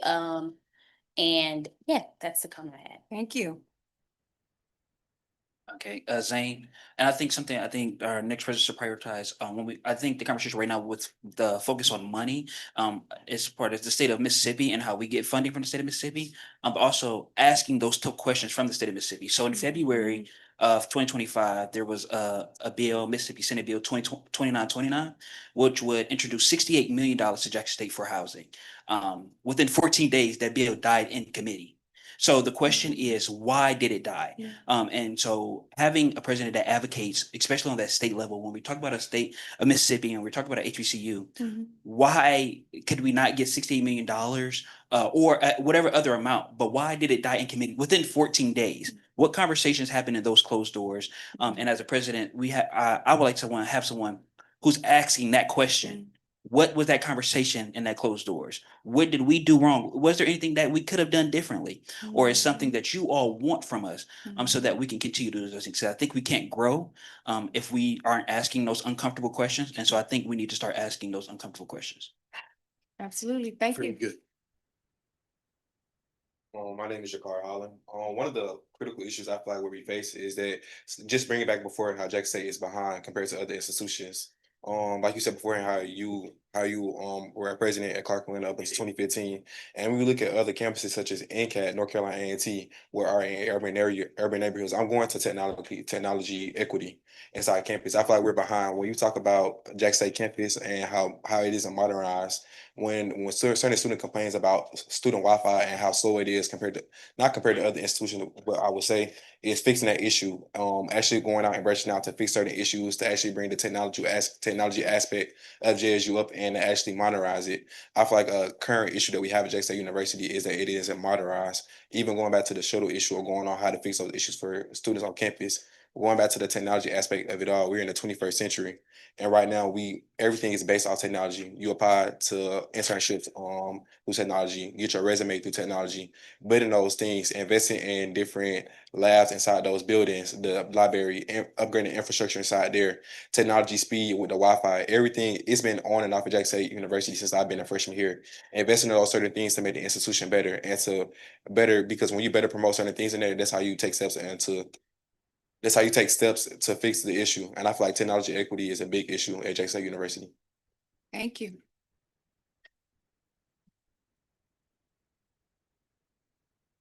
Let's see. We've got a few minutes left here. 10 more minutes. No, yeah. 15 more minutes. Let's see if we can talk a little bit about the list of things.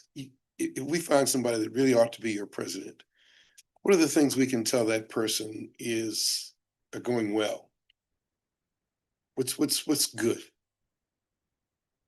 What's working? Yeah, what's working? What's a solved problem? What's going well here? Because candidates will ask us that too. And our notes are going to be, everything that you're saying won't be in the profile. It'll be summarized, but our notes will be for one-on-one conversations, and we can give them more details, and saying what's happening that's going well is going to be important, as well as the challenge. Good afternoon. Good afternoon. I'm Hart Jefferson. I'm a sophomore political science major. I think there's been a lot of focus on like the issues on campus, but I think one of the key positive things about Jackson State University is the people here. And I think that's the main pull factor that even though we are in a city and an area where we're being like consistently like underfunded and have like a lack of like good infrastructure. That's why we have people from like all over the country and all over the world who want to come here, is because of the culture. It's because of like the fact that when you come to campus, you experience like a warmth and connection to people that you might not experience anywhere else. I think that's one of the key things that's going well. I would say like educationally and academically, we have some really, really strong programs. I know like out of like nationally, out of like all HBCUs, we have one of like the strongest education programs, undergraduate and at the graduate level. Our College of Liberal Arts is incredibly strong, from the program that I'm in, the political science program, as well as like our music program is incredibly strong that I also participate in, and like all of our other arts as well. So like from that background, like our education and liberal arts colleges and our like STEM programs as well. Like we have a really strong HBCU engineering program. Um, like academically and all frontiers is incredibly strong, and we have people like graduating from Jackson State and going on to like large companies, like whether it be like in Texas, like Shell and other like oil and gas companies, whether it be in like business and stuff. And there are graduates from Jackson State University who are all across the country doing amazing things. So I think that's one of our like key selling factors. Thank you. Some things that I think are going well with the institution is the collaboration and bridging the gap between alumni and students. I feel like a lot of students, I'm in the Career Services Center, and I think they do an amazing job with getting graduates of Jackson State to come back and show like or give advice on things that what we will face in between the next chapters in our lives and things that we would need or things that we need to tweak and improve before we graduate, as well as the enrollment rate. I think the school have been doing a great job of advocating our school as well, despite the things that we have going on negatively. I think our name has been positively in the media, from going to Vegas, the boom performing with different celebrities. I think we have the positive light on our institution right now, and that we're doing a great job with engaging and putting our program out there. Thank you. Okay, hi, Cameron Patterson again. I would say that one thing that's been going really well at Jackson State would be the community and family oriented environment that we do have. I think despite whatever is going on inside or outside, that's one thing I say that nothing can ever take away from us. Jackson State is one big happy family, which is why I think it matters so much that when the president comes in, that they make it a point to get to know who we are as students and also the alumni as well. We have so many alumni that are willing to give back to the school, to the students, but it's just a matter of bridging that gap and making sure like they know where the money is going, that it's being placed in the right hands and that it's being used for the better good of the university. Thank you. One of the things we learned earlier today that I think is a real positive is that despite everything else that's going on, your alumni contributions are actually rising, which is crazy, but that's real. That's beautiful. Just to piggyback off of community wise, and this is just for on campus, the family. I believe that Jackson State is doing really good when it comes to like different organizations. There's a place for all students. It doesn't matter if you, it doesn't matter if you want to do, if you want to be a pre-med major or if you want to do like Bible study. There's something for everybody. Whatever you're interested in, they'll have it. And if they don't have it, students, I love how students just come together to get an organization started. We have many RSOs for many people, and I just love that about us. And that's pretty much it. Thank you. Students, make it happen, right? Hey, again, I feel like something that we have is student engagement. I feel like it's always something going on. Like you can never just sit down in the bed like I want to do. It's always something going on. I also feel like I don't feel like nothing to say. Okay, well, if you think of something else, come back. Hey, it's Marcus again. Well, I would like to shout out all of my colleagues. We have a great student leadership team here at Jackson State. Y'all can clap your hands right there. We have a great student leader team. And also, I would like to say this, speaking of Jackson State being the light, Jackson State is a standard, is the standard, of course, as we call it now. A lot of kids look up to being here. A lot of people within high schools and everything look up to being here. So I would say the tradition is pretty well here, and we are working to keep the tradition going. Yeah. And shout out to the alumni. Yes. All right. Thank you. What's going well? What's the good news? Say, I guess one thing that's going well with Jackson State Yeah, good. I could hardly hear you. Okay. is the, I guess, student life. We still have some way to get back to where we used to be. Mhm. But I think as far as everyone, we are getting a little closer than what we Yeah, go have ahead. been. Yeah. You good, you good. There's a fly that keeps coming this way. But anyway, I just would like to say that I'm glad that there's a lot of support is here. So Mhm. that's a good thing. And Mhm. says a hand for that. But Mhm. I would want to ask a question to you all. You can stay on point though. Okay, well, can I ask it later? Yeah, That'll work. because we want the students that we want to hear, we want to hear what's going well. Peyton Luckett. I would say one thing, I can't believe no one said it, but one thing that's really going good is our sports Okay. here, especially on campus. All of our sports teams, whether it's women's soccer, volleyball, they're all blossoming in their own endeavors. So all of that is going really, really well. And of course, we prioritize that a little bit more than we will prioritize like probably our regular students kind of in a way. But like that's a great thing on campus because that's a big tradition that we have. And then another thing I would say is like how we make the most out of what we do have. Like even if we have a lot of problems or anything, it is a fly going around. Even if we have a lot of problems or anything going on with the school, we still make the most out of being at Jackson State. We still make the most out of our time being here.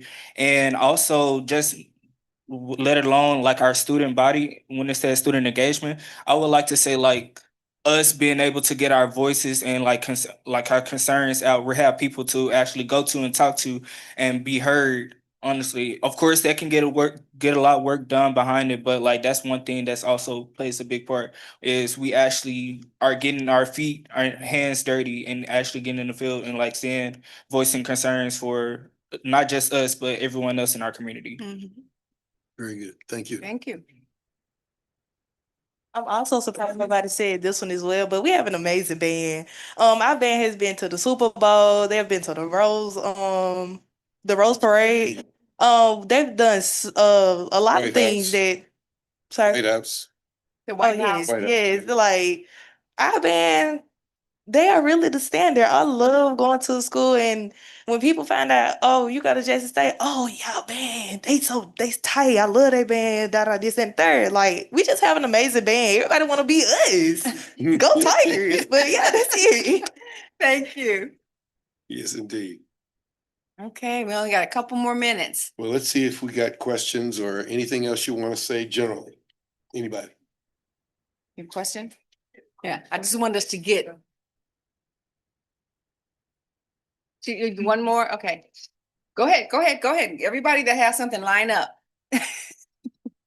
We don't want to miss anybody. Sorry, I'm gonna make this really quick. It's just a general thing that I think I'd like to see more of on campus.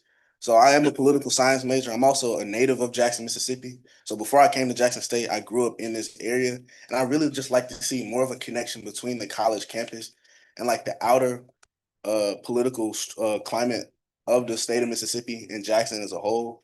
Jackson State University is an HBCU, and it's in a city with the predominantly Black population. Yet, if you look at the state legislator and the state government, like the people in power are not African American, and they make decisions that affect all of us, and they don't have us in mind. And I would like to see that change a lot. Also, I feel like sometimes politically on campus, like it's almost campus can be kind of apolitical in a sense. Like besides like voter registration drives and stuff like that, which we have a lot of, I would like to see more like outright like action on campus in regards to like raising awareness about issues in the city of Jackson and the state of Mississippi that affect all of us. So that's kind of just like a general thing. Very Thank good. you. Thank you. Hey, my name is Lajane Long. I just want to say that I think our next president should focus on mental health. I think that that's important in the positivity around campus. I think that that's important. Like you can't just keep going and going and going and going and going. You have to have a break. You have to have some time to really reset, refocus, rethink. And we have a place on campus called the Latasha Norman Center, and I don't think students really are. What is it called? The Latasha Norman Center.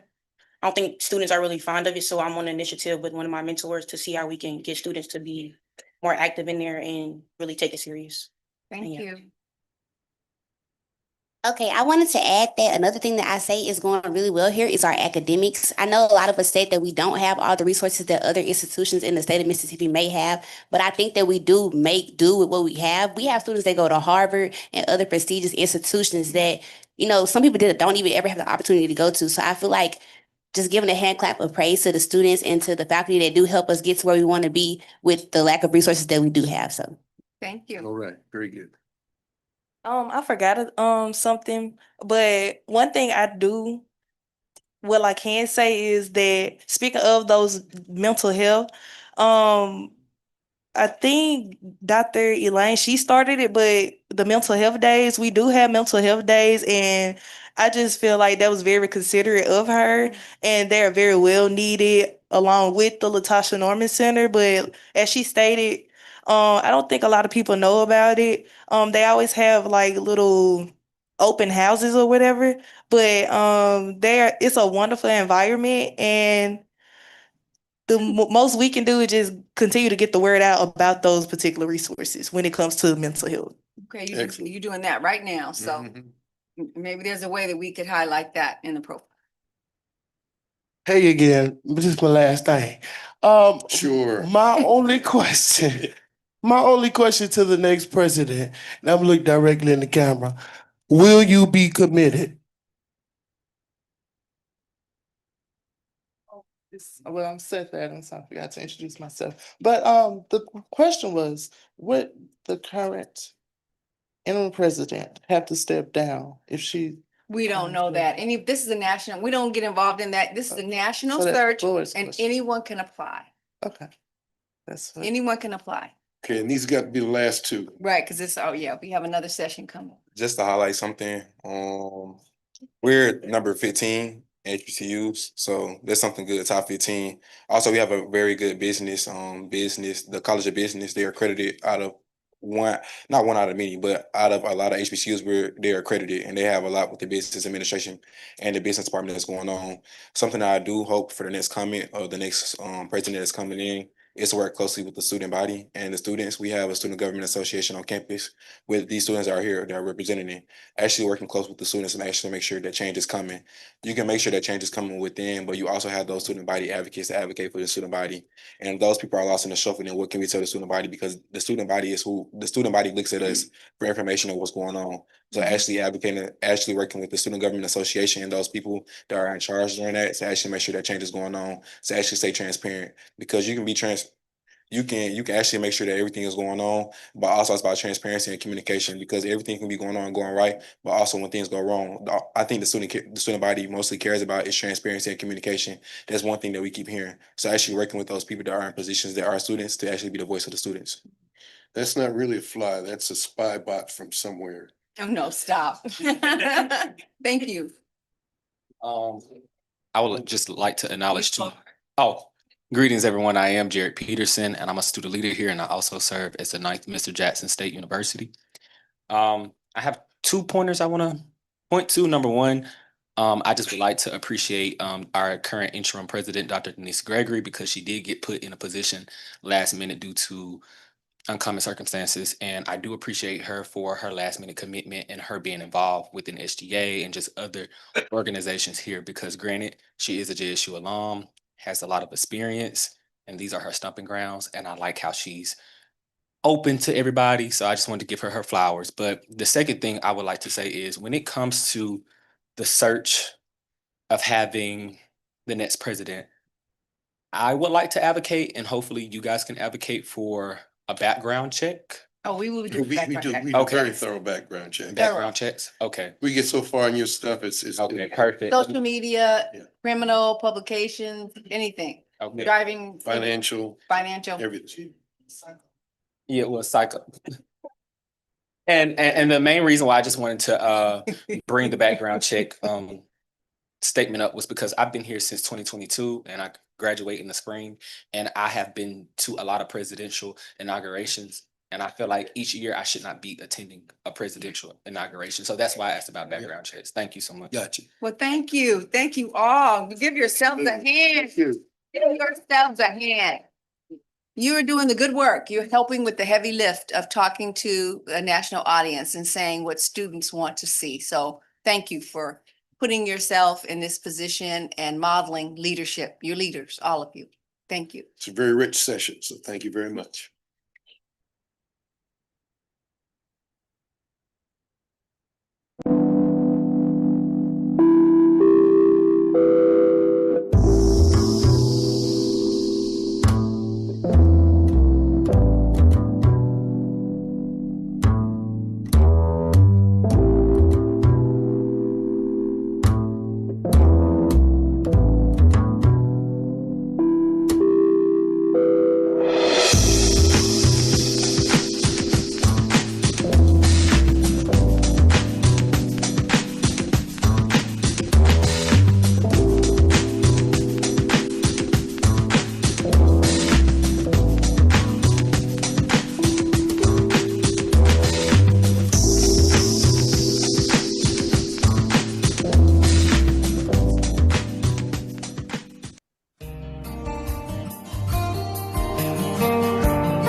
want to go ahead and get started with this.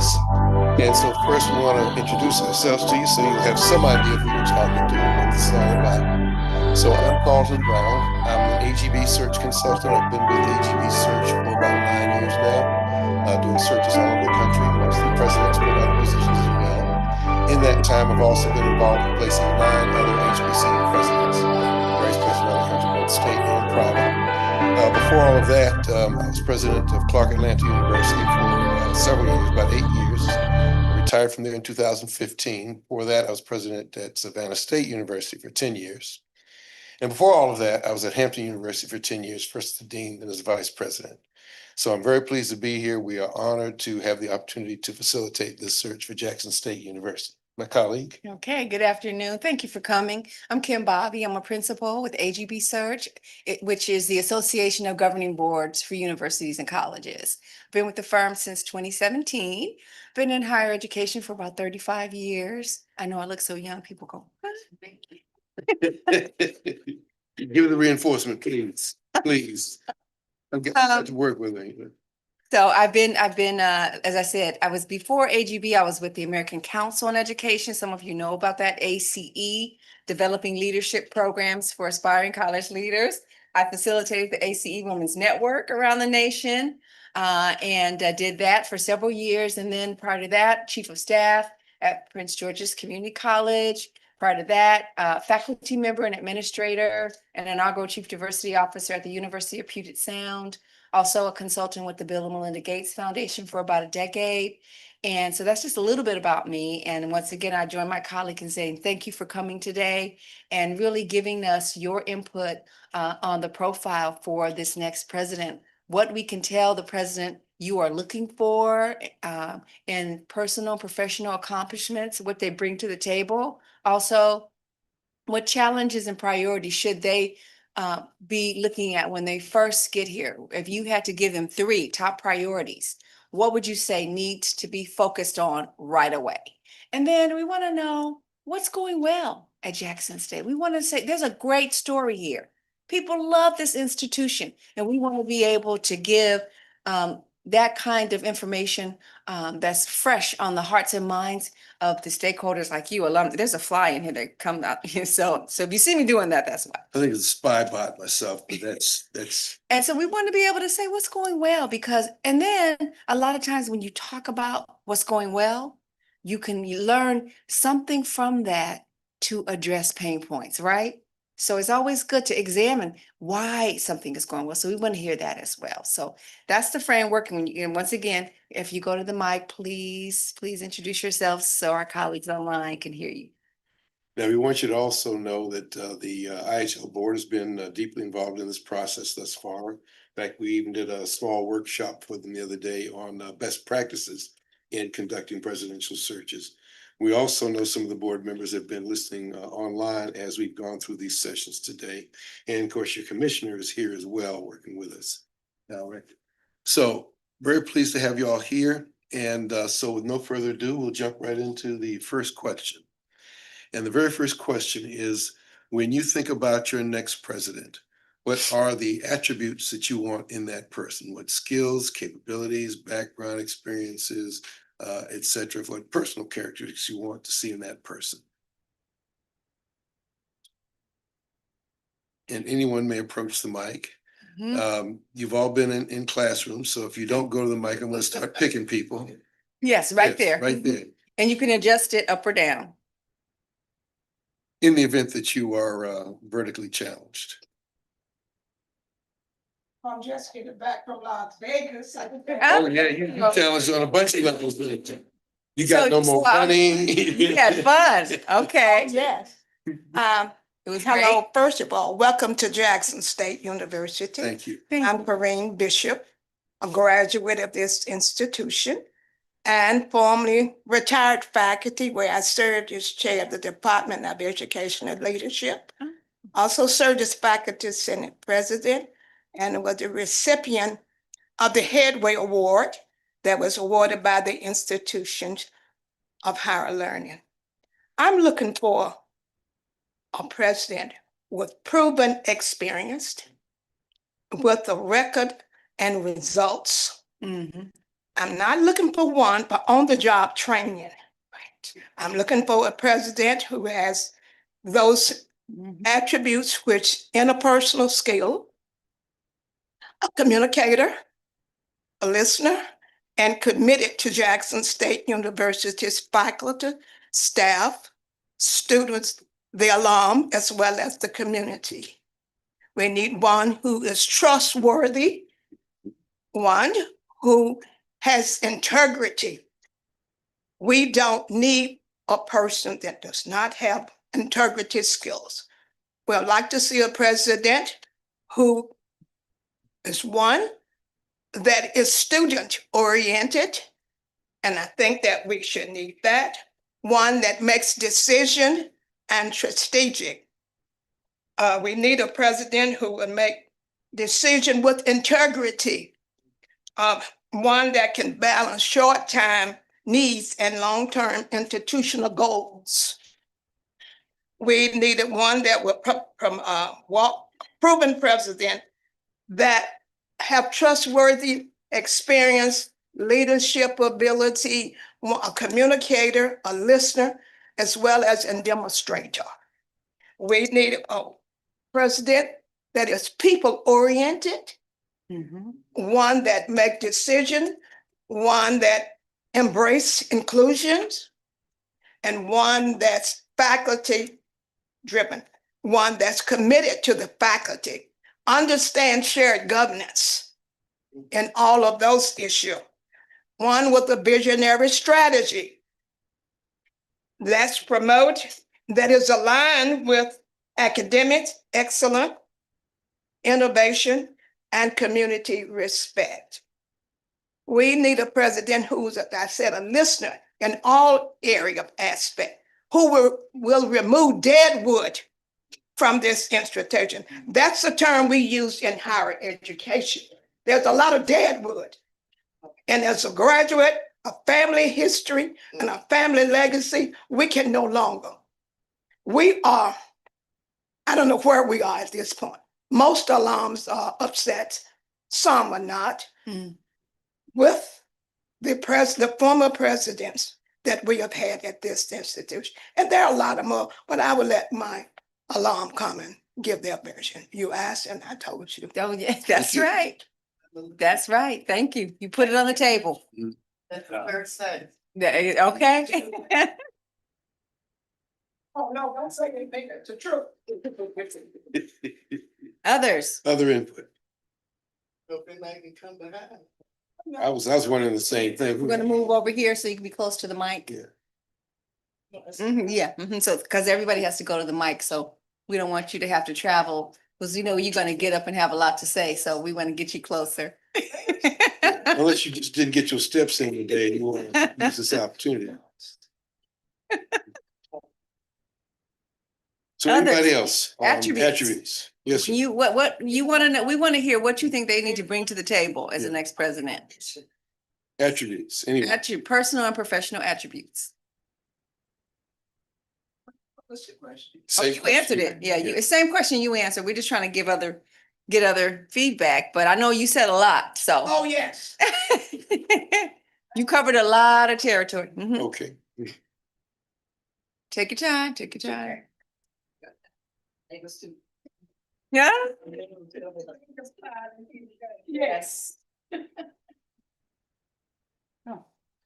Good evening to everyone. My name is Patricia Jernigan, and I am a former employee or retired employee of Jackson State as well in the international programs here at Jackson State. And one attribute that I would like for the president to have one with international experience. One that's able to understand that that is important to have on your campus, international students from all the different countries. Being an international person myself, working with international students and international visitors coming into the campus. At one point, we had students from at least 80 countries here on the campus of Jackson State. And I would like to see that type of university be revived. We had all kinds of programs. And I think if that president has experience in international education, that they would have that same willingness in order to bring those people, bring someone here what I'm trying to say, be willing to have a program that's meet those goals and objectives. That we would have a student international oriented college, university here. So to me, that's very important that we have that international branch, because we've had several students that have gone on to want to go to another country in order to be able to help, to assist. We had one student that went to Ecuador and went back to Ecuador, took a semester off in order to help the people there build a bridge. So we've had lots of students just going back and forth to these international countries. Lots of them went over to teach America. We have students all in those programs right now. Where is the lady from? You remember Karen? The young girl that's her mother was an airline, worked at the airline. She's in Dubai. So we have students that are still out and that are enjoying the international arena. And I think that that's very important on this campus. I think it was good for our students as well as for the international students to be able to interact and mingle with each other. And language as well. We had the FLT program. I'm sure you're familiar with that. Whereas we had students learning all kinds of languages. We had mine is going blank because I've been gone a long time. Yeah, no worries. Yeah, maybe so, probably so. But we had several different types languages that we were teaching the students here. And I think that that's very important to bring that back rather than just, we have the traditional languages now. We have the Spanish and we have the French. But we had the Mandarin, the Chinese, we had Turkish, we had what? So we had all kinds of languages, and everything. And we had programs where students went all over the world almost, and everything that was coming in, going out as well. And they really, the experience is nothing like an experience when you travel international. And I think that the president needs to understand that. And if your president hadn't done anything internationally, they're not going to promote international. So let's get that going, please. Thank you. Thank you. Thank you very much. Anything else on attributes from anyone?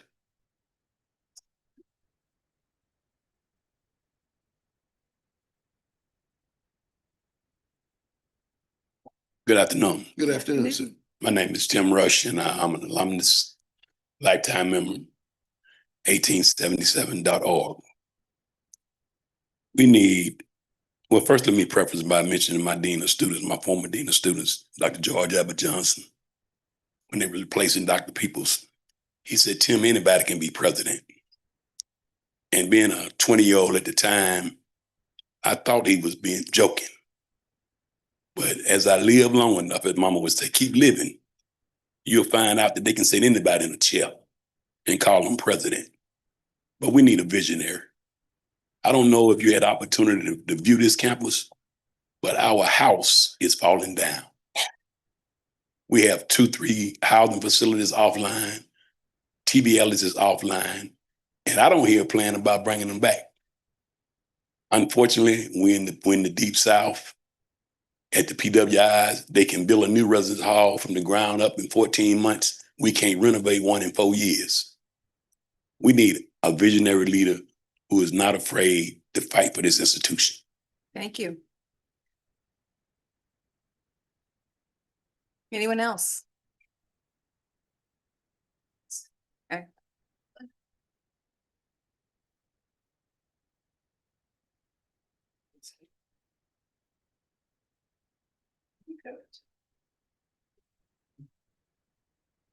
I love your comments. Good afternoon. How's everybody? Oh. Wonderful. My name is Jenny Griffin, and I'm a former employee here at Jackson State University. I spent in excess of 21 years here working in the physical plant.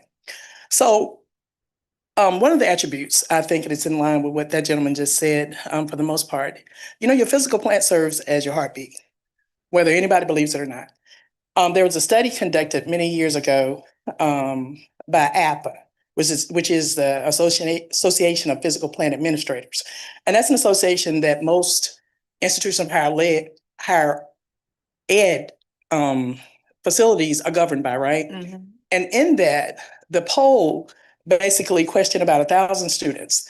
And they asked, why did you select your institution of choice?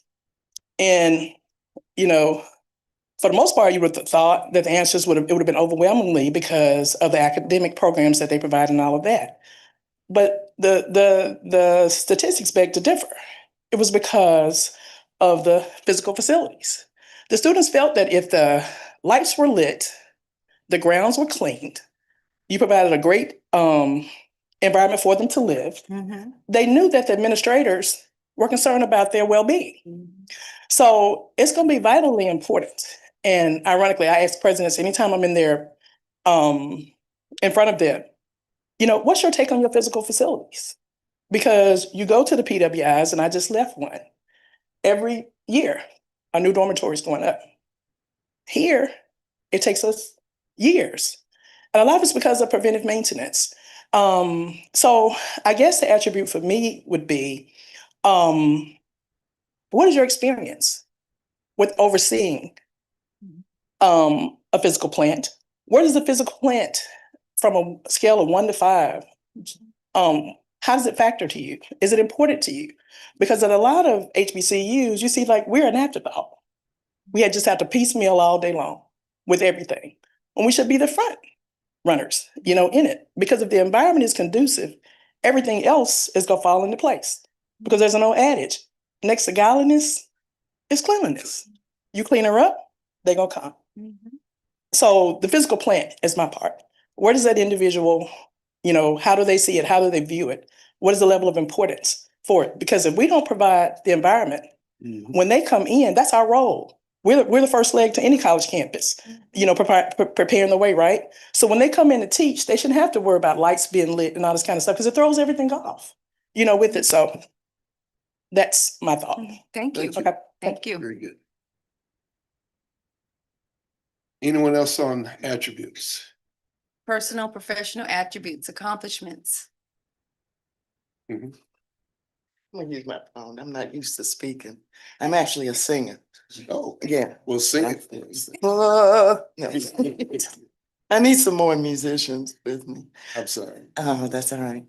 My name is Cassandra Fowles Wilson, and I'm from the class of 1981.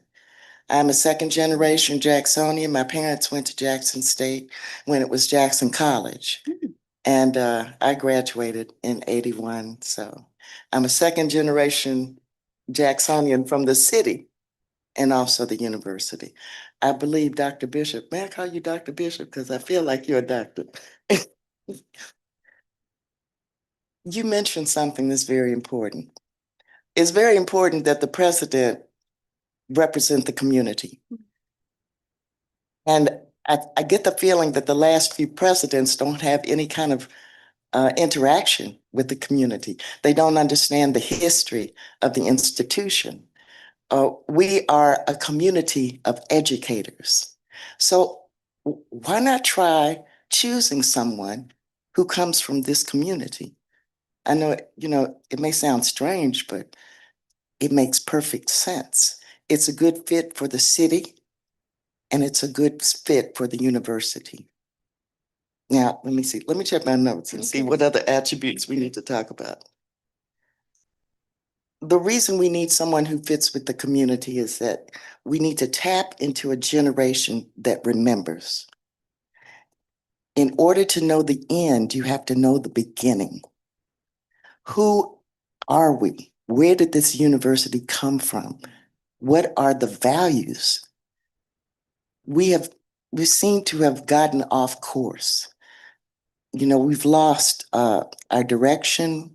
We don't have that moral compass that we had in the beginning. And, you know, I'm not going to talk about the past few presidents, but we all know what has happened. I'd like to see a senior, an elder come in. We need an elder now more than ever. We can't just toss aside people that are over 60 or over 70. That's where your wisdom comes from. That's the most important thing. Not some 50-year-old who's out here trying to socialize. I don't want to see another president step, stomp, or stroll on the yard. Come on now. I want you up in that office. You can look down, that's all right. But you need to be working constantly and you need to set an example. So we need somebody who's, let's just say mature. Somebody who's not interested in running around and socializing and being seen.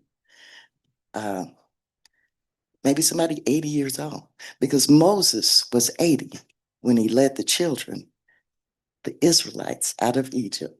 So let's not forget that. That's all I got to say. Thank you. Others, attributes, personal, professional attributes. No, yeah, okay. Take your time.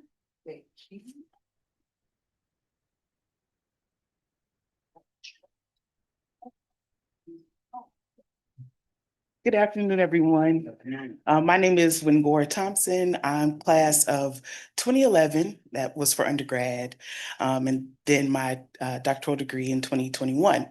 I too am a second generation alum, and might have some. I definitely can identify with some of your comments and hope that I can tie them in with the ones I have as well. I find myself very passionate about this particular issue, as many have already shared. We've seen our share of in and out, a revolving door of leadership for the university. And I believe that our next leader can be one that is strong, well prepared, that intends to lead the university forward. And so I'll name a few things that I've noted. They need to be well rounded. So to the folks who mentioned international studies, engaging people abroad, and that's despite what's happening politically at the moment. This world still exists. It's still global. The economy is still global, all those things. And so they should be well-rounded. They should know people in the US and abroad. They should have connections, if possible, in the US and abroad. They should be politically astute. They should know how to navigate and weather different regulatory environments.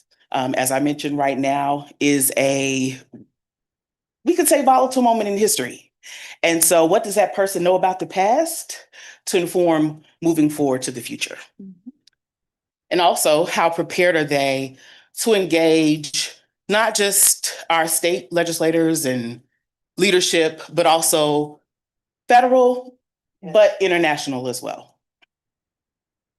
A critical thinker, so someone who can make decisions informed by their fellow leaders who they pulled on to advise them. I say strong-willed, not in the sense that they don't bend at all, but someone who can back up the decisions that they're making, and can show how well informed they are. Well-respected everywhere and can show themselves well-respected in the community, as well as someone who's level-headed, who has decided to be mature and takes the job seriously and wants to see the best for students, alumni, for faculty and staff, and the legacy of the university. So, Thank you. Thank you so much. We're hearing a lot of these things from we're hearing some themes emerging. So should we shift to priorities? Oh, sure, absolutely. We want to hear from you. We want to hear what's on your mind.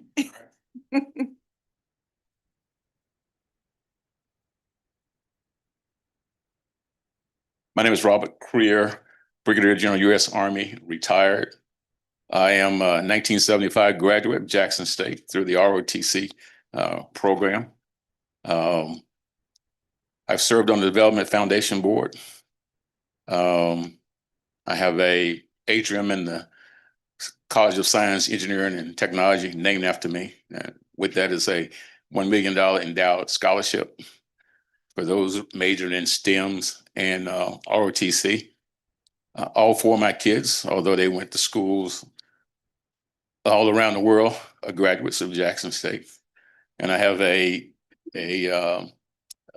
grandson who's a senior here right now. So I have a passion for my alma mater, Jackson State, and what it stands for. And I would certainly like to get someone who is a values-based, role model. Someone who is recognized for his or her personal and professional attributes, be recognized by not only peers but also professional organizations for excellence. I think that person should also demonstrate a record of philanthropy towards either Jackson State or other institution of higher education. And I really like the physical plant because I'm an engineer, and every installation, we're in charge of making sure that they in fact are good. And when I parked my car and came out of the gated area looking for the crosswalk, which is a safety consideration, and because they had done some work on the ground, they had paved over the crosswalk. So there's no crosswalk, and these kids are going back and forth on Dalton Street there. So that's just, again, you also need a president who has attention to detail. When I go into the bathroom, which I always stop in, half the sinks don't work. There's no soap dispenser. They don't work. And so again, attention to details, and has been already discussed. Small things, it's a standard. And so if you bring in young people in who are impressionable, you want to be everything at the highest standard. So they know when they leave here, that's what they're looking for when they go out into the rest of the world. I need a proven leader who could be a fast mover, or could be someone who's been around a while. I just need someone that wherever they come from, they have moved through their ranks because of their ability and their accomplishments. Should be merit-based, and to say that, hey, this person has done this or whatever, then wow, they could probably do the same thing here. This person could be someone who's successful in corporate America. I think a lot of things we do at Jackson State could be in corporate America. I've been retired now for 18 years. I'm chairman of Rye Development.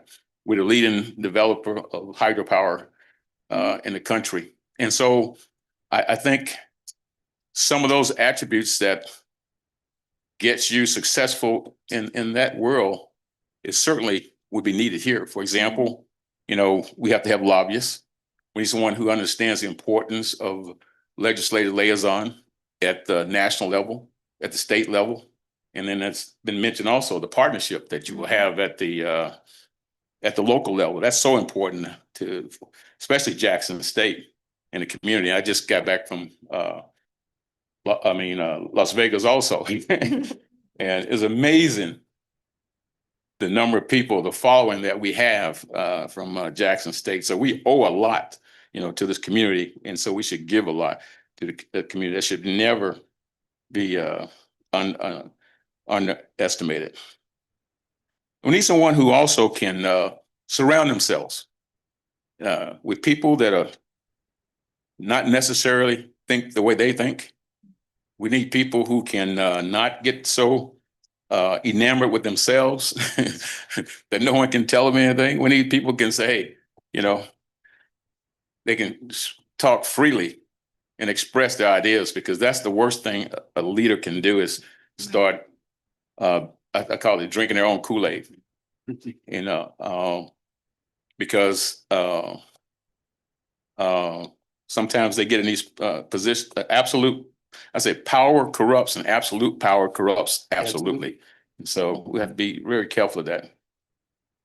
The person has to be a fundraiser. One thing we need in Jackson State is money. And there are many ways of getting it. Corporate is one way, but we don't do a great job of even reaching out to our alumni. I mean, it's just, it's in, that person has to recognize that. I mean, there are a lot of reasons why, but, as a leader, there's no excuses. Let's figure it out. let's touch every alumni as many times as we need to get them to, participate. I don't mean just always begging, but I know in the military, we went all around the country, all over the world. It'd have been great just to know if I'm in Colorado, that Jackson State is out there playing basketball with the Air Force Academy or whatever. I mean, you just never knew. You had to try to keep up with your alma mater versus, I know some of the PMIs, my peers get inundated with stuff, not always asking for stuff, but they actually are asking, but they're doing it in a way that they're keeping you informed as well. So we need someone who can understand how important that is to touch the alumni, to get them passionate about giving back to Jackson State. And then once you do that, others will be glad to corporate America or in other people outside of your alumni base would be inclined to give as well. And then they must have a passion for the students' education, but also for staff development. And let's see, I think that's.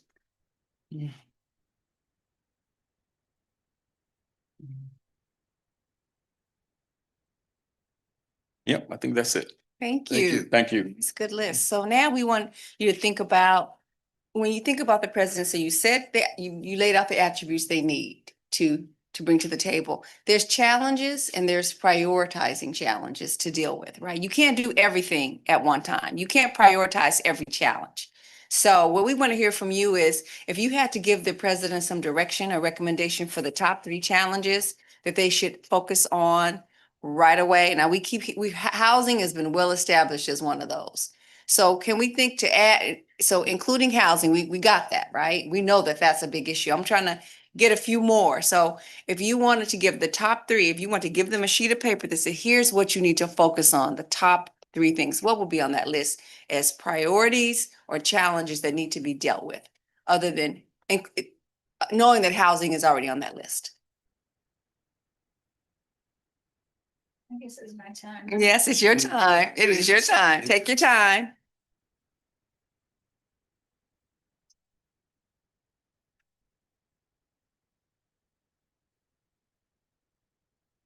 Thank you so much. I'm Lucille Green.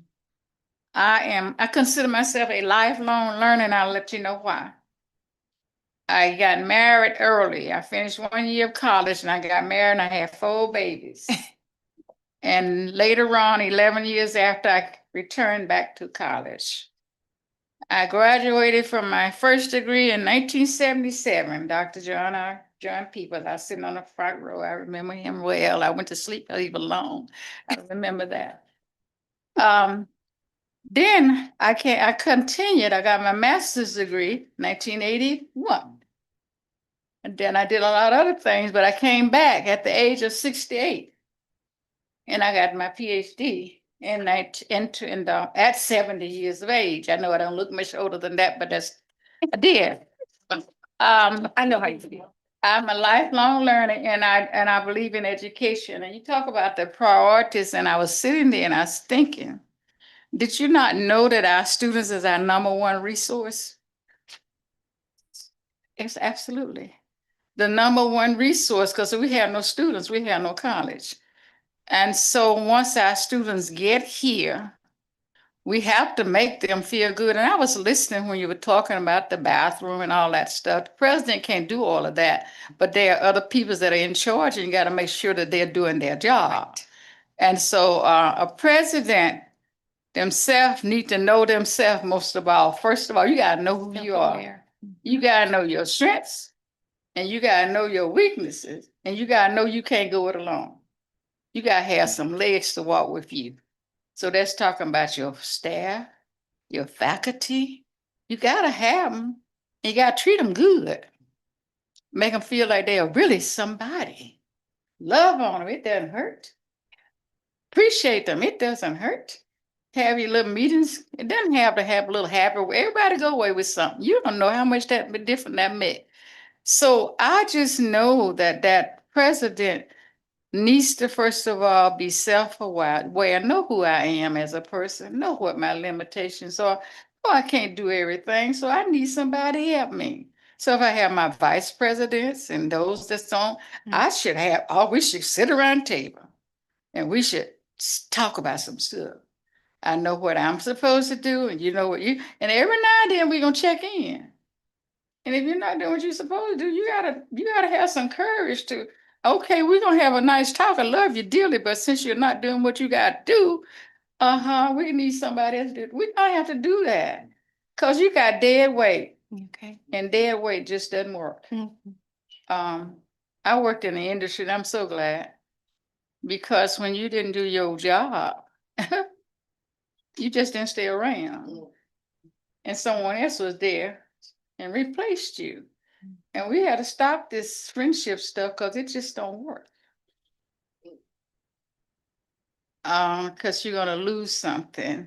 I love you dearly, but when it comes to business, that's business. I have 4 adult children, and they know when mothers speak. At 4225 Oak Lake Drive, I don't care how grown you are, but when you come under that roof, you respect there, and I don't even have to say anything. Because who is in charge? I'm in charge. So you have to do that. And you gotta be a strong leader. You gotta have courage. Yeah. You can't do it without it. Be scared, you get nowhere. Call Sally in, it's okay. I know she's done, I know, but I love her dearly, but she ain't done, I gotta say it, I love you dearly, honey, but we gotta talk. And when we talk, we're gonna part friends, we're gonna be mad. That's leadership. Okay. So I just believe that truly, I've been here. I love Jackson State. But the history of Jackson State is what I love the most because we are rich in history. We were found by the preachers, okay? We are somebody. Go back to Natchez, Mississippi, and we got started there with the preachers. Little folk got started, but we came to Jackson. And we went up there on State Street, and we were making too much noise, and the folks didn't like it. And they put us out here. They never thought that we would thrive and survive. But look at us now. Look at us now. We gotta teach our history because we gotta deal that pride, put that pride in our students and let them know you're somebody. Jackson State is rich with a rich heritage. Okay. And we gotta instill that in them. Those of you who hadn't read history, go back and read it. It's there. I memorized it. I love it. Thank you. Yeah, so that's my take. Thank you. Someone else, challenges, priorities? What should the next president, go ahead. And that's okay if you have a line over there. Challenges and priorities that the next president should address. All right, thank you. I'm Ivory Phillips. I spent a good 41 years at Jackson State University as a teacher, retiring as Dean Emeritus of the College of Ed, and spending 11 good years as Faculty Senate President. So I've been around a while in a number of different capacities. And I have to admit now that I'm going to stretch my stuff so that it fits what you were getting before as well as what you're getting now. Okay.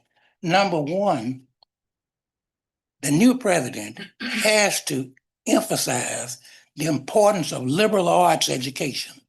We don't hear that talked about very much, but it's critically important. It's the backbone for critical thinking and the backbone for creative thinking. It's absolutely necessary so that people are open-minded enough to accept new ideas. We have to emphasize liberal arts education. I was very disappointed that I read through the Ayers case and the settlement and everything, that all the talk pretty much was about the advanced degree, but very little on liberal arts education. And if you lose that, there's no sense in even talking about a university. Secondly, the new president needs to rebuild strong relationships with the faculty because shared governance is important and the university can go nowhere without its faculty being supportive and creative and competent. Over the years, that had been falling down, but it needs to be rebuilt all progressive universities value shared governance. Number three, the new president has to come in showing clearly that he understands, or she, that they understand, appreciate, and has lived the Black experience, preferably at an HBCU. There is no way you can import folk in who have no understanding, no appreciation for HBCUs, and then going to lead an HBCU to a higher level. Number four, the new president has to come in, and when he or she comes in, they have to make sure that they are a valuable part and linked with the community. It makes no sense to import an educator in who is going to remain a sore thumb to the rest of the community, who does not understand how to link the community behind the university and see that it advanced or that they advance together. These are some of the thoughts that I think the new president has to. Oh, one final one. Okay. This one has nothing to do with present company because I haven't visited the university a lot lately, but I know from visiting other campuses and from calling around that the new president has to make sure that there is a high degree of professionalism when it comes to the staff, so that everybody feels that these people are competent and that they are concerned and compassionate about everybody. Thank you. Thank you. Others, top three, just your top three, because you know a president can't focus on everything. Top three priorities and challenges that need to be addressed. Oh, careful, careful.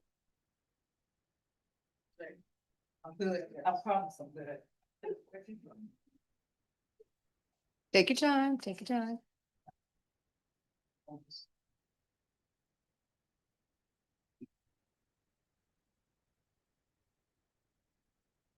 Embarrassed more than anything else. No. No, even worry about it. Those fears jump in the air. You went down cute. You know, it's good. Please don't put this on camera. It wasn't. I had a passionate discussion with my son You on the are. way over here. You are. And Your what? name, your name, you are. Thank you. My name is Jean Frazier. I'm a graduate of the class of 1976, born on campus in 1955. I had a passionate discussion with my son on the way over here, and we were talking about what we were looking for in a president. So we had the discussion too, Cassandra. It's good to see you. And I kept telling him about the tradition, longevity. He said, Mom, please get out of being stuck in the 8-track generation. And of course, he said his generation does not necessarily mean that being regulated to age, but it's to our mindset. So and I mean, the discussion got pretty heated.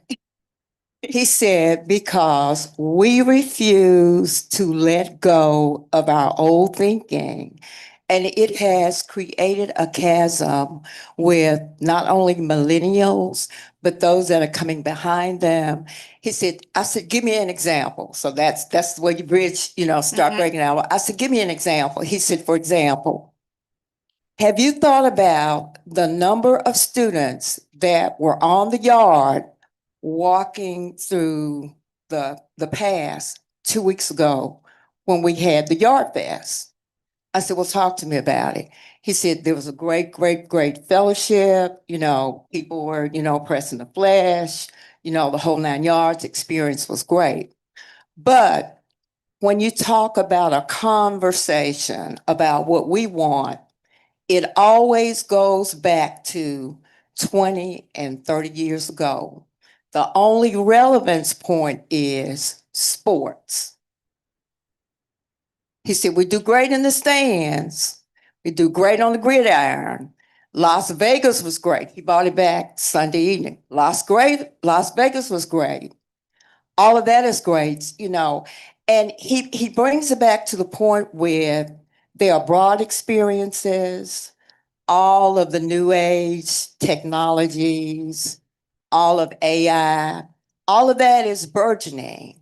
But when we keep talking about putting all those interactions and putting them into play with the acumen, it is hard to break down those walls and to move past our methodologies. That's what he said, that they are having a real hard time having a time to grasp. So that's number one. Priorities. It used to be when we talked about HBCUs, it was a given. If you asked everybody in this room back in the 60s and 70s, they had children. It was not necessarily about where your children were going to school, it was when they were going. But right now, all of us are competing against each other. Our children now have choices. And when they go outside of their communities now, they are not necessarily making HBCUs their priorities. So we're competing against community colleges because number one, their prices are better offering and it's becoming more attractive to parents. Number two, scholarships and the experiences are becoming so much more attractive to them when they're coming out of four-year high schools and they're going on the campus tours and the resources that they see inside of the classrooms, the dormitories. It's a hard sell for them to come back on a HBCU campus and for them to have to pare down and make the comparison to the resources with an HBCU. So the three top priorities I would say would be this HBCU president in the 20th and 21st century. He has to be a real hard fundraiser. He has to be out in the community. He has to be able to do, forgive me. Thank you. She has to be able to get inside the churches, the nonprofit organizations, the community service organizations. I mean, athletics is fine, and y'all know I'm an athlete.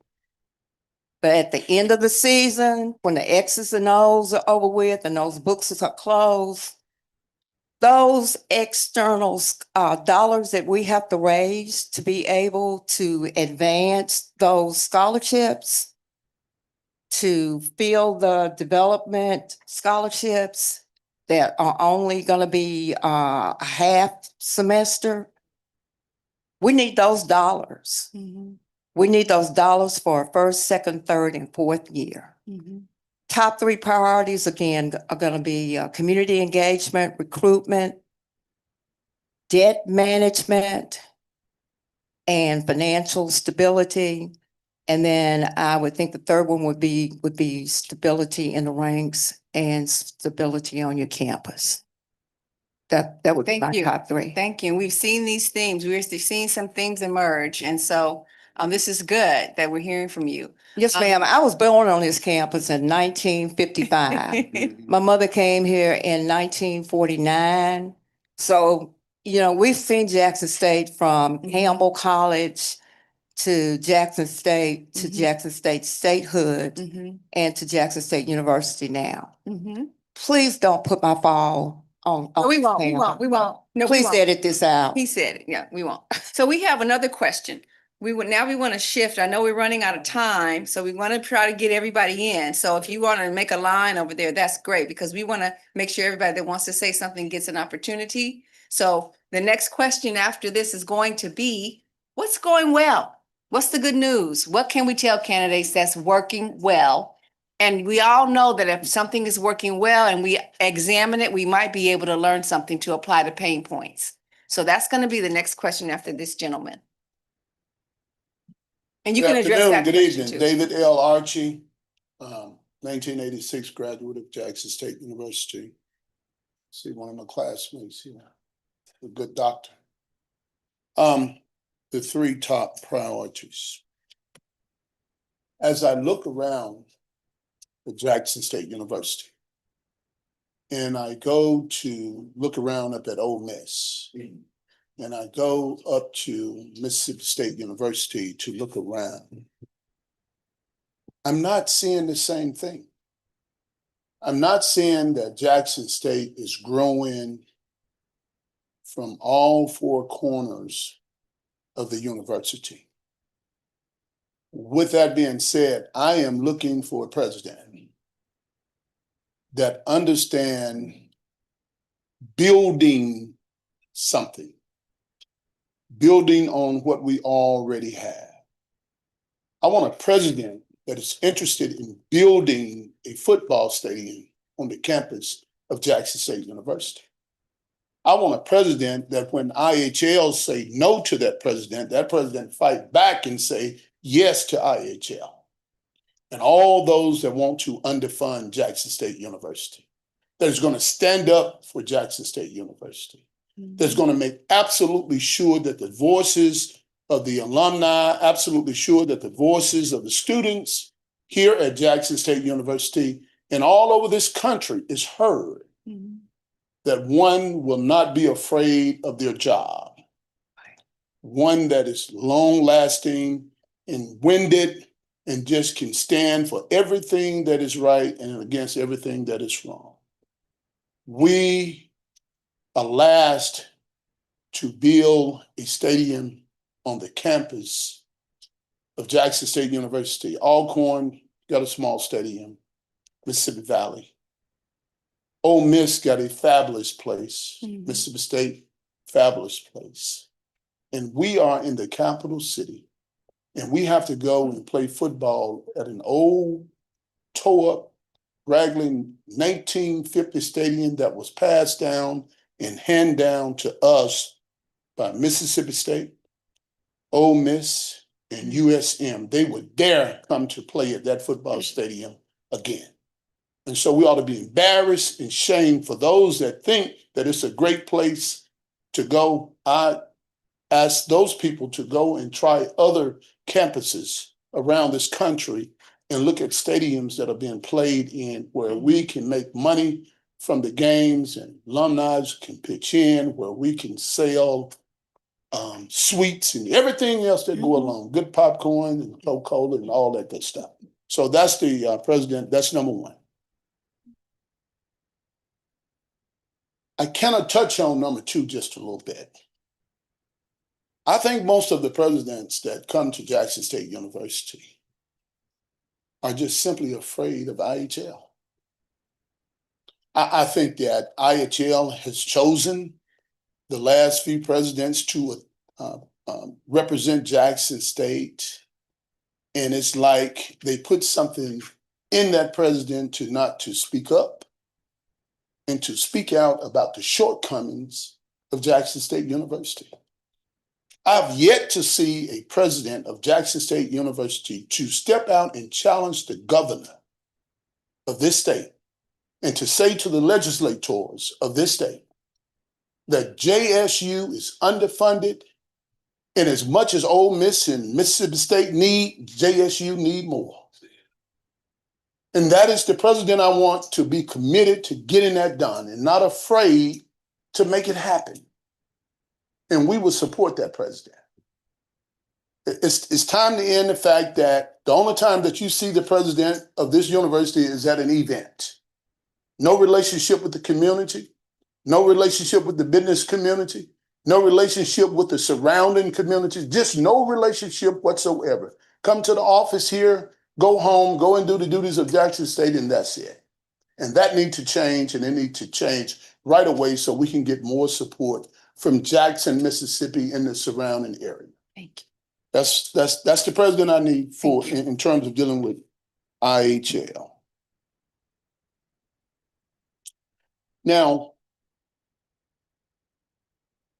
we understand that a president runs a university. Now, when Mr. Deion Sanders was on this campus, he should have been the president of Jackson State University. And the reason that I say that is because this university received more attention under the leadership of Deion Sanders than we perhaps have ever received in the last 25, 30, or 40 years.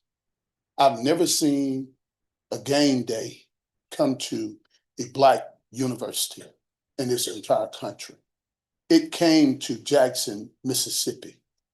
Wouldn't it have been a wonderful thing if we'd been able to offer game day on the campus of Jackson State University?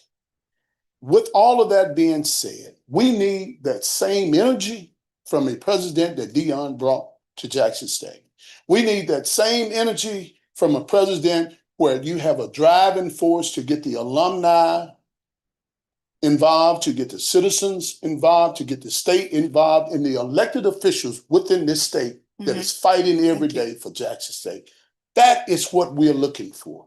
Not somebody to go down to IHL to go along, to get along. Thank you. Thank y'all very much. So now we're gonna shift, this gentleman back here, you were in line. So we're running out of time and we want to try to get to everyone. Go ahead, Jordan. Yeah, you're up. And we want to hear what's going well. So I'll be swift. Okay, and we're running out of time. So. Yes, ma'am. So to answer your question, what's going well? What works the best? I think what you've heard from everyone is the communal relationship. This institution has a communal bond that many others don't.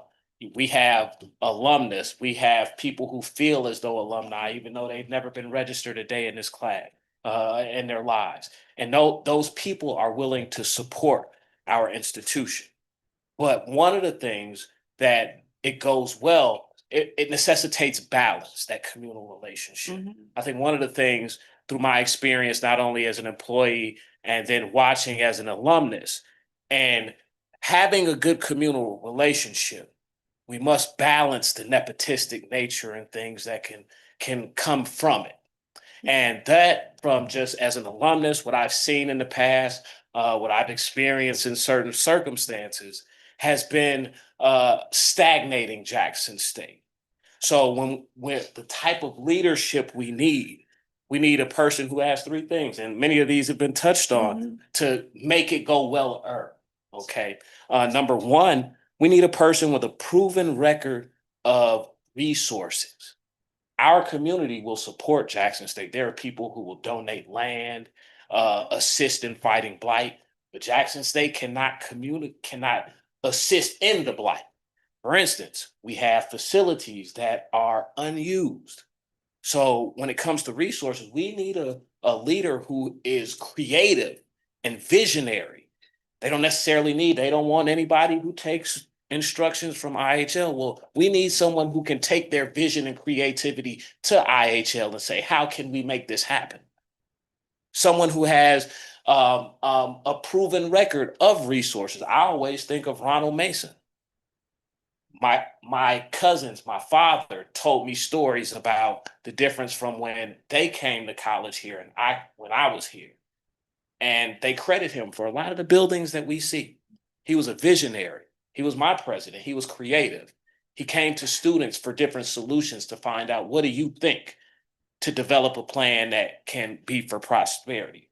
The second thing, we need a person who has a proven record of objectivity and not nepotism.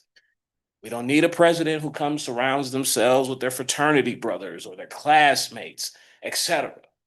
We need someone who is going to find people who have an objective process and evaluate people who can help this institution prosper. Creativity and vision comes in a multitude of different ways. And we need a president who understands that and seeks out creativity and vision rather than nepotistic relationships. And this segment was supposed to be about what's going well. We've That- heard well, all that's- that well, other stuff. We've gotten the rest of the stuff. That's one of the things that goes well is the communal relationship. Well, I heard you say that, but then you've gone on about everything that's wrong. So we're trying to bring it together. Because eventually we're going to be talking to people who are interested in this position, and that's going to be a question they're going to ask. Now, I can create a list out of whole cloth, but I need a real list from the people in the institution.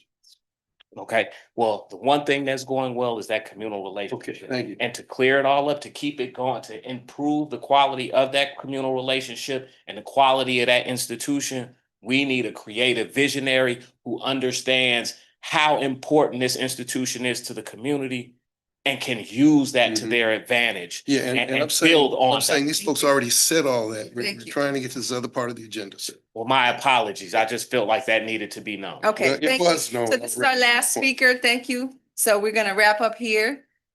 Good evening. My name is John Horn and I'm mayor in my 15th week as mayor of the city. Yes, exactly 15. The culture of this university, this institution is probably one of the best things we have going. There's just a fantastic I love culture at this institution, and that love has to be energized. It is not being maximized right now, in my opinion.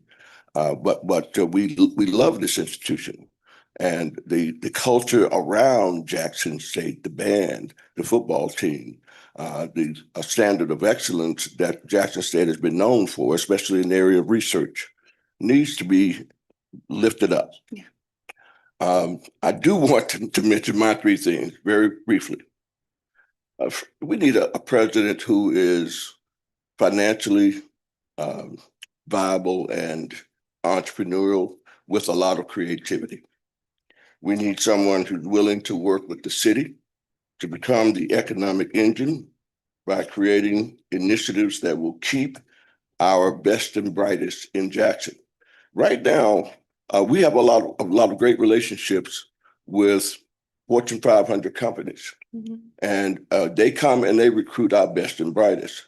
We need to figure out how we can keep our best and brightest here by having the university partner with the business community and the city to help put together the types of initiatives, the types of research that will create jobs and create opportunities right here in Jackson. And then finally, we need someone who has the ability to develop resources to build up this physical plant. Jackson State's a pretty campus, but it could be so much better. And one of the main things that is inhibiting its future growth and development is its housing. We have to do a better job of building and attracting housing, because young people are making their decisions about where they're going to school on the basis of where am I going to live? Exactly. We've been And hearing that's what kind of facilities do we have? And so someone has got to have the ability to put together the resources that can do that. Thank you. Thank Thank you you. very much. So if you want to add something that's you additive, I really do. okay, if And I it's thank y'all something new, and I thank y'all so much for not cutting my mayor off. okay. Thank y'all so We're much. going to cut your mayor off. Okay, thank you. And I really hope going forward in the future that you recognize people take time out of your schedule. They perhaps need more than 55 minutes, and also this particular time of the day. But the one thing that we have really going well right now, and I will say right now, is we have an opportunity to get this campus out this ditch. We in a ditch. Okay, okay. Thank you. Thank you. Well, thank you all. You want to wrap it up? Yeah. Ladies and gentlemen, we want to thank you for your input. We've had two really good days of listening sessions to all stakeholder groups. Students have been very, very strong in this process, as have faculty and staff, and the alumni sessions have been strong as well. We know a lot of people responding online with our survey. We get people responding to the IHL website frequently, so we're incorporating all of that input as we formulate this profile.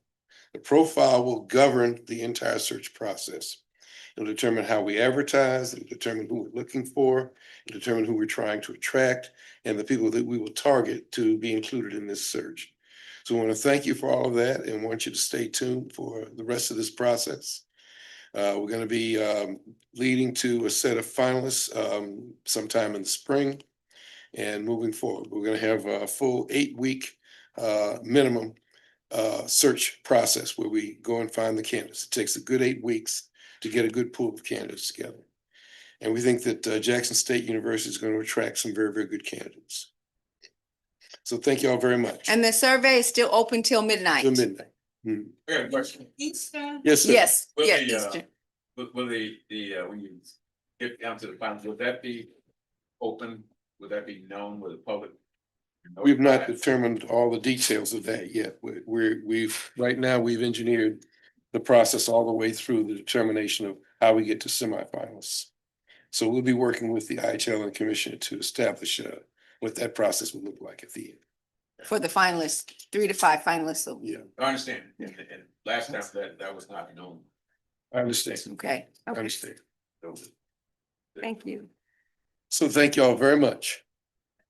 Sir, if I may, you, just before you go, I didn't want to really toot my own horn, but you asked another one thing that we have well here. While the mayor's here, I didn't see him at first. He's working with our students in this program. We have JSU Votes, where Mhm. the school has really worked with the city in improving civic engagement amongst students. Exactly. So you make sure we're.